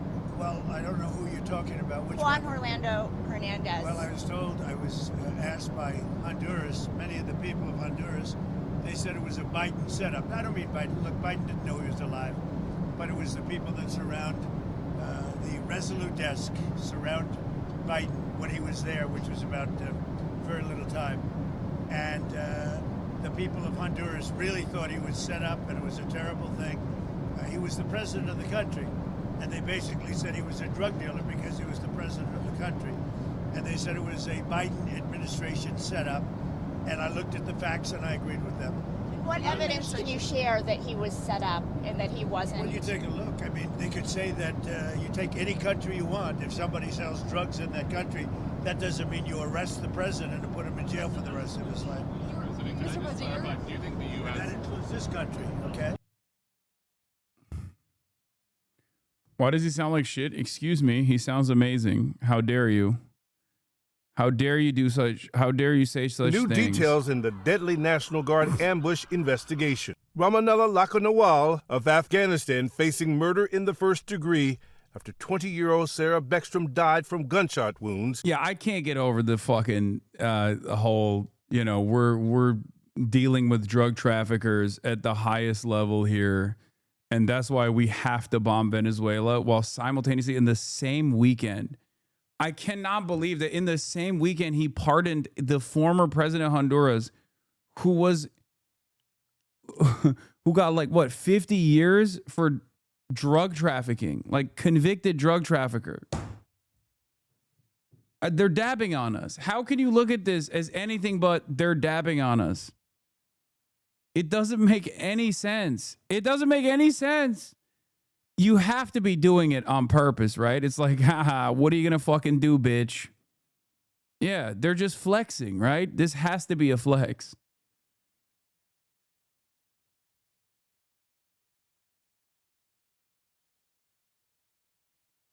I don't know. They're teabagging. They're teabagging. It's BM. It's BM. Like, maybe don't do this right now. You know, maybe do it like a year later, after you have already been in the depths of bombing Venezuela to combat narco trafficking, as you have claimed. Because one's an actual convicted drug trafficker. The other one, you're just kind of making up. You're just kind of saying is a drug trafficker, but you don't even have your heart in it. Sustained when he allegedly opened fire on her and her fellow West Virginia National Guardsman, Andrew Wolf. Over the weekend, a candlelight vigil to mourn Beckstrom, along with a solemn honor escort near the U.S. Capitol. Wolf, who is only 24, remains at a D.C. area hospital with serious wounds. Andrew is fighting for his life right now. The FBI has interviewed family and associates of the 29-year-old suspect and tried to exploit documents and other material obtained through searches of mobile devices, his social media footprint, and properties tied to him. We believe he could have been radicalized in his home community and in his home state. But thus far, authorities have not publicly released any specific evidence tying the suspect to a specific terrorist organization. And while the investigation into potential terrorism ties remains active, officials say they're also seeing signs of financial stress and a potential mental health crisis. Sources telling ABC News Laka Nawal was vetted by and worked with the CIA during the war in Afghanistan. He was brought into the U.S. under the Biden administration in 2021 through the program Operation Allies Welcome, and was granted asylum by the Trump administration in... One of the crazier parts of this is they keep saying that like, oh, he was radicalized in the United States of America post-vetting.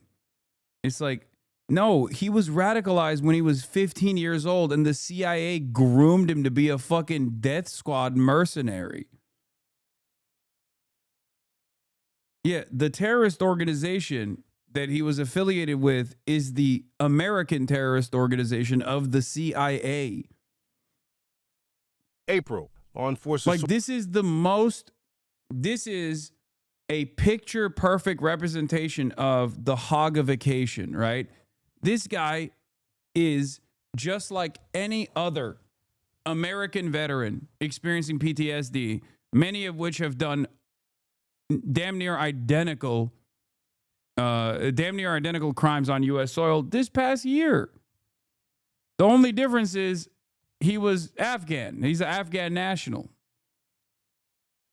Like, instead of going through the regular route of being like a poor guy living in Nebraska or something and doing ROTC, and then, I don't know, instead of going, I guess ROTC, you just go into the officer's program, but like instead of ROTC, you just like, you fantasize about joining the military, you become a Marine, and then you go to Afghanistan and do like similar kinds of crimes. And then you come back home and you fucking, you snap. He's just the Afghan version of this.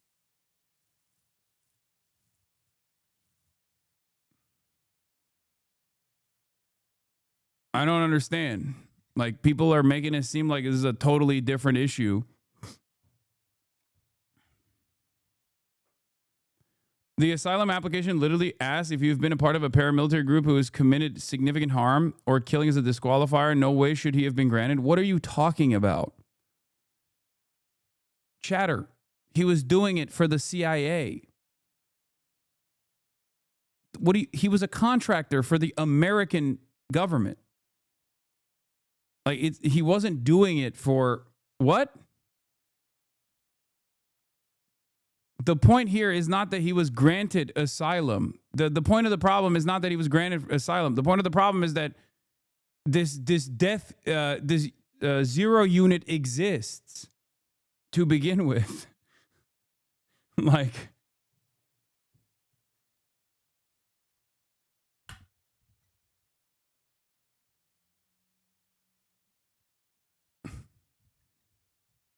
the issue is that the issue starts not at the point of like letting people like this into the country. The issue starts at the fact that units like this even exist, or even American military presence exists in Afghanistan. Sources telling ABC News he was unemployed and deeply impacted by the death of one of his Afghan commanders. Sources say in recent days he had been isolated and increasingly distant from family and friends. The suspect remains hospitalized under heavy guard. In the wake of the attack, President Trump has halted all asylum applications. Yeah, they're using this as an opportunity to halt all asylum applications. This is great. It's fucking awesome. It's just so unimaginably racist.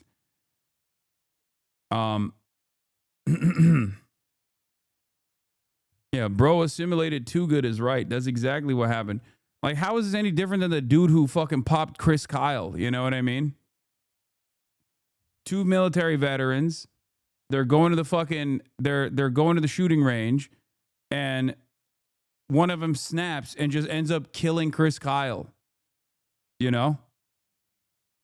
Do we just go, oh, wow, we really got to reconsider white people, you know, doing this kind of thing? No, of course not. It's not any different than the, I feel like, Batman or Halo guy that blew up the Turo rental Cybertruck outside of the Trump Tower in Las Vegas the first day of the Trump administration. It's no different than the Marine guy who drove his fucking F-150 pickup truck into a Mormon church and tried to blow it up.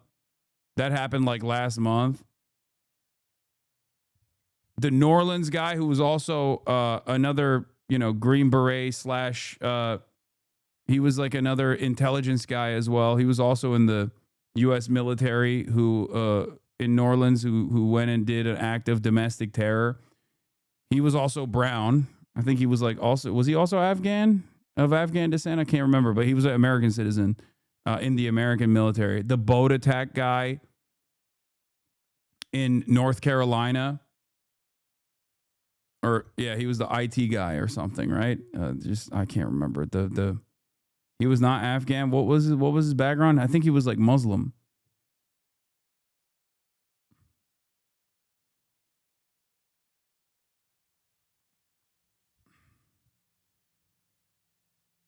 I think he was a Muslim convert. Oh, okay. I'm mixing up my fucking U.S. soldiers, U.S. veterans snapping on U.S. soil and committing acts of domestic terror.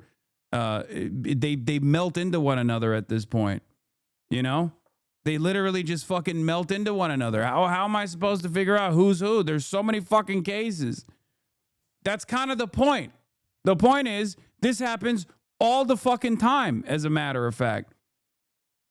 And it seems like this administration never wants to let an opportunity, a crisis opportunity, go to waste. So given this guy's background as an Afghan national and this administration's interest in like stopping all flows of migration and all asylum seekers to make a point about how migrants are responsible for endless amounts of violence, they're just using this as an opportunity to do an asylum freeze. And we start with a Fox News alert. Right now, a National Guardsman is fighting for his life in critical condition this morning after allegedly being shot by an Afghan national on Thanksgiving Eve. So it comes as officials revealed that the suspect was likely radicalized while living in the United States. And we knew about him going. Yeah, here, Rolling Stones actually went deeper into this, by the way. Rolling Stones reviewed a screenshot of the group chat in June where zero-unit veterans shared information with the CIA representative about ongoing issues. Lockenwall posted messages asking for help. His last post went unanswered and was deleted by the chat's administrator. Yeah, a fellow unit member describes how the alleged D.C. National Guard shooter felt abandoned by the CIA. He'd say, I'm working 9 years or 10 years with the U.S. government. They never answer my phone call.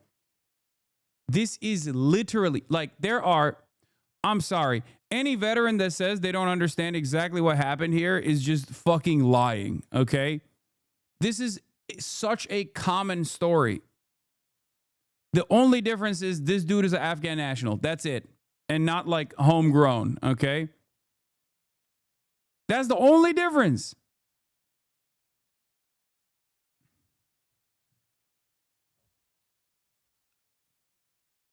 What the fuck are we doing? We broke this man starting when we made him a child soldier at just 15. The only reason we care about him now is because his choice wasn't to anonymously kill himself like the other 22 veterans who commit suicide in this country on a daily basis. Yep.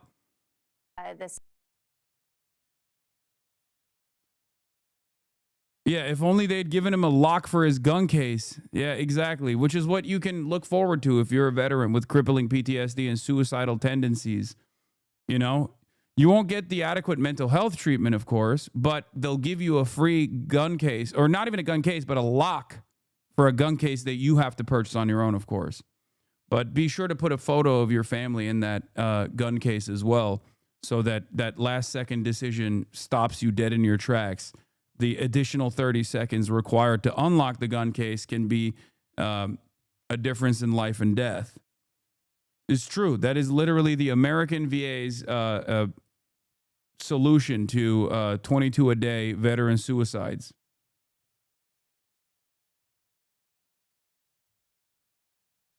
Isn't that fucking nuts? I'm not, like, it sounds so dystopian, and it sounds like I'm making it up. And to be fair, I thought it was insane until I saw the ad. They used to run those ads on my broadcast. The VA used to run those ads on my broadcast. It's not 22 a day now. I think it's like 14 or 15 or 17. I don't fucking know the exact number now, but anyway, but yeah, no, look no further than how this is Brandon's fault or how it's the fault of Afghanistan or anybody else, really. Off the rails as early as 2023. Madeline Rivera joins us live in Washington with the latest. Maddie. Hi, good morning. 24-year-old Andrew Wolf remains in the hospital today where he is surrounded by family members. His parents say their son is a fighter and they're asking for prayers. You know, I had a chance to be at the hospital yesterday, and I want to tell you something. When you go there, sometimes when you go to a hospital, a lot of people are very concerned. People certainly are here. But the positive energy, the spirit that the families bring to bear, that his friends have, everyone is rooting for him so hard to make it to that next level. And it's really encouraging to see. Communities in West Virginia have been holding vigils for 20-year-old Sarah Beckstrom, who passed away on Thanksgiving. President Trump says he wants to meet with Beckstrom's parents. I said, when you're ready, because it's a tough thing, come to the White House. We're going to honor Sarah. And likewise with Andrew, recover or not, we're going to honor her. Investigators have been working around the clock going through the background of the suspect, 29-year-old Ramanullah Lakhanwal. They've yet to say what drove Lakhanwal, an Afghan national who once worked with the CIA, to allegedly travel cross-country to carry out this attack. We believe he was radicalized since he's been here in this country. We do believe it was through connections in his home community and state, and we're going to continue to talk to those who interacted with him. Anyone who has information on this needs to know that we will be coming after you, and we will bring you to justice. Another Afghan national is facing state terror charges in Texas after DHS says he plotted to make a bomb with the intention of targeting the Fort Worth area. He was arrested on Tuesday, the day before the shooting in D.C. Lawrence, Ainsley, and Brian. All right. Thanks so much. Appreciate it, Maddie. So we're learning more and more about this guy, including that there were signs. If he ever belonged here is one thing. You know, he worked for the CIA, that zero unit. I understand that. But because the CIA said he was all right to work with and fight with, doesn't mean he's okay to live here. But let's just say that.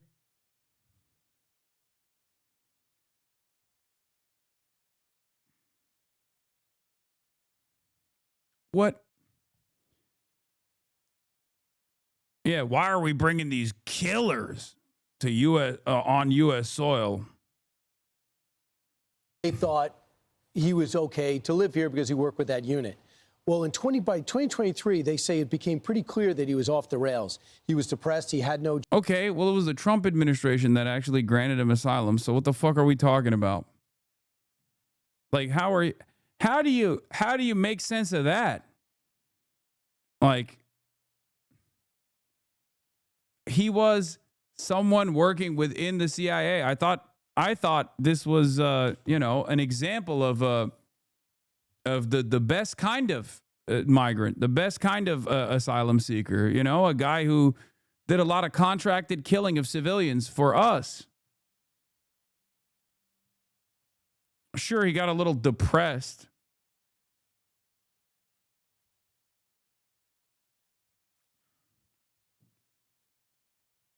But, I like that absolutely no one is asking the question, why the fuck do we have a special unit designed to shoot up hospitals and schools in Afghanistan that the CIA controls, that is entirely comprised of Afghan nationals? What the fuck is happening?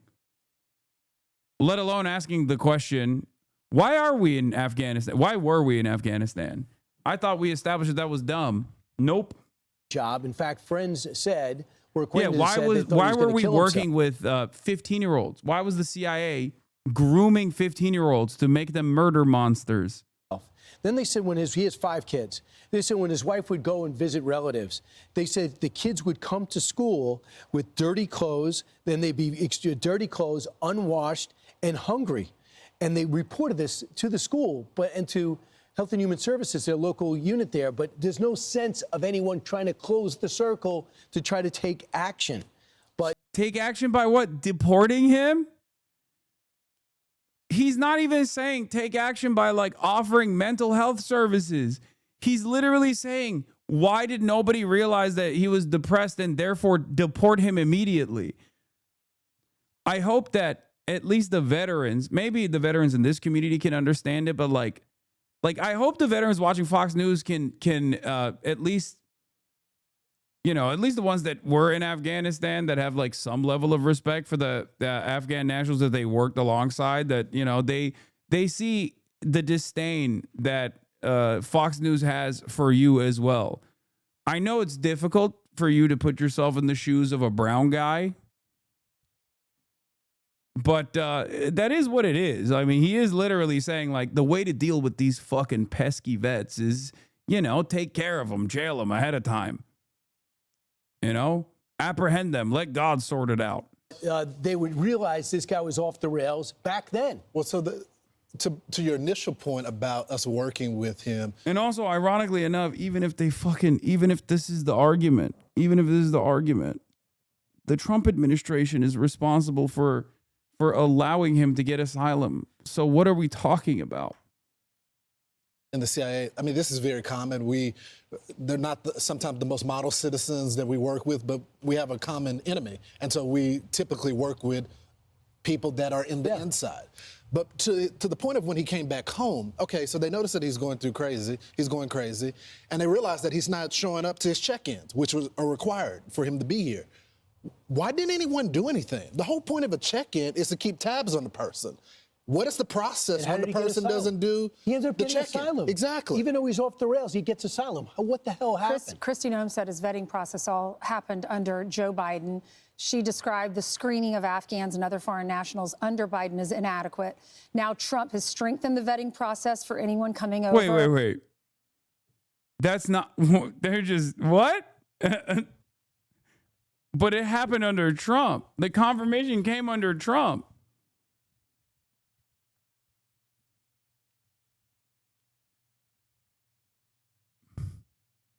Hey, first timer here, you're a douche. Thanks, Chatter. This shit don't add up. Or coming into our country that's an immigrant, including reviewing social media and checking to see who they interact with, because Kristi Noem says this guy was radicalized when he got here to America, but he had connections. They're trying to say that the vetting took place under Biden. Trump just believed the Biden team, and it's all of their fault. That's a move for sure. Yeah, this is pretty cool. You just, once again, you just fucking lie, and then that's it, right? All you need to do is just lie and say, no, Brandon did this. To his home community, and they're As long as you can find a way to tie everything back to Joe Brandon, then I guess like there are people at least in the Trump orbit that will agree with it and say, yeah, that seems good to me. As long as my beautiful president's reputation and his administration is not tarnished in any capacity, you know, I couldn't stand for that. Don't worry about it. Yeah, it was Brandon. Brandon did this. Okay, good. I believe it. Talking with family members and to find out who he was interacting with. Trump also said he's going to impose additional restrictions on migrants. He's going to stop all immigrants from third world countries, and he doubled down on that. No asylum for some nations for a long time, he says, possibly. Right. Brian interviewed C.J. Douglas, Marine veteran, helped with the Afghanistan rescues. Yeah, so he was called out of retirement to help out in Doha and screen these people. And then they said, would you co-author the What Went Wrong in Kabul and Abbey Gate? So he did that, tried to brief Joe Biden on it. First he said, can't do a half hour. He goes, well, we'll knock it out in 15 minutes. Then Joe Biden said, no, I can't even do 15 minutes. Just leave it for me. So there's no indications that Joe Biden even read it. But meanwhile, he knew about the vetting. He was trying to do it in real time on a tarmac in Qatar. Here's what he said about Afghanistan and the... Okay, none of this has anything to do with the Trump administration accepting his asylum application. We have moved so far beyond the initial point of contention, the initial lie that they told, and now they're just talking about other shit. As long as they can keep talking about Joe Biden somehow, they're not even doing a good enough job with this. Where they're just like, yeah, well, Biden didn't listen to the report from this other guy who was talking about Abbey Gate and the scandal that was our failure of a failure to leave Afghanistan. Like, okay, the fuck does that have to do with anything? Exit.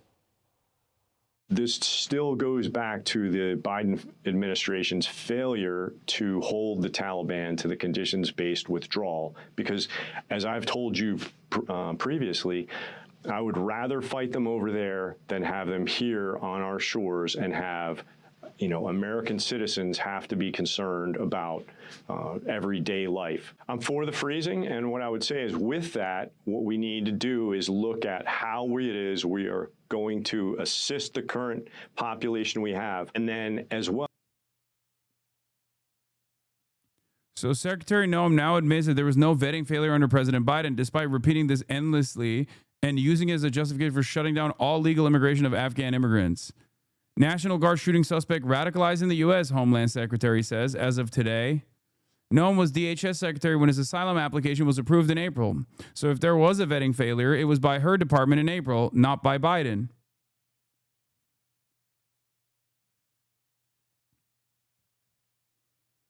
It doesn't even make sense to say that this is like the Biden administration's fault and failure.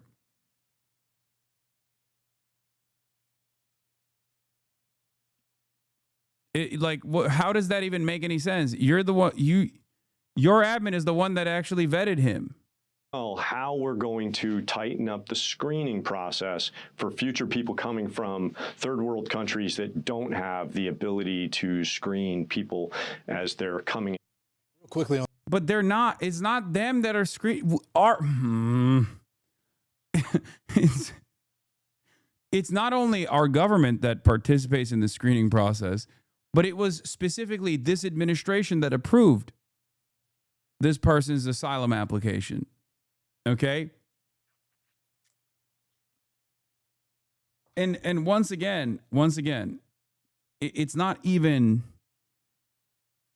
it's not even the fact that this person is on U.S. soil is not the major point of contention here, okay? Because this guy did what many veterans have done as well, and he just seemingly fucking snapped. He felt like he didn't get any coverage or any help from the government after years and years, after a decade of service, which of course was to murder his own countrymen, okay? And for that, they allowed him to come to the United States of America, and then they did nothing. It's the same exact thing that they do to American veterans as well, who then also end up snapping in a similar way and killing a bunch of people. The radicalization, since they're saying that it happened home, and I'm learning this from a lot of my veteran friends who have contacts within people that served. They served in Afghanistan, and they know some of the people that have since come to the United States that were on that plane, on the multiple planes. And they say that a lot of them are upset about how they're being treated here in America, and they thought there were going to be more resources. But as my veteran friends have made it very clear to them, how do you think American vets are treated when they come back home? We still... What the fuck? Bro, yeah. Okay. That's... What?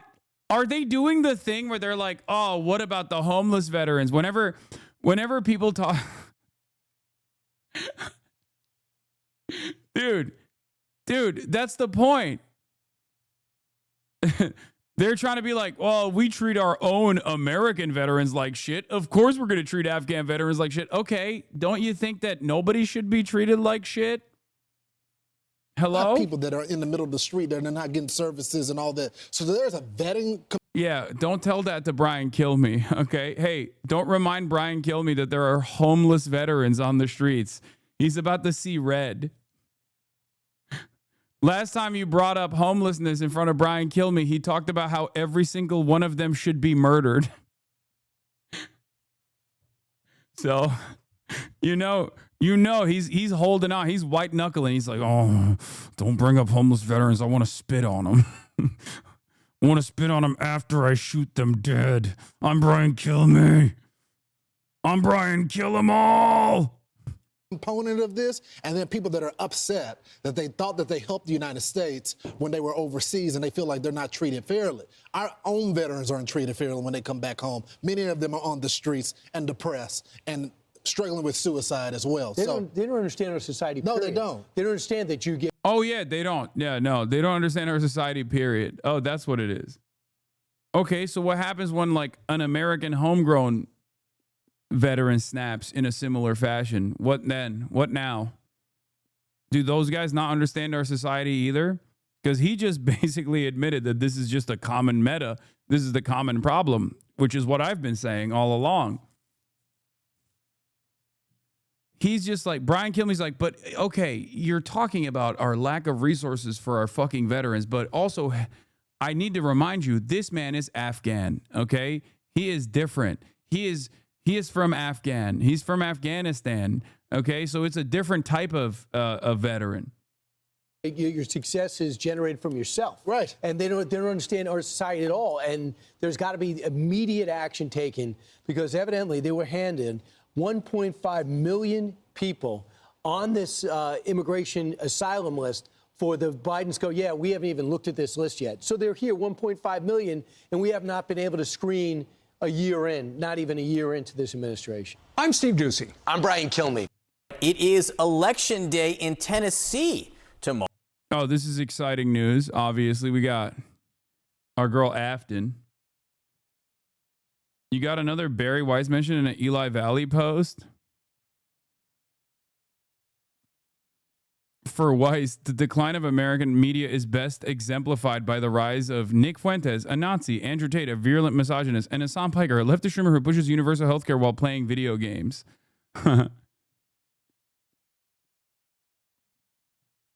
And no, you can't say I don't play video games any longer, because I have been playing a lot of fucking video games, okay? I've been playing Dispatch nonstop.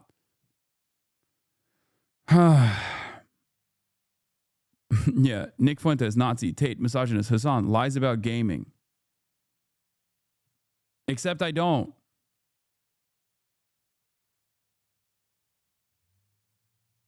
Oh, Barry Weiss would hate it if you played Dispatch right now. Okay, shut the fuck up, chatters.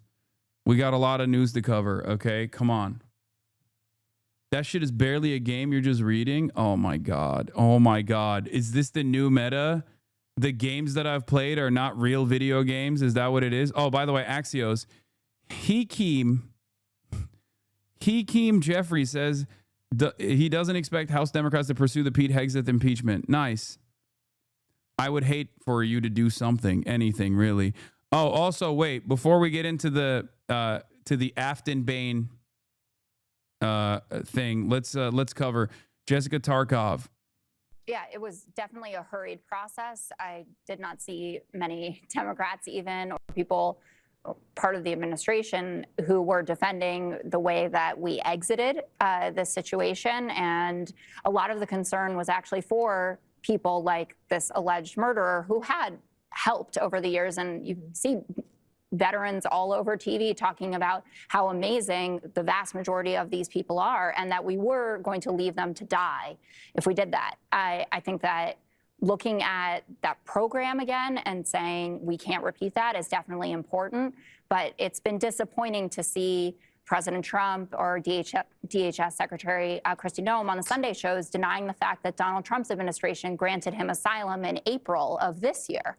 So they had a chance to evaluate the situation as well when he was nuts, when he was suicidal, when he was threatening, all these things that have been going on in his life, and they also let him stay. So just making this it was your fault, not we have an American problem, I think turns a lot of people off from this, or this kind of rhetoric when Trump is posting that you need to denaturalize people who undermine domestic tranquility and deport foreign nationals who are non-compatible with Western civilization.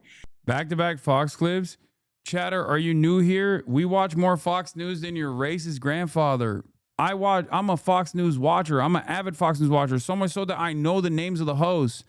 And some of them I cherish and celebrate, like Jessica Tarkov. Jessica escaped from Tarkov. Using those kinds of sweeping terms versus saying, we need to look at this program and we need to make sure that everyone that we are bringing here deserves to be here is a much more appropriate response to it.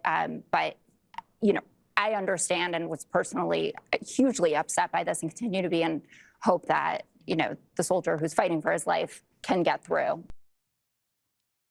Celebrate is a strong word. No, I'll say it. Yeah. Okay. So we're going to do Afton Bain. Yeah, I've been photographed with Jessica escape from Tarkov.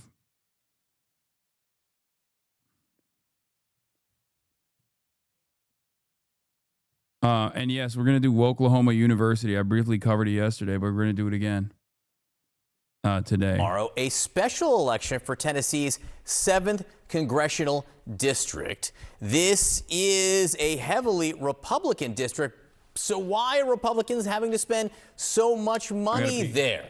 CNN chief data analyst Harry Enton is here with the details. When I say this is a Republican district, Harry, how Republican? It is a ruby red Republican district, John Berman. What are we talking about? Well, why don't we just take a look at the past 3 presidential elections in the great state of Tennessee, in the 7th district, in that great state. Look at Trump's margins. In 2016, he won it by 17 points. 2020, 15 points. And then in 2024, Johnny B, takes the cake here. We get Donald Trump winning by 22 points. That's why I say even a close GOP win tomorrow is a bad sign for them, because what we're dealing with is a district that all 3 times that Donald Trump was on the ballot in the general election, he won it by double digits. And last time, he broke the 20-point margin barrier. I would say if you had to look at the congressional map, any district that Donald Trump won by 22 points, you would say, you know, you've got like nearly a 100% chance of winning if you're running for Congress there. But what are the prediction markets saying right now? Yeah, what are we talking about in terms of the prediction market odds?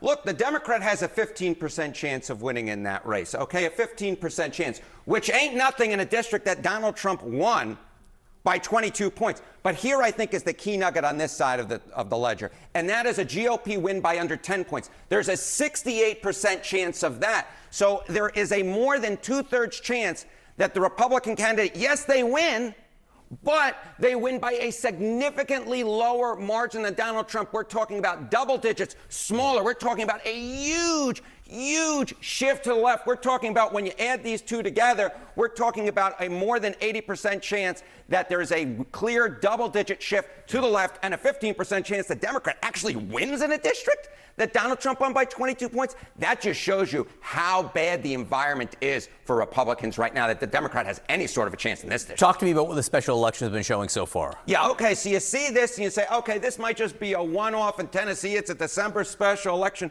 But get this, 2025 House special elections. Dems outran Kamala Harris. We've had 5 so far. Arizona 7, Dem outran Kamala Harris. Florida 1, Dem outran Kamala Harris. Florida 6, Dem outran Kamala Harris. Texas 18, Dem outran Kamala Harris. And in the suburbs of Washington, D.C., and Virginia 11, the Dem outran Kamala Harris. And on average so far, the Democrats have been outrunning Kamala Harris's margin by over 15 points. So what the prediction market suggests would happen in Tennessee is not something that's happening in isolation. It is happening all over the congressional map. Okay, so when you see something like this, what is... It's a real Holy Toledo type situation, honestly. A real Holy Toledo type situation, ladies and gentlemen. History tell us about what ultimately happens. Okay, so you see these and you say, special elections, what do they matter? Well, take a look to the midterm that happens down the line. You go all the way back since over 20 years ago. What are we talking about? Special elections and midterm results. When a party outperformed in special elections. If anyone honest was around Kamala, they would sit her down, play this segment, and tell her not to run again. No, sweetie, you don't understand. The K-Hive is real, okay? Since 2005, 5 out of 5 times they went on to win the House of Representatives in the next midterm. So what's happening, what's likely to happen tomorrow in Tennessee, what has happened across the congressional map is likely not to stay in 2025, is likely to push forward and be very good news for Democrats come 2026. Watch these margins tomorrow night. Republicans are a little bit jittery. Harriet, and great to see you this morning. To see you. Thank you very much. So you just heard my interview with Democrat Afton Bain, who is suddenly in that high-stakes House race. But do Democrats really have a chance to flip that deep red Tennessee seat? And what about President Trump? Why, with everything else going on, has he set his sights on strong-arming Indiana? Is Harry HasanAbi hit? No, fuck no. Come on, man. No. I mean, I'm sure he has seen my coverage of him and how much this community rides for him, but I highly doubt that he's a fan.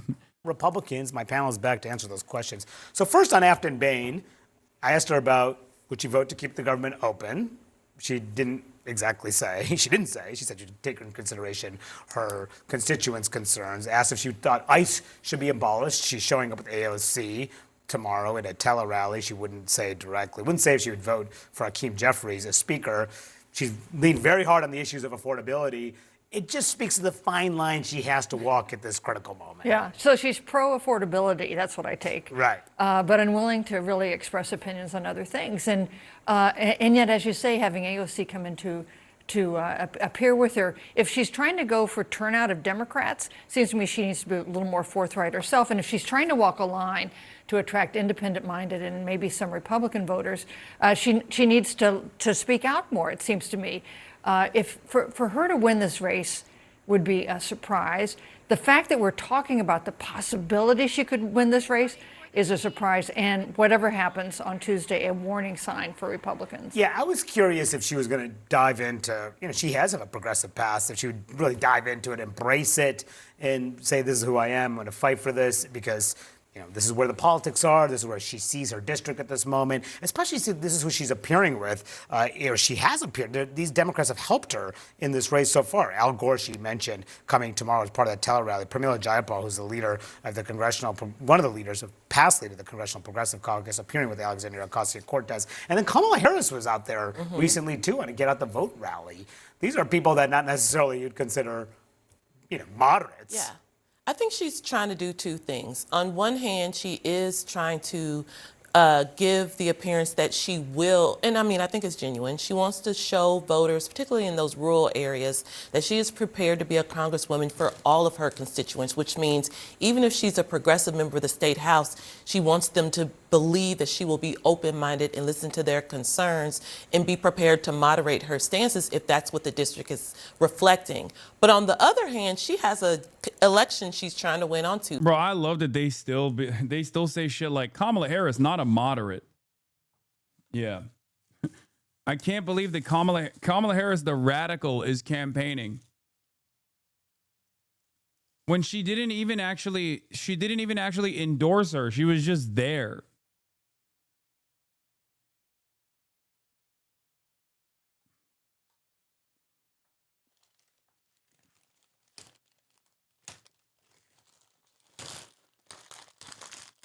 I lived in Nashville for 6 years. I'm super surprised that she's doing so well, but I do think that Kamala hurt Bain's chances by getting involved. Yeah, I mean,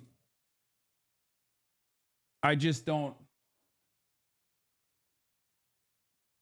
I think a lot of these previous Democratic failures oftentimes end up becoming, end up having more worth as like anti-endorsements, you know?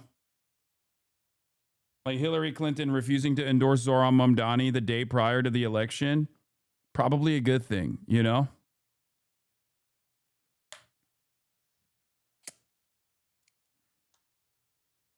Probably not a bad thing.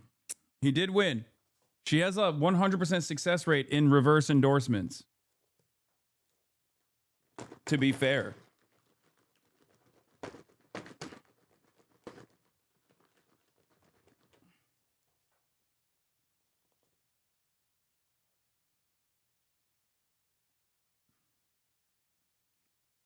Tuesday, which is why she's having all these surrogates from progressive to more, moderate establishment Democrats to help get out the vote, because I do think their polling must be showing them that it's close enough that she could actually pull this out if Democrats turn out. Yeah, and that's the big thing, because Republicans are spending tons of money, both sides, in this final stretch. And Democrats really hope to ride their wave of momentum, which we've seen in special elections. And this year, if you look at the 2024 House margin versus this special election margin, if you compare apples to apples, those same districts, how they did last cycle versus the special elections this cycle, Democrats are doing better in almost in every single race by double digits, significantly improving their performance from the year before.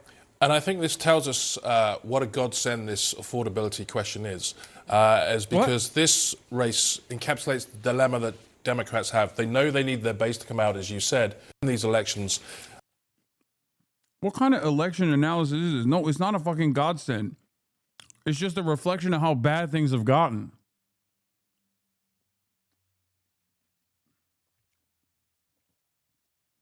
I mean, ultimately, who gives a fuck if Democrats win if they're not going to do anything about it, you know? I feel like that's more important than anything else. But they need to talk to a much wider cohort of voters. Now, the question this election poses is whether affordability is such a powerful argument that it can, overcome some of the suspicions the more moderate voters have about these Democrats?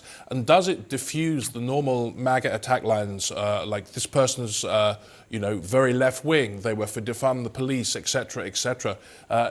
Is affordability such a powerful force that it can supersede all of this? We talked about redistricting, or we're going to talk about redistricting. Mm-hmm. There's a little warning flag about redistricting here. This is a district that was created by Republicans in 2022 to be a safe Republican district. It's chopped up.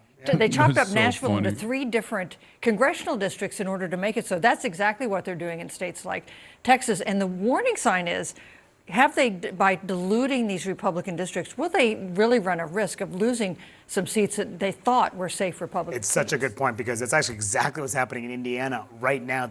This week, the center of the political world is a ruby-red congressional district in Tennessee, the type of place where Democrats would ordinarily never have a chance. But both President Trump and the GOP congressman who recently resigned coasted to victory in Tennessee's 7th district, which encompasses parts of Nashville and wide swaths of rural areas. But suddenly, with less than 48 hours to go, both parties have poured millions in the final stretch, with Republicans scrambling to avert an electoral disaster. Joining me now is the Democrat who hopes to flip this seat and narrow the GOP's razor-thin House majority, Tennessee State Representative Afghan Bain. Representative Bain, thank you so much for being with me this morning. Really appreciate your time. As you know, thank you for having me. Absolutely. As you know, this is a district that is solidly red. Both Trump and GOP Congressman Mark Green wanted. They won't say this on CNN, but DSA endorsed. And also anti-Israel.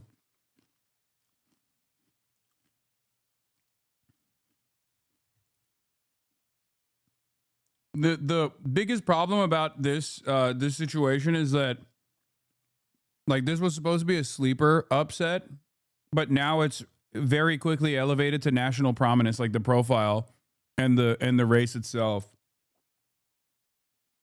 By about 22 points, but your record is pretty progressive. So is that really in line with the more conservative voters in your district? Well, the reason this race is competitive is because the Washington Republican agenda of delivering an economy that works for everyone has not delivered. And I think it's hilarious that Republicans and their billionaire friends are trying to spend millions to save a seat that they should win without thinking. But if we flip this seat, it will send a national message that the Republican Party needs to get serious about lowering healthcare costs. And before we dive into some of those, Great way to reframe that for like the conservative voters that might see this piece. Yeah, if you're a lifelong Republican, but you're mad at Trump right now for not delivering on the agenda, vote for me because it's a big message. Aspects in your race. I do want to get your views on your party because there's been a debate since last year about the way forward in the party and the like, and voters still have a very low opinion of Democrats per many public polls. Even one recent poll showed that just 29% of Americans have a favorable view of Democrats. So what about your view about your party and your party's leaders, specifically about your party's leaders? Do you have confidence? I hope she shits on the party here. In your party's leaders? Well, I've been running this race as a Democrat that cares about affordability, and I think that's what's going to win it for us. I think that there is a new generation of leadership in the party, and especially from the South, where we want to see Democratic leaders that step up, especially in moments like this that require a fearless, bold leadership. And that's what I'm offering the district, and I think it's resonating with voters. If you had a chance to, would you vote for Hakeem Jeffries as Speaker? We represent very different districts, and I've got 48 hours to flip a congressional district and really send a message to Washington, like I said, that they need to get serious about healthcare costs. Honestly, I haven't thought about it, but I want to say that I have been really grateful as someone who has organized in the South.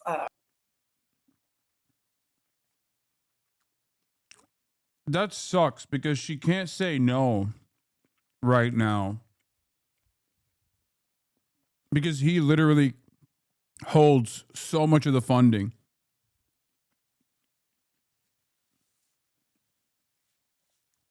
But if she were to outright say no, it would boost her profile in the fucking race. Which is why she has to do this diplomatic no, you know? Like with Zoran, it's entirely different. I have more criticisms for Zoran, especially after he won, where he's like defending Hakeem Jeffries. But for her, and I would go so far as to say Zoran didn't need this in the lead up either. If they were to ask Zoran, like, oh, do you think Hakeem Jeffries is a good leader? Zoran Mamdani actually criticized him quite a bit.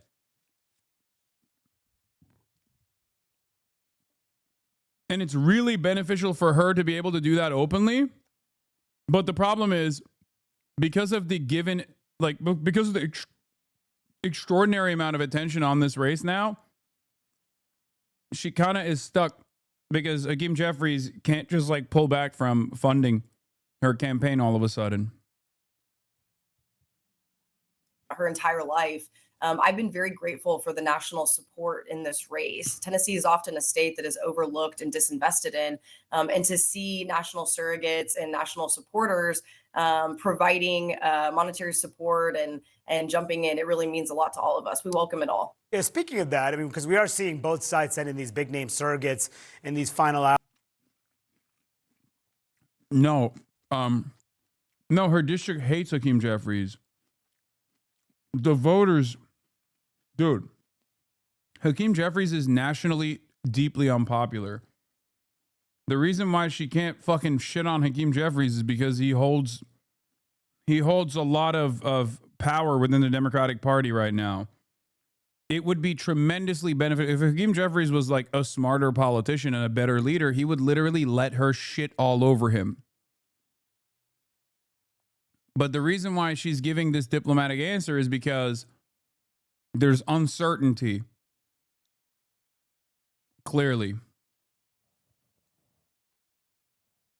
Hours before Tuesday, and tomorrow, Congresswoman Alexandria Ocasio-Cortez is holding a tele-rally for you. Are you in line with her ideologically?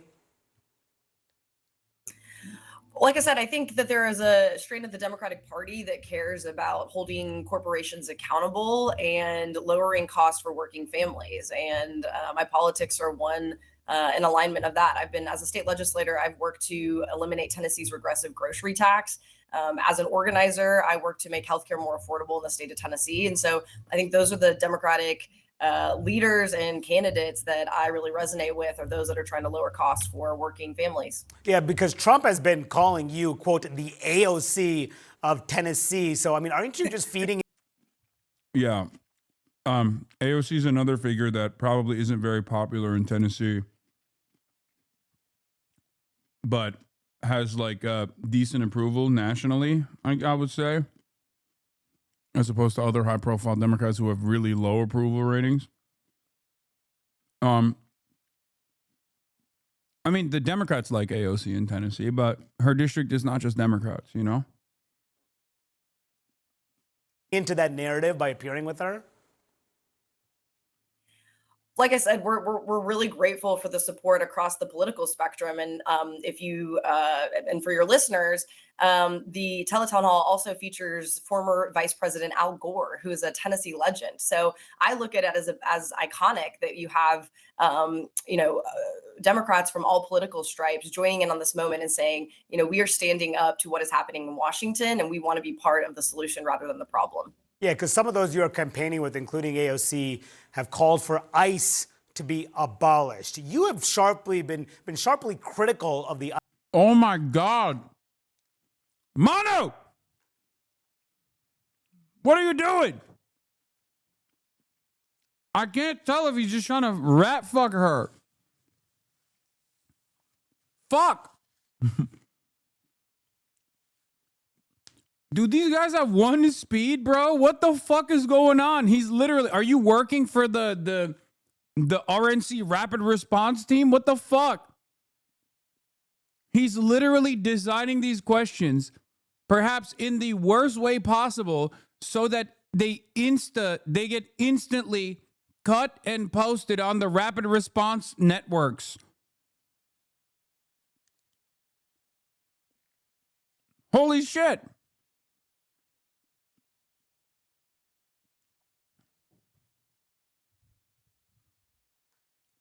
Hey, can you speak into the microphone clearly real quick to say that you love defunding ICE and fuck ICE? Don't you feel like ICE are brave soldiers working tirelessly to defend the American boundaries? Why do you hate crime and punishment? Or sorry, rather, why do you love crime and hate punishment? ICE raids in Nashville, but do you think that ICE should be abolished? Like I said, I've got 48 hours to flip this congressional district and have been. Hey, can you make broad claims in your currently purplish district that's deep red? Can you just make some fucking wide swings here? Cinemarxism, this answer should be easy yes with anyone with a soul. Yeah, it's a fucking plus 25 Trump district, man. Calm down, okay? Even if her answer is yes, you're trying to win a fucking election. Jesus Christ.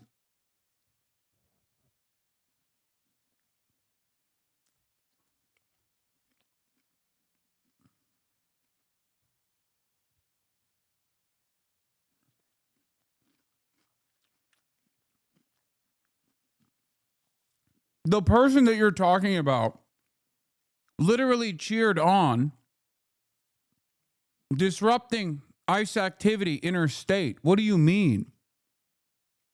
If you don't think that this is a real one, I don't know what to fucking tell you, you know?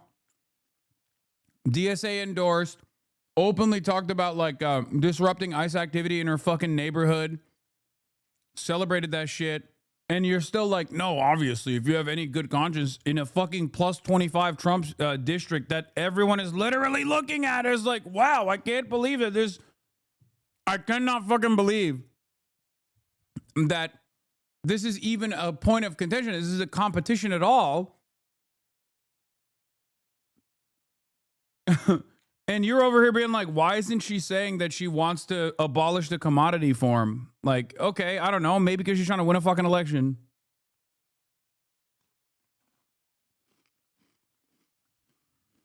Dogged about the message of affordability. And that's not what I'm hearing in the district. What I'm hearing is people, especially rural voters, are driving 4 hours to a hospital without care. We've got veterans that are going without, care because the VA hasn't been fully funded. And so these aren't the issues that I'm hearing about in the district. What I am hearing about is that grocery costs are high, utility bills are high, rent is high, and there's no kind of end in sight. And so my message has been one to lower costs, and I think it's resonating. Yeah. She literally was on video saying bullying ICE officers is a major win, that they were able to successfully disrupt ICE operations. Across the district, which is why this race is so close. Well, you have been critical of the past on these ICE raids. Do you think all these ICE raids in Nashville should stop?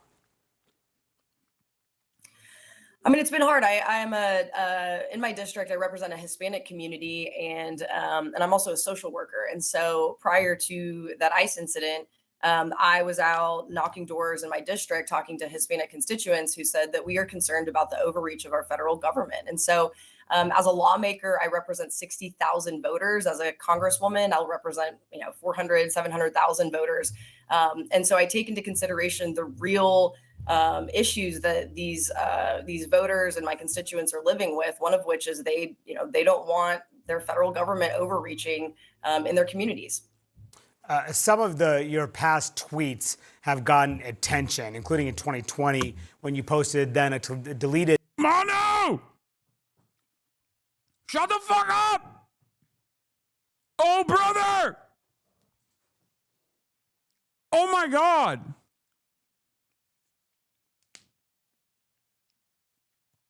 Man, what the fuck, bro? Bro, what the fuck? Yo, I swear to God, CNN is more adversarial to a fucking left flank upset than they are to like Randy Fine, who is the fattest version of Adolf Hitler that has ever existed throughout many different formations. This is the fattest one we've ever seen. And they literally would just sit there and act as though he's like a fucking normal person. Meanwhile, well, you have old tweets.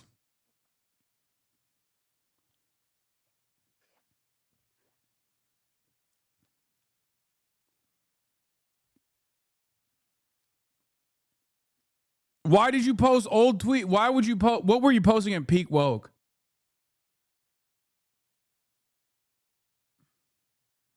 Yeah, this is great.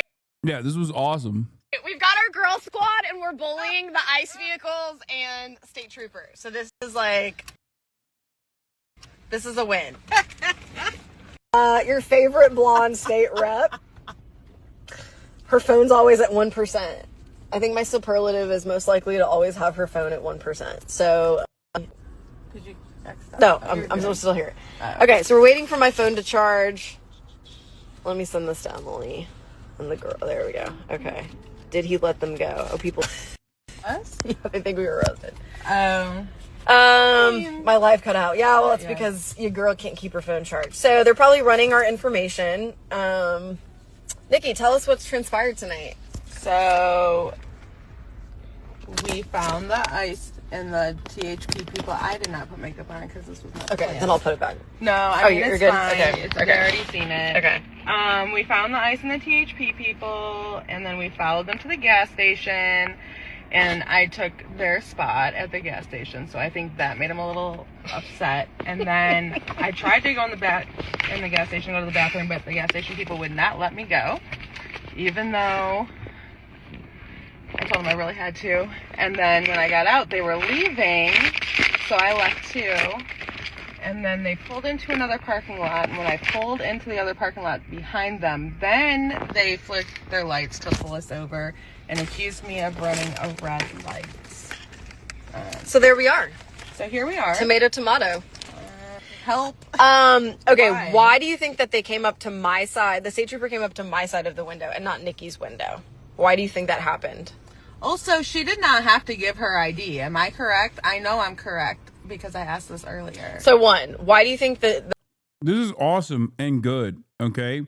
There's a difference between me showing this and actually talking about how fucking awesome this is and the correct thing to do versus Manu Raju posting it on CNN amidst the fucking campaign, okay, in a hostile manner. Do you understand?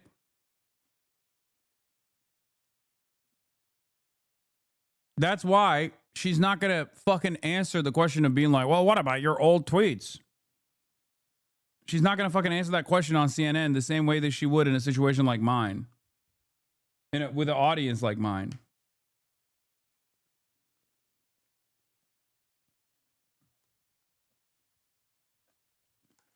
I think there's two reasons.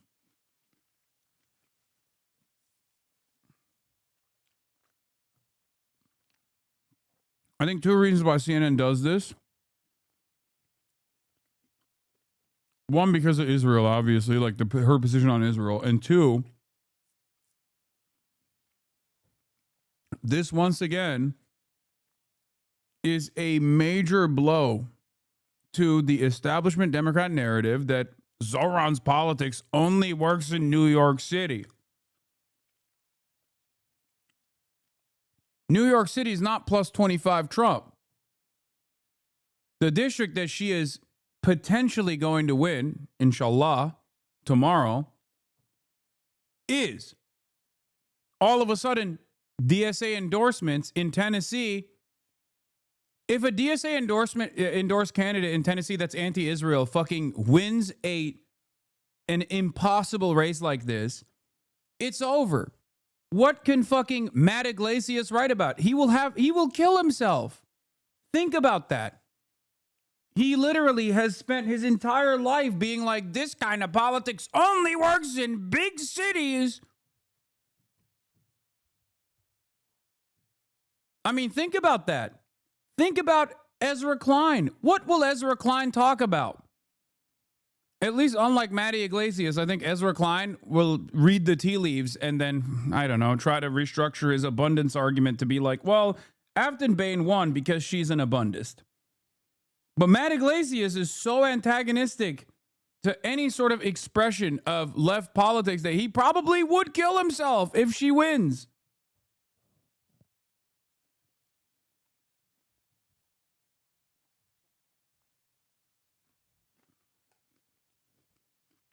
Save yourself the time and retract the suicide statement? What? Why?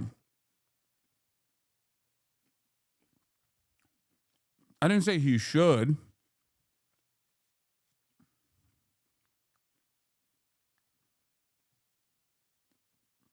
What do you mean? No, clippers and all, but like nothing I said is like clippable. They're just going to call Nashville a big city? Yeah, except this is a part of Nashville alongside, this is a specifically crafted district that's supposed to be, this is a specifically crafted district that's supposed to be better for Republicans. It then deleted a post that said, quote, good morning, especially to the 54% of Americans that believe burning down a police station is justified. Another, you appear to support, supportive of a demand to, quote, defund the police. Do you regret posting those comments? Fuck you, man.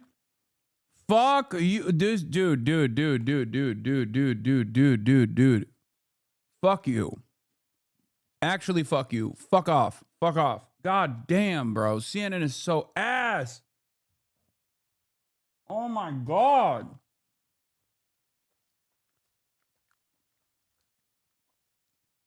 I'm sorry. If you're supposed to be the liberal, impartial, unbiased news outlet and your line of questioning is identical to what Jesse Waters would ask, then maybe you're not impartial and unbiased.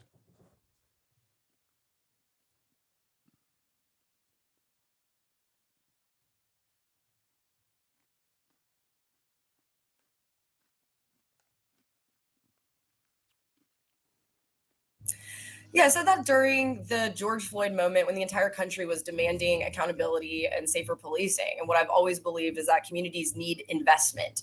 They need investment to be safe. They need investment in mental health responders, first responders, and youth programs to reduce that crime. And, you know, I was a private citizen back then, and now I'm a lawmaker. Like I said, I represent 60,000 voters with diverse political opinions. And what I hear. Yeah, and then the next question is, so your opinion has changed on policing.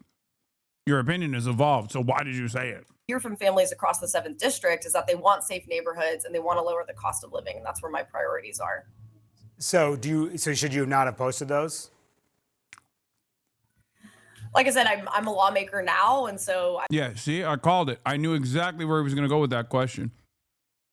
Bro, what the fuck is this piece of shit doing? It wasn't an interview, it was a hit job. My God, I wish you would just push Republicans as hard as you pushed her. What a bunch of dumbass questions. Do you think ICE should be abolished? Do you support AOC? She's trying to win a seat based on affordability, not this bullshit line of questioning. Why are you surprised at all? No. This goes beyond. No, I'm surprised because this is... Dude. I'm surprised because it's a fucking red seat. Okay? It is a fucking red seat. And even CNN, under previous standards, would not try to rat fuck a red seat race that's this close, that's this big of an upset chance at the last hour.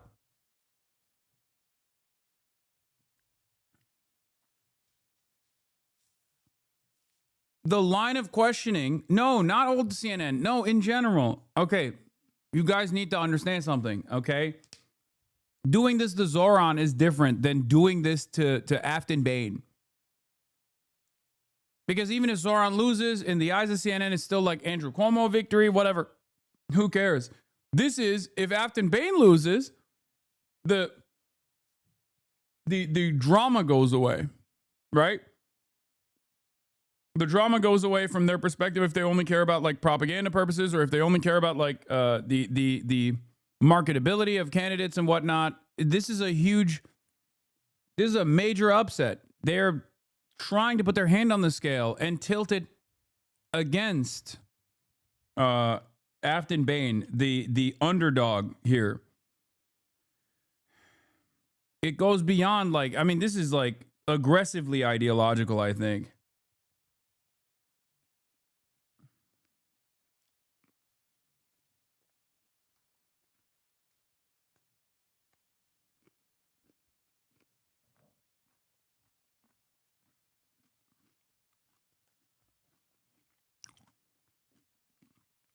I wouldn't post things like that now and haven't because I've definitely matured. And I think that speaks to the moment as well that I've spent 10 years organizing in a state to ensure that communities are able to access investment for community response and safety. And I'll do the same as the next Congresswoman for the 7th Congressional District. I do want to ask you about an attack line from Republicans, because this is a comment you made in 2020 about Nashville. It's gotten a lot of attention in your race. Let's listen to this. Oh, come on. I mean, that last one is so stupid. But you already ran the attack lines. I mean, I guess this is not that different. What the fuck's going on with Manu Raju, man? He just fucking despises this person. He's operating like this is an enemy. I hate the city. I hate the Bachelorettes. I hate the pedal taverns. I hate country music. I hate all of the things that make Nashville apparently an it city to the rest of the country, but I hate it. I know you said those comments were taken out of context, but I want to ask you about it because I'm wondering, do you think it was a mistake to say that? What? I know you said it's out of context. Do you think it's a mistake? No, what's the context? That's what you're supposed to ask. What's the context? Can you contextualize these statements? He jumped over that point to specifically be like, don't you think it was stupid that you said that? Don't you hate that you said that? Fuck you, Manu. Oh my God. CNN hasn't been sold yet. And this motherfucker is already moving like it has. Once again, I was a private citizen. Nashville is my home. Do I roll my eyes at the bachelorette parties and the pedal taverns that are blocking my access to my house? Yeah, every Nashvilleian does. But this race has always been something bigger. It's about families across Middle Tennessee that are getting crushed by rising prices, while Washington politicians and billionaires argue about this type of nonsense. And so once again, I've been steadfast and dogged in my message about addressing the affordability crisis in Tennessee. And like I said, the race is close because that is what I've been doing. So after this fall, after 43 days, the longest government shutdown in American history, just 6 Democrats voted with Republicans in the House to reopen the government. Virtually all. You want to know what my actual criticism is? Here, controversial. Because I like her. I think she's solid. You want to know what the real criticism is here?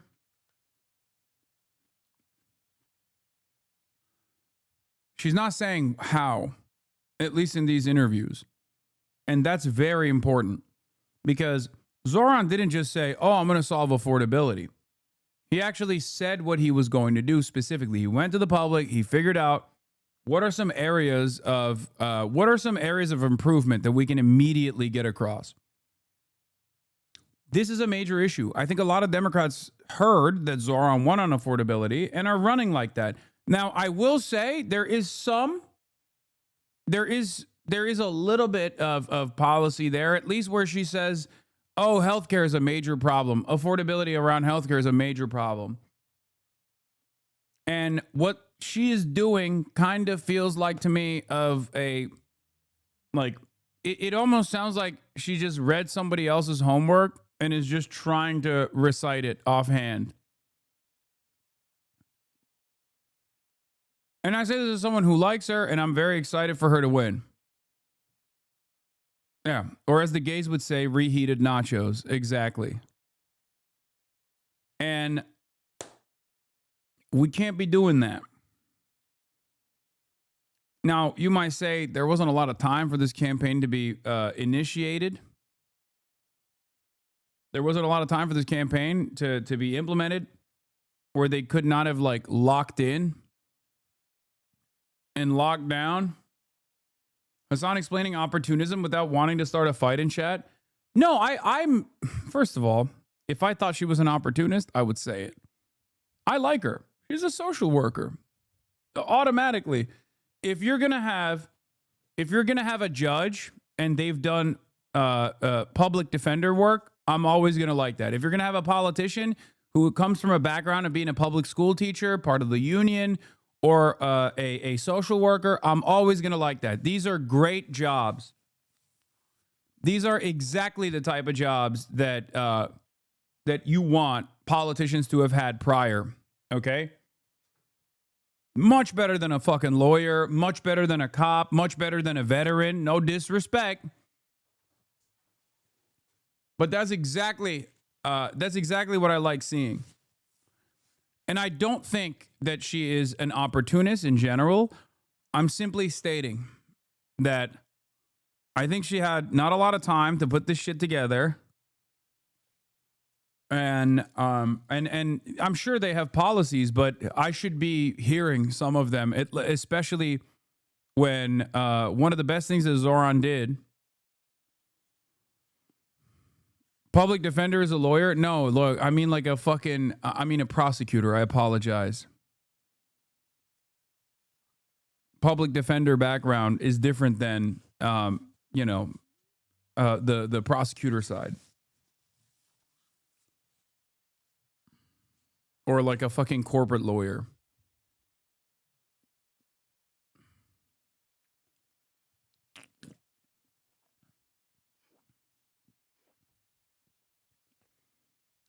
My point is,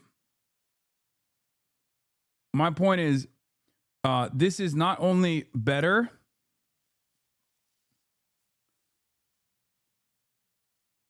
yeah, Zoran wouldn't just deflect on every attack to the real issue of affordability. as the Shatter is correctly pointing out, he would state exactly how he's going to solve a certain problem, right? Simply going back and doing judo to be like, well, I care about affordability, these guys don't, that's not going to be enough. Because you got to tell people how you're going to help them.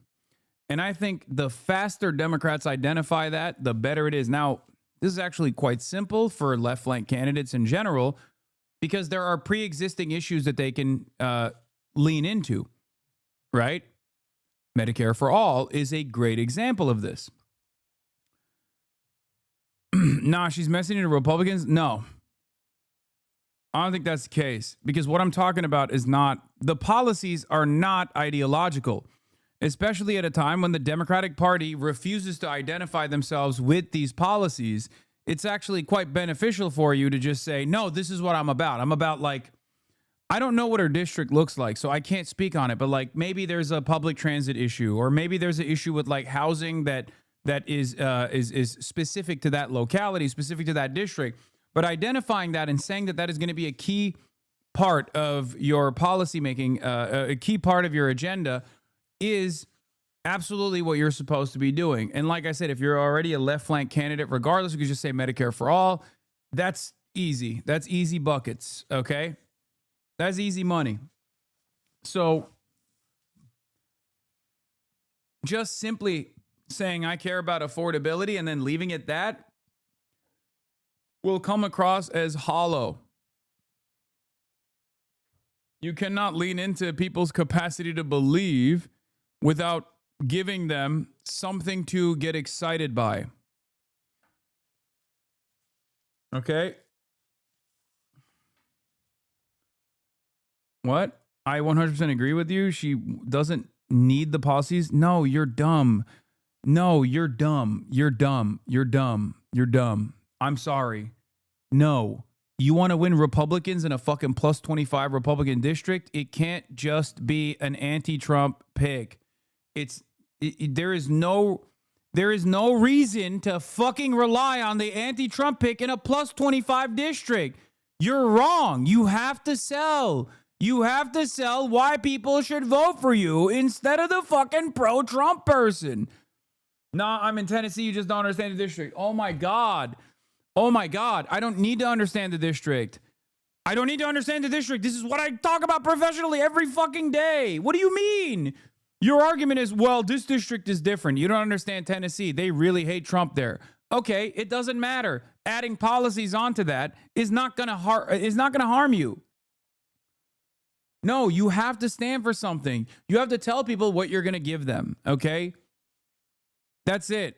You have to tell people what you're going to give to them. You can't just like lean into just affordability and the I'm not Donald Trump and I'm going to be an anti-Trump pick and then expect people to vote, okay? A lot of people, I think, got the wrong message once again, where they thought, oh, if you just say you're for affordability, then people will respond to you.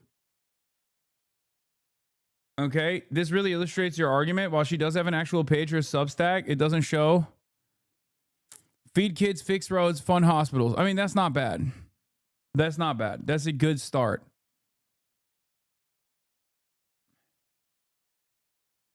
I actually am Tennessee and you're wrong. What the fuck can she do in a Congress that isn't pushing anything, though? A junior congressperson isn't setting the agenda. There's no cohesion in progressive U.S. Congress versus being the executive chief in Zoran's case. Wait, what? No Democrat should ever say they're in favor of Medicare for all. Obviously, they will never be able to get that agenda across, so they should never say that they're for certain policies. You're right. You're right, chatter. Every Democrat at all times should be... Wait, why did you hate Kamala Harris? I mean, she advocated for the things within the confines of reason, right? I don't understand why you ever had any criticism of Kamala Harris at all. As a matter of fact, she actually was the reasonable pick. She wasn't Donald Trump. She was the reasonable pick. I thought we weren't supposed to cater to the Republicans. No, of course you're supposed to win Republican votes. You're not supposed to win Republican votes by trying to be racist. You're not trying to win Republican votes when you go, oh, I'm going to be more racist than my opponent. That is wrong. What you're supposed to do instead is go, hey, racist Republicans in Tennessee, would you like cheaper housing? I'm going to give it to you. Hey, are you a Republican racist from the district in Tennessee that voted by 22 points for Donald Trump in the last election cycle, but you realize that he's not giving any of the things, he's not doing any of the things he said he was going to do for you? Well, guess what? I'm going to give you free healthcare. I'm going to fight for free healthcare. A vote for me is a vote for free healthcare for you. You can be just as racist as you want to be, but this time you're going to have free healthcare. That's how you're supposed to do it. Not by going, hey, are you a racist from Tennessee? I am the racist pick for you. Okay? I am the racist pick for you. I'm going to be so much more racist. Yeah, sure. In the past, I was talking about how I want to disrupt ICE raids or how police should be defunded. But I just realized in the last 2 months that I'm going to be more racist than my opponent. I am the real reasonable racist. Please vote for me. That's not how it's going to work. That's not how it works ever, okay? My point always has been, of course you need to win the votes of Republicans. You just should not try to win their votes by leaning into social issues from a reactionary framework. You should win their votes by going, hey, racists need housing too. Racists need healthcare too, okay? That's it.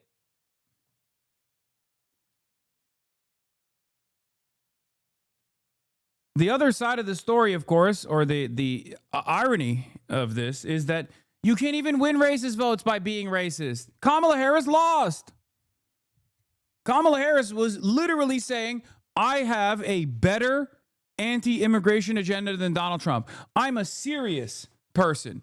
I will seriously deal with the anti-immigrant agenda. Donald Trump will not. Look what happened.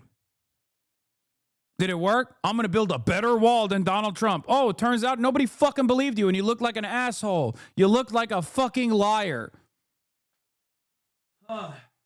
So yeah, it's bad politics and bad policy. And it's ineffective campaigning. Oh, I'm going to have a lethal military. I'm going to have the most lethal military. Yeah, but people don't read that as racist, Hasan. What are you talking about? Oh my God. Oh my God. My point is, there is no reason to lean into reactionary framing on issues such as this one when your opposition has a lot more legitimacy in terms of solving that grievance. Just like a Republican, as it stands, doesn't have a lot of credibility when it comes to solving healthcare that Democrats do. Democrats don't have a lot of credibility in taking a more militant approach to people, to dealing with people coming over the border, okay? It's so fucking dumb. I don't know how many times I have to describe this shit. Some of y'all don't listen.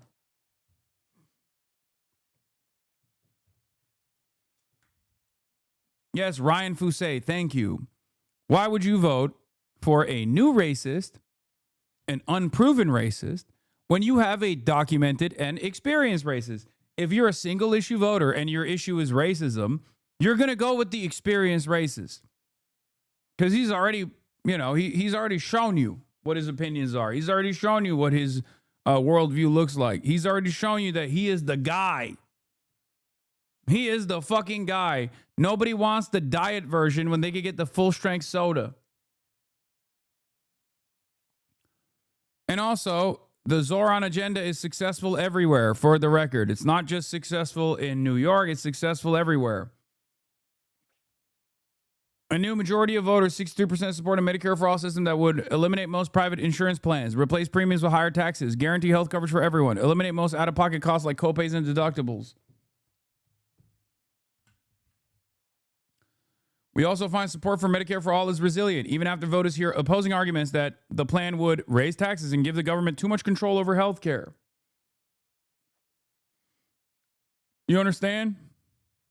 All Democrats. Anyway, fuck Manu Raju. I can't believe this interview, man. Including your party leaders voted no because there was no new health care policy included in it. So if you were in the House at the time, would you have voted with your party leaders to keep the government closed or with Republicans to open it? I want to highlight an anecdote from the district that I think encapsulates how voters felt. I was at a healthcare town hall in Clarksville, and a Black female veteran who works at the Social Security office burst into tears. This was during, I think the government shutdown had just ended perhaps. And she, in her tears said, why do I have to trade my pain for someone else's, alluding to the fact that, the Democrats, were holding out to ensure the ACA subsidies. So I want to flag that I think there's a lot more nuance in politics that we're not giving credit for. And I'm someone who always listens to my constituents. What is the music playing in the background? She's literally in a fucking room, and in the other room, there's a party going on. And more importantly, like most people don't want to think about government, and the fact that they've had their government front and center for the past 9 months or 12 months speaks to the fact that they just want a government that works effectively for the people and to deliver lowering costs for them. And so I just, there's a lot of nuance, and I'm someone who always listens to my constituents, and I would have taken that into consideration in that vote. So if you had, but it's a yes or no vote, so how would you have voted? At this point, I'm not a congresswoman. Like I said, I would have wanted to hold a bunch of town halls across the district to see what folks thought, because I heard from a lot of, especially employees that work in federal government, that they've gone 2.5 pay periods without pay. However, I've heard from constituents who also want to ensure that the ACA subsidies remain. So it's so crazy. This is already, it ended. What the fuck's your problem? Why are you trying to get a gotcha in on a hypothetical that she doesn't even have the, like a hypothetical that ended, by the way? What would you do on 9/11? Why would you let 9/11 happen if you were in Congress? Why wouldn't you stop 9/11 from happening if you were in Congress at the time? Okay, I don't fucking know. What do you mean? Like, she's not even running for Senate. So her position on whether she would fund the whether she would vote to continue funding the government or not is not even like a controversial one. It was actually controversial in the Senate. It was impactful in the Senate. So, like, I don't even know why a congressperson has been asking this when they're a representative. Yeah, he should basically tie this off by being like, what's the first place you would go to if you won your race? And why is it not Israel? Do you hate the Jews? Just fucking run it, dude. Run it, run it. It was a tough decision, and I would have voted with my district. Okay. All right, Tennessee State Representative Afton Bain, thank you so much for joining me this morning. Really appreciate your time. I'm surprised he didn't hit that.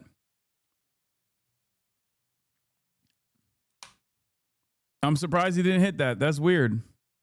All right, tomorrow, voters head to... Yeah, his next question, do you condemn Hasan Piker? The polls in Tennessee choosing between Republican candidate Matt Van Exel. I will say also, this is low-key exactly what I was talking about when I said, like, Zoran-style candidates that are adjusted to domestic, like, the local politics and the local demographic concerns or whatever the fuck. Because, like, she is the most Tennessee woman. Like, I don't know how successful a run would look like if you had like a Muslim socialist in Tennessee. Not to say that it wouldn't be successful. I'll never say that. But I will, however, say her being a blonde woman with a name like Afton Bain probably helps. Okay? Like, when you got one of those Kaylele, Braylele ass names, dude, it probably helps a lot. It probably helps a lot when you're running in the South, you know? Yeah, we need to, not to say that, like, we only need to run white people in the South. I'm not saying that at all. But when you got a white person who has a Braylele ass name, and on top of that, she's got good politics, it's great. But her opponent is a male vet, which makes it a bit of a wash. I don't think Americans give a fuck about veterans as much as you think they do. First of all, if everyone is a vet, then no one is a vet. You know what I mean? Like, it's just, there's so many fucking vets. What are you talking about? Look at Mitch McConnell versus, what's her face? The drone operator. There are plenty of instances where Democrats run vets all the time in the South, and nobody gives a shit. Amy McGrath, exactly. Amy McGrift. Or Democrat candidate Afton Ben in the special election for the state's 7th congressional district. Democrats have poured millions into this race in an attempt to flip this red district blue. But there is new controversy surrounding that Democrat candidate over previous comments like this. Yeah, they can't lengthen her beard, that's for sure. Exactly. I'm sure they tried to make her look weird by, I don't know. They tried to figure out a way to like maybe make her look like Latino or something, but she's so fucking blonde, dude. I've been heavily involved with the Nashville mayoral race because I hate the city. I hate the bachelorettes. I hate the pedal taverns. I hate country music. Well, good thing we watched the Manu Raju piece. Good thing we watched that because it's identical to the Fox News piece. Hey, I'm glad that we're watching this back to back. Let's see how different the Fox News coverage is than the hit piece that CNN dropped. And by the way, for those of you who are wondering, we did look at the comments on the CNN hit piece, and straight up, everybody was like, "What the fuck is this? What is CNN doing?" Like the audience was not fucking with Manu at all. They were like, "The fuck? Is this Fox News? What are you doing?" President Trump and Congresswoman Alexandria Ocasio-Cortez are reportedly set to hold tele-rallies for the two candidates on their respective parties, with some saying that this contest is a possible indicator for how the midterms might go. Yeah, also, hating on annoying tourists is a winning message in every district is correct, especially one that has any part of Nashville. I feel like Fox is playing this up as like from the national Republican Party perspective. They don't understand that this is like probably really fucking annoying for regular Nashvillians, you know?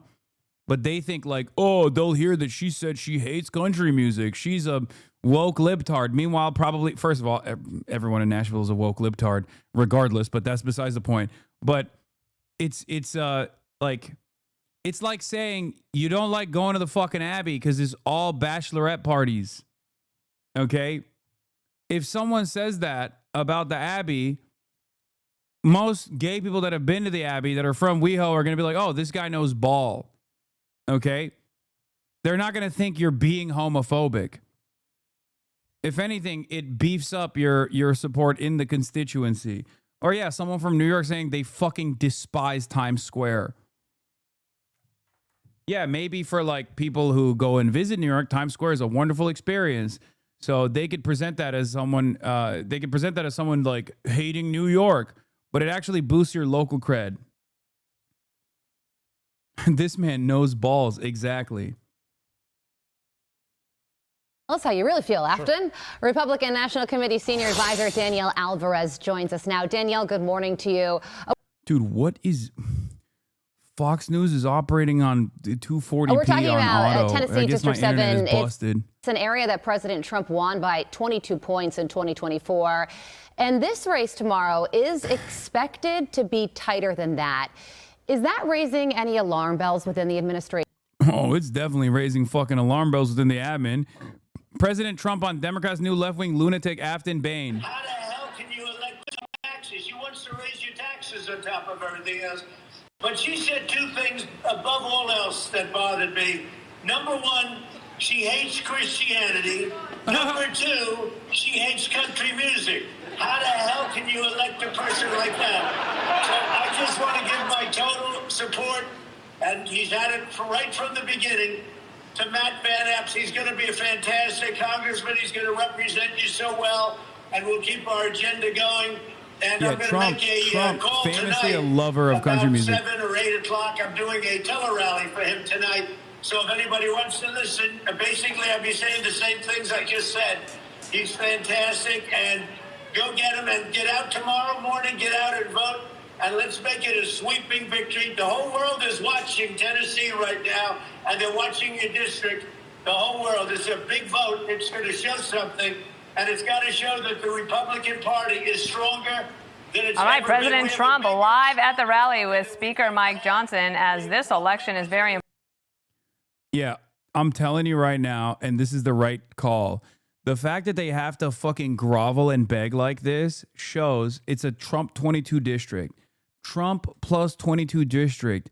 It is, everything is collapsing. The entire world is collapsing around Donald Trump right now. And if Afton Bain wins tomorrow, oh my fucking God. Oh my God. It's not just Matt Iglesias that's on suicide watch. Who knows? Who knows what could happen for the Republicans? It is, oh God, oh my Lord, it will be fucking glorious, okay?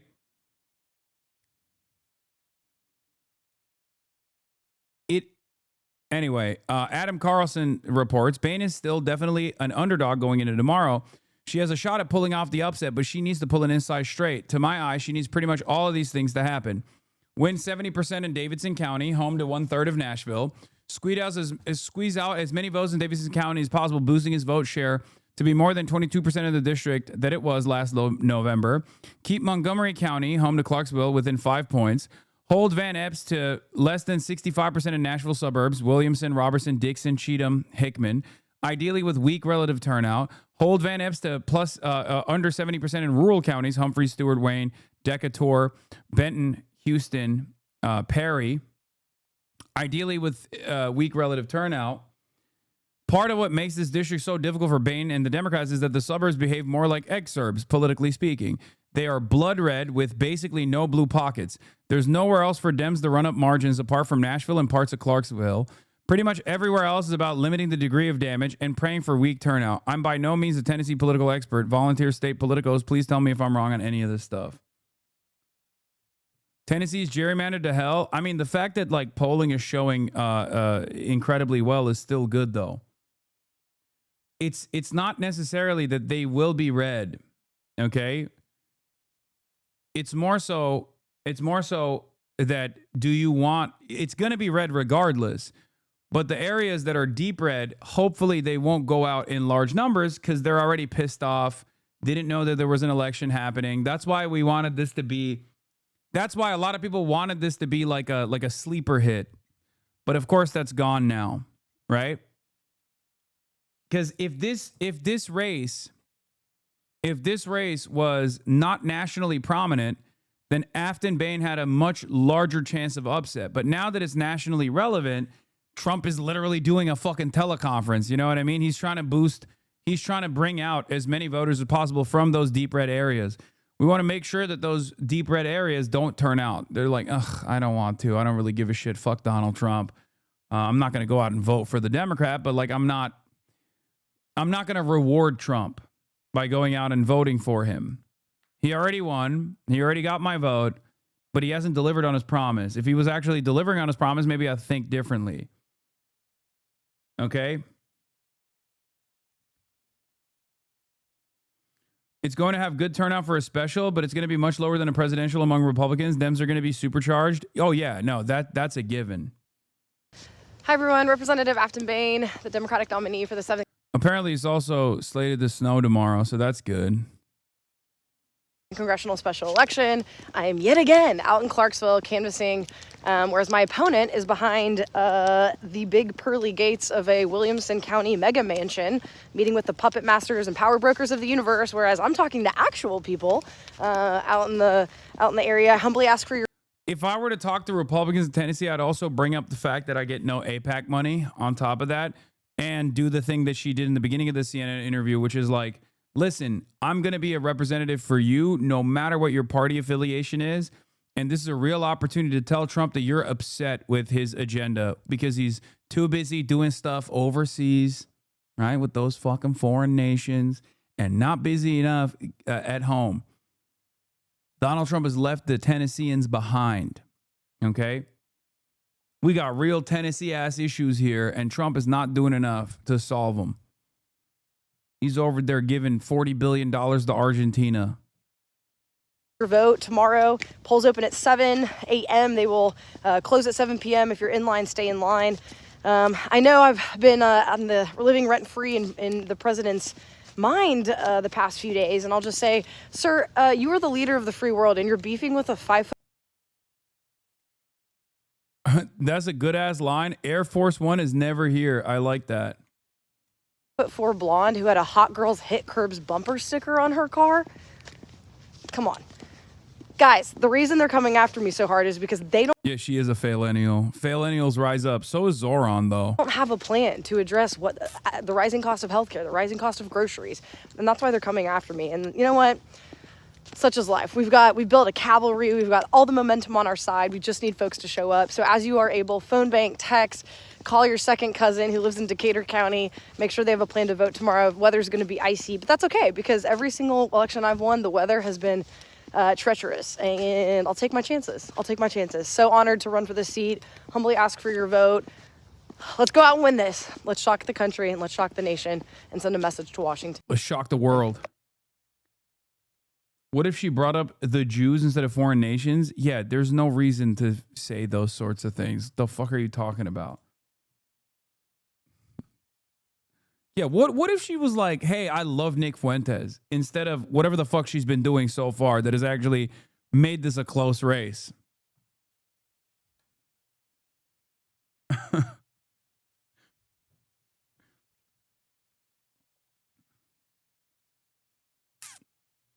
You read the dumbest fucking chatters, bro? Yeah, exactly. I'm reading one right now.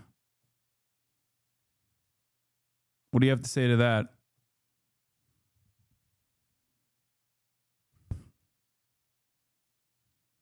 Fucking got your ass, dude. Fucking got your ass. Yeah, you need a little shake. I'm gonna shake you a little bit and slap you a little bit too.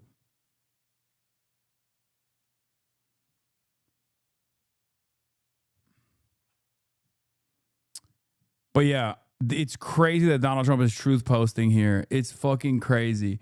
Anyway, I can't do Wokelahoma because I have to go. I have to get ready for my flight and shit. So that's all I got for today. At least for the time being. I love you all. But like I said, I got to get ready. Tomorrow when I'm live, I'm going to be live from Ireland. So get excited for that, ladies and gentlemen. Live from Ireland tomorrow, live from Dublin tomorrow. Sunny Los Angeles, California. What time is the flight, big dog? Oh, you said what time, big dog? Same time. Probably a little bit earlier. If I have some podcast appearances and shit tomorrow morning, but I will be live at 11 a.m. Pacific time, if not earlier. Because that's just how time zones work out there. Like on Wednesday, I'm probably going to be live like super, super early, potentially. Anyway, see you all then and there. Bye-bye. Peace. Chucky Allah. Sudden discord, agitprop. Great names take on race. Tiny Bernie Sanders, LGBTQ Air Force. The whole left at your fingertips, and Anya out your door. The H3 Crowder debate, the Young Turks online show. 3 full fucking years of this, and plenty more to go.